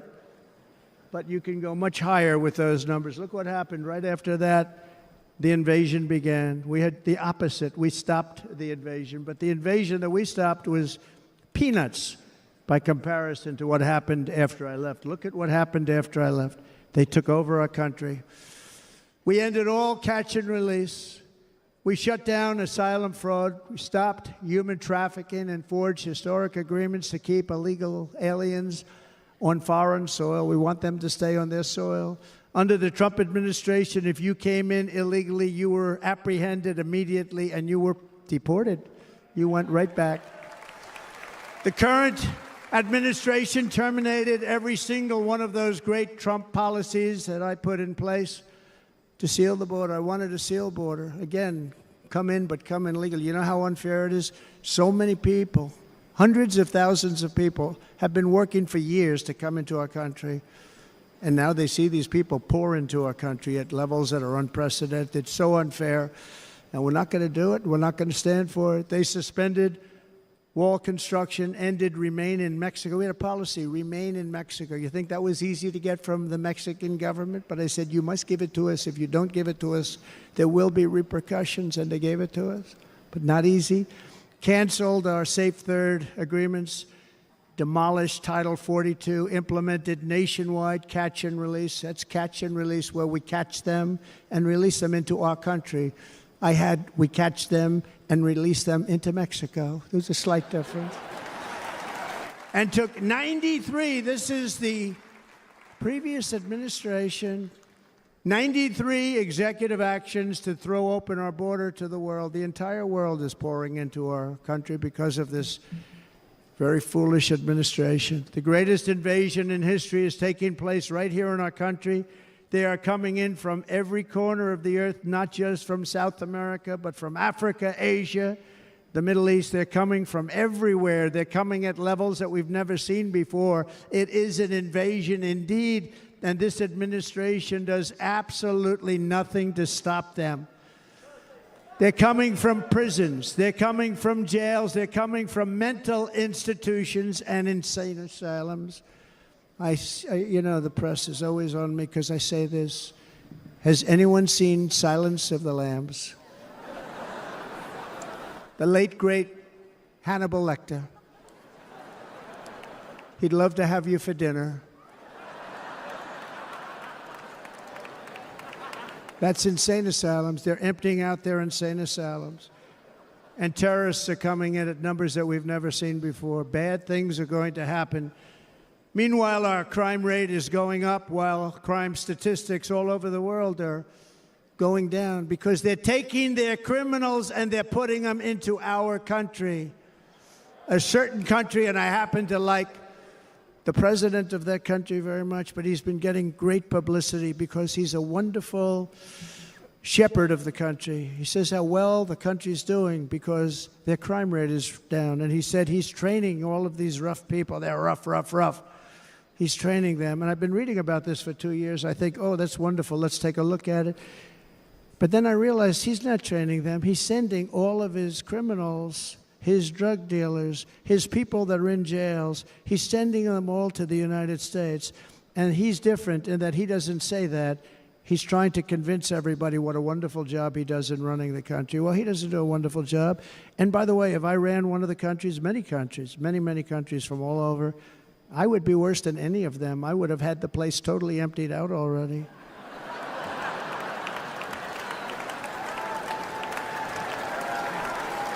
But we become a dumping ground for the rest of the world, which is laughing at us. They think we're stupid.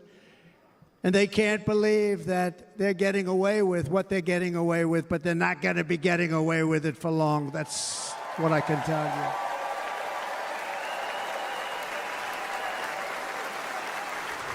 you. In Venezuela, Caracas, high crime. Caracas, Venezuela, really a dangerous place, but not anymore. Because in Venezuela, crime is down 72%. In fact, if they would ever win this election, I hate to even say that, we will have our next Republican convention in Venezuela because it will be safe. Our cities will be so unsafe, we will not be able to have it there. In El Salvador, murders are down by 70%. Why are they down? Now, he would have you convinced that because he's trained murderers to be wonderful people. No. They're down because they're sending their murderers to the United States of America. This is going to be very bad. And bad things are going to happen, and you're seeing it happen all the time. That's why, to keep our families safe, the Republican platform promises to launch the largest deportation operation in the history of our country. Even larger than that of President Dwight D. Eisenhower from many years ago. You know, he was a moderate, but he believed very strongly in borders. He had the largest deportation operation we've ever had. Just recently, I spoke to the grieving mother of Jocelyn Nungary, a wonderful woman, a precious 12-year-old girl from Houston who last month was tied up, assaulted, and strangled to death after walking to the convenience store just a block away from her house. Her body was dumped near the side of the road in a shallow creek, found by some onlookers who couldn't believe what they had witnessed. Charged with Jocelyn's heinous murder are 2 illegal aliens from Venezuela who came across our border, were in custody, and were then released into the country by this horrible, horrible administration that we have right now. I also met recently with the heartbroken mother and sister of Rachel Morin. Rachel was a 37-year-old mom of 5 beautiful children who was brutally raped and murdered while out on a run. She wanted to keep herself in good shape. It was very important to her. She was murdered. The monster responsible first killed another woman in El Salvador before he was led into America by the White House. This White House let them in. He then attacked a 9-year-old girl and her mother in a home invasion in Los Angeles before murdering Rachel in Maryland. Traveled all throughout the country, doing tremendous damage. Rachel's mother will never be the same. I spent time with her. She will never be the same. I've also met with the wonderful family of Laken Riley, the brilliant 22-year-old nursing student. She was so proud of being first in her class, who was out for a jog on the campus of the University of Georgia when she was assaulted, beaten, and horrifically killed. Yet another American life was stolen by a criminal alien set free by this administration. And these were incredible people we're talking about. These were incredible people who died. Tonight, America, this is my vow. I will not let these killers and criminals into our country.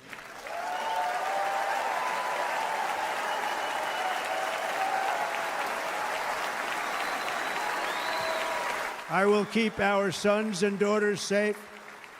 As we bring security to our streets, we will help bring stability to the world. I was the first president in modern times to start no new wars. You know, we were the toughest, we were the most respected. And you saw this. Hungry, strong country, run by a very powerful, tough leader. He's a tough guy. Press doesn't like him because he's tough. And he came out recently. They were asking him at an interview, the whole world is exploding. What's happening? What's going on? Viktor Orban, Prime Minister of Hungary, very tough man.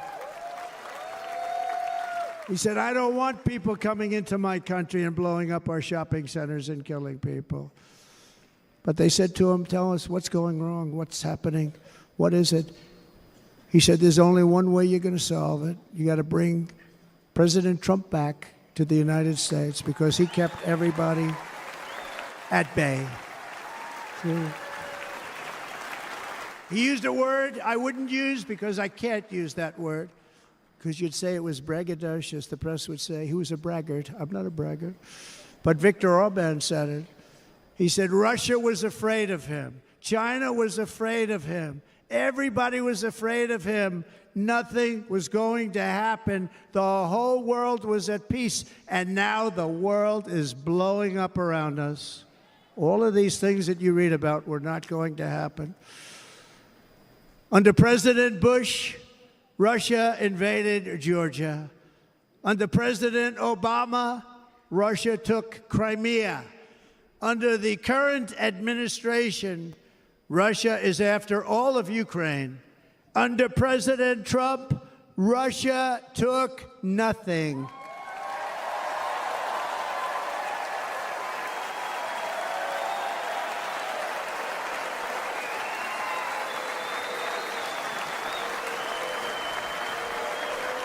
We defeated 100% of ISIS in Syria and Iraq, something that was said to take 5 years, sir. It'll take 5 years, sir. We did it in a matter of a couple of months. We have a great military. Our military is not woke. It's just some of the fools on top that are woke.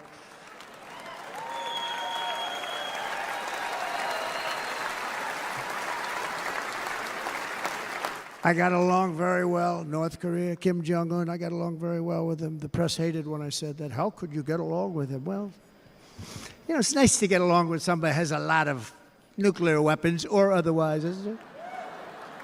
See, in the old days, they'd say, that's a wonderful thing. Now they say, how can you possibly do that? But no, I got along with him, and we stopped the missile launches from North Korea. Now North Korea is acting up again, but when we get back, I get along with him. He'd like to see me back, too. I think he misses me, if you want to know the truth. Our opponents inherited a world at peace and turned it into a planet of war. We're in a planet of war. Look at that attack on Israel. Look at what's happening with Ukraine. The cities are just bombed out.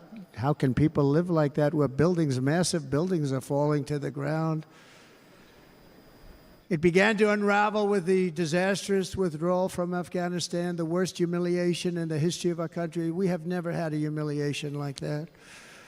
13 heroic U.S. service members were tragically and needlessly killed. 45 others were horrifically wounded. Nobody ever talks about them. No arms, no legs, face explosions, horrifically wounded. And by the way, we have a man in this room who's running for the U.S. Senate from a great state, Nevada, named Sam Brown, who paid the ultimate price. Thank you, Sam. Thank you, Sam. Thank you. He paid the biggest price probably ever paid by anybody that is running for office, and I think he's going to do great. He's running against a person that is not good, not respected, a total lightweight. But Sam, I think, paid, really, we were talking about it with some of the senators that are working so hard for Sam, but he paid the biggest price of any senator ever to run for the Senate. I don't think anybody's ever what he did. He was a real hero, a really great person. And he's running, and I hope that everybody gets out and votes for Sam Brown.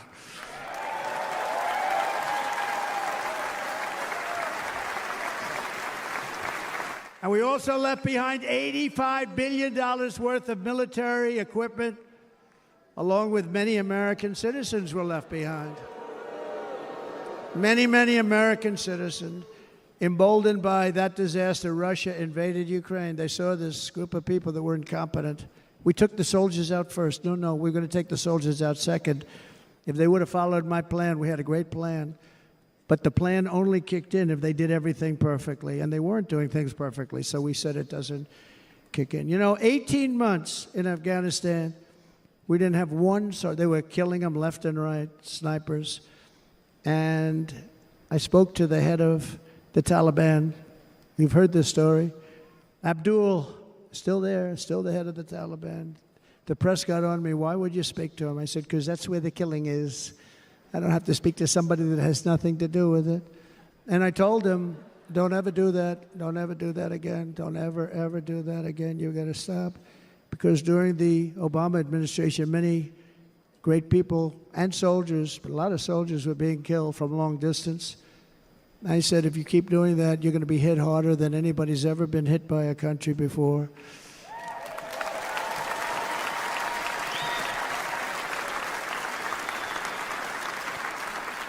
And he said, I understand, Your Excellency. He called me Your Excellency. I wonder if he calls the other guy Your Excellency. I doubt it. The other guy gave him everything. I mean, what kind of a deal was that? He walked out, gave him everything. Do you know that right now Afghanistan is one of the largest sellers of weapons in the world? They're selling the brand new, beautiful weapons that we gave them. But think of it, he actually said to me, but why do you show me a picture of my home? I said, you'll have to ask your people or one of your wives. But he could figure it out. And for 18 months, we had not one attack on an American soldier by the Taliban. 18 months.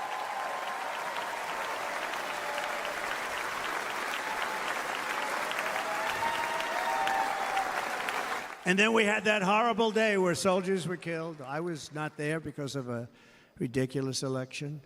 But we had that horrible attack. And they also gave up Bagram, one of the biggest bases anywhere in the world, air bases anywhere in the world, the longest runways, most powerful, hardened, thickened runways. We gave it up. And I liked it not because of Afghanistan. I liked it because of China. It's 1 hour away from where China makes their nuclear weapons. And you know who has it now? China has it now. We were keeping that. And now China is likewise circling Taiwan, and Russian warships and nuclear submarines are operating 60 miles off the coast in Cuba. Do you know that? No, the press refuses to write about it. If that were me running this country and we had nuclear submarines in Cuba, I will tell you that headlines every day would be, what's wrong with our president? You don't even hear this. You're not hearing about this. Russia has nuclear submarines and warships 60 miles away, Mr. Congressman, from Miami, by the way, happens to be here. Correct? In Cuba. And that would not be stood for if it were somebody else. They don't want to mention it, but now maybe they will. And the entire world, I tell you this, we want our hostages back, and they better be back before I assume office, or you will be paying a very big price.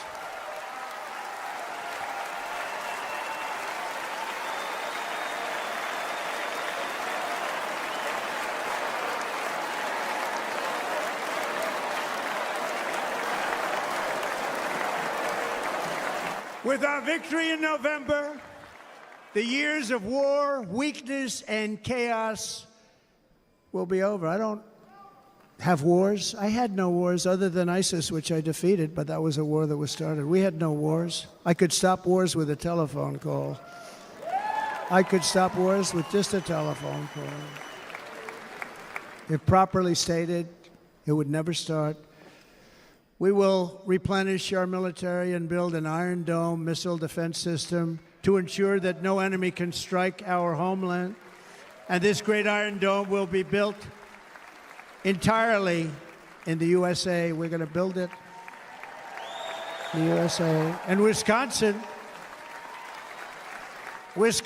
just like I gave you that massive ship contract, and you're doing a very nice job, Governor, right? Thank you, Governor. And they're doing a great job. In fact, I had a little design change, and we gave them a tremendous for essentially what we used to call destroyers. These are now the most beautiful. They look like yachts. I said, we have to take the bow, and we have to make it a little nicer and a little point at the top instead of a flat nose. And the people at the shipyard said, this guy sort of knows what he's doing. We have most beautiful ships, right, Governor? And everybody sitting over there. And it was a big contract that everybody wanted. I gave it to Wisconsin, but we're going to have a lot of that built right here in the state of Wisconsin and all other states. Israel has an Iron Dome. They have a missile defense system. 342 missiles were shot into Israel, and only one got through a little bit. It was badly wounded. It fell to the ground, but most of them are. And Ronald Reagan wanted this many years ago, but we really didn't have the technology many years ago. Remember, they called it Starship, spaceship, anything to mock him. But he was a very good president, very, very good. But now we have unbelievable technology. And why should other countries have this and we don't? No, we're going to build an Iron Dome over our country, and we're going to be sure that nothing can come and harm our people. And again, from an economic development standpoint, we're going to make it all right here. No more sending it out to other countries in order to help. It's America first. America first. We will unleash the power of American innovation. And as we do, we will soon be on the verge of finding the cures to cancer, Alzheimer's disease, and many other diseases. We're going to get to the bottom of it. You remember this gentleman that I don't want to mention other than one time I had to, because when you say the 10 worst, I had to do it. I didn't want anybody to be confused. But this man said, we're going to find the cure to cancer. Nothing happened. We're going to get to the cure for cancer and Alzheimer's and so many other things. We're so close to doing something great. But we need a leader that will let it be done. We will not have men playing in women's sports. That will end immediately.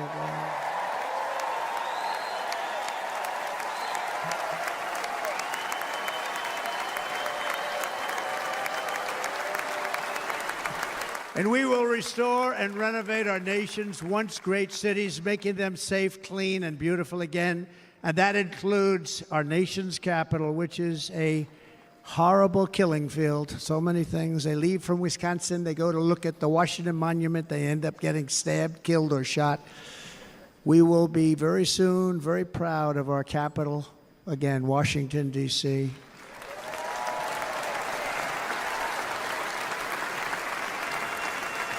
America is on the cusp of a new golden age, but we will have the courage to seize it. We're going to take it. We're going to make it a current. We're going to bring this into a golden age like never seen before. Remember this, China wants to do it. Japan wants to do it. All of these countries want to do it. We have to produce massive amounts of energy if we're going to produce the new. If you look at some of the things that have been done and some of the things that we're going to do, but AI needs literally twice the electricity that's available now in our country. Can you imagine? But instead, we're spending places where they recharge electric cars. They built 8 chargers at a certain location toward the Midwest. 8 chargers for $9 billion. Think of them as a tank for filling up your gas. Think of it. They spent $9 billion on 8 chargers, 3 of which didn't work.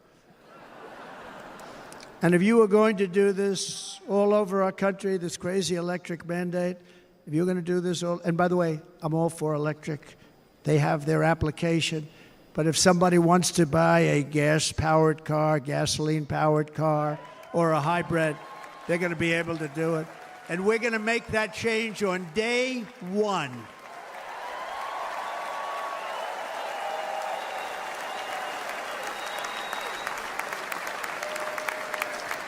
So to conclude, just a few short days ago, my journey with you nearly ended. We know that.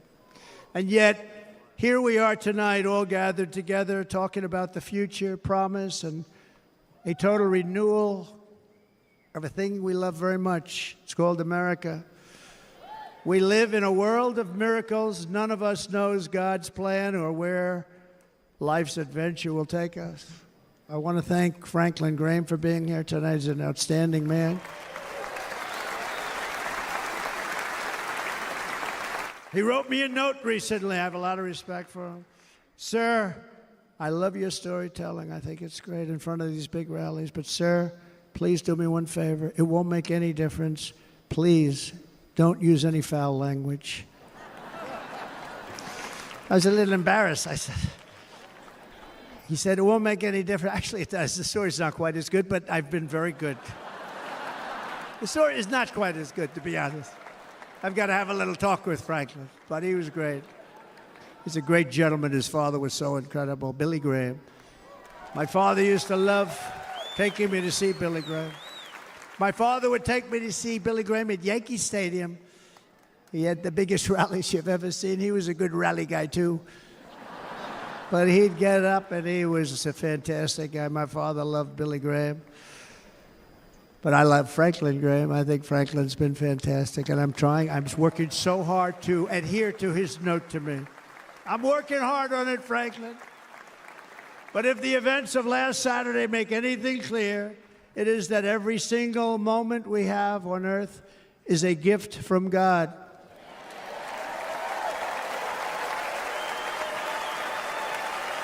We have to make the most of every day for the people and for the country that we love. The attacker in Pennsylvania wanted to stop our movement, but the truth is the movement has never been about me. It has always been about you. It's your movement. It's the biggest movement in the history of our country by far. Can't be stopped. It can't be stopped. It has always been about the hardworking, patriotic citizens of America. For too long, our nation has settled for too little. We settled for too little.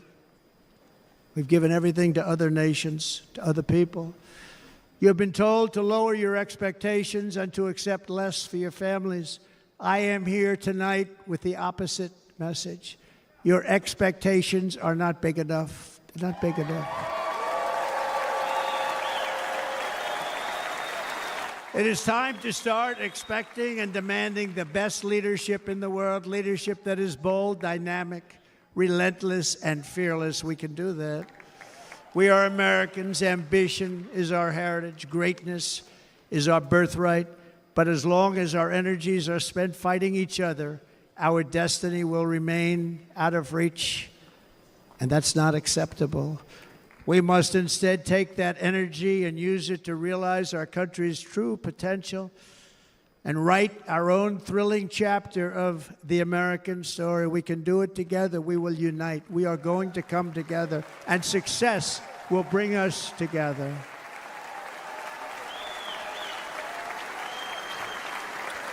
It is a story of love, sacrifice, and so many other things.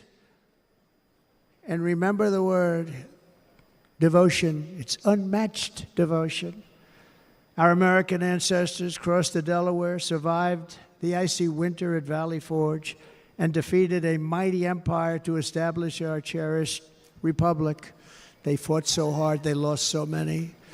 They pushed thousands and thousands of miles across a dangerous frontier, taming the wilderness to build a life and a magnificent home for their family. They packed their families into covered wagons, trekked across hazardous trails, scaled towering mountains, and braved rivers and rapids to stake their claim on the wide open, new, and very beautiful frontier. When our way of life was threatened, American patriots marched onto the battlefield, raced into enemy strongholds, and stared down death and stared down those enemies to keep alive the flame of freedom. At Yorktown, Gettysburg, and Midway, they joined the roll call of immortal heroes. So many heroes, so many great, great people. And we have to cherish those people. We can't forget those people. We have to cherish those people.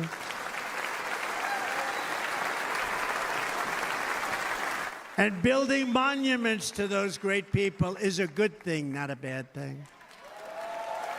They saved our country. No challenge was too much. No hardship was too great. No enemy was too fierce. Together, these patriots soldiered on and endured, and they prevailed because they had faith in each other, faith in their country, and above all, they had faith in their God.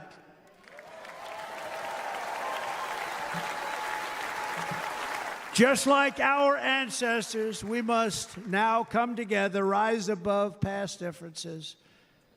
Any disagreements have to be put aside and go forward united as one people, one nation, pledging allegiance to one great, beautiful, I think it's so beautiful, American flag. Tonight I ask for your partnership, for your support, and I am humbly asking for your vote. I want your vote. Going to make our country great again.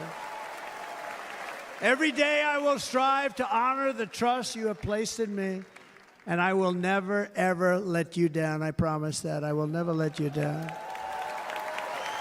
To all of the forgotten men and women who have been neglected, abandoned, and left behind, you will be forgotten no longer. We will press forward, and together we will win, win, win.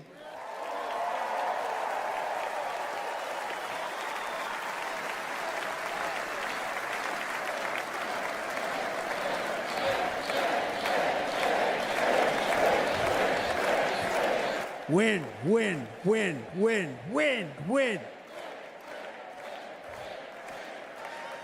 Nothing will sway us, nothing will slow us, and no one will ever stop us. No matter what dangers come our way, no matter what obstacles lie in our path, we will keep striving toward our shared and glorious destiny, and we will not fail. We will not fail. Together we will save this country, we will restore the republic, and we will usher in the rich and wonderful tomorrows that our people so truly deserve. America's future will be bigger, better, bolder, brighter, happier, stronger, freer, greater, and more united than ever before.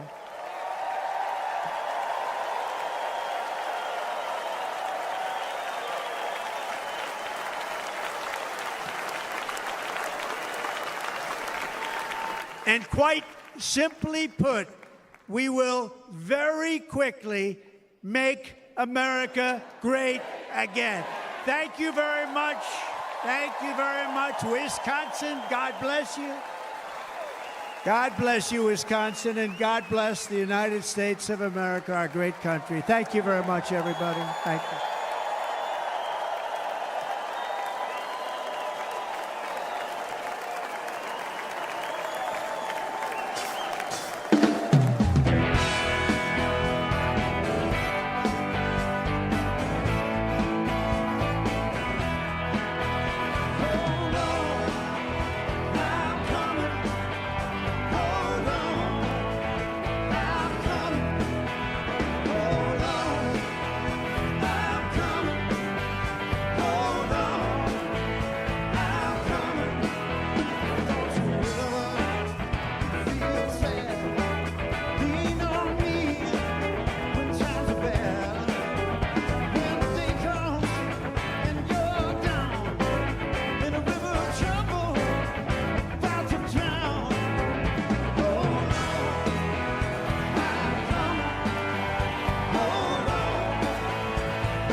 now, ladies and gentlemen, please welcome back the chairman of the Republican National Committee, Michael Whatley of North Carolina.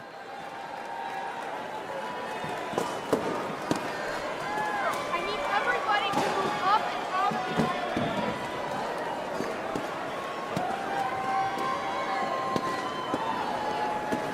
aisle. And now, to deliver this evening's benediction, please welcome Dr. Mario Dickens from Milwaukee.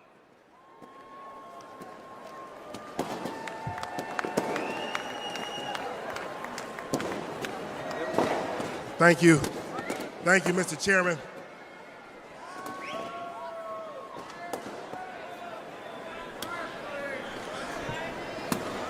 I want to thank God for being here and granting me this opportunity to address the Republican National Convention 2024.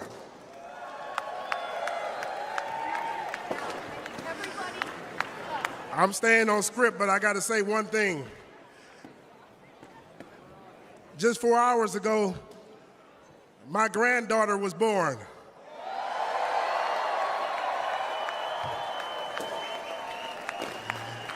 Ayanna Leah Dickens.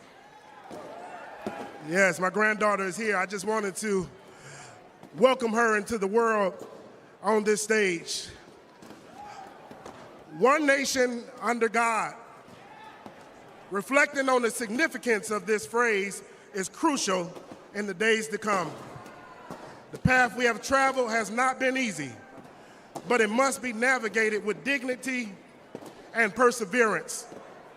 The Holy Scriptures state that the peace of God surpasses all understanding.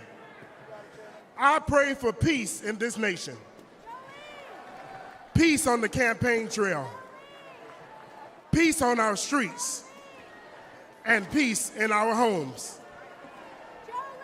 We extend prayers for Corey Comprator, who tragically lost his life in Saturday's assassination attempt, for the innocent bystanders injured, and for their grieving families. May the presence of God be with them. It is God who established governments, as explained in Romans 13, verse 1. And for that, we are grateful. My wife, Cherie, I love you. My parents and my children know that God is the ultimate answer. As you leave this Republican National Convention, do so with the confidence that He will guide your path and keep you in His grace. My hope is that we all find joy in the days to come and embrace leadership in the up-and-coming elections that will guide the next 4 years with wisdom and peace. So please stand with me as I end this prayer. I pledge allegiance to the flag of the United States of America and to the republic for which it stands, one nation under God, indivisible, with liberty and justice for all. In Jesus' name we pray. God, we give you the honor, the praise, and the glory. Hallelujah. President Trump, Senator Vance, may God lead you and guide you. Amen. Thank you. Thank you. Great job. Great job. Thank you. The chair now recognizes the delegate from the state of Wisconsin for the purpose of making a motion. Chairman Mike Whatley, thank you so much for bringing this convention to the greatest state in America, Wisconsin, a great city of Milwaukee. It's been a great convention. I, Tommy Thompson, former governor of Wisconsin, along with my good friend, Governor Scott Walker, and our chairman, Chairman Brian Schimming, the whole Republican delegation at this particular time wants to adjourn, sign a die, the 2024 convention. Thank you, all of you, for coming. Drive safely home.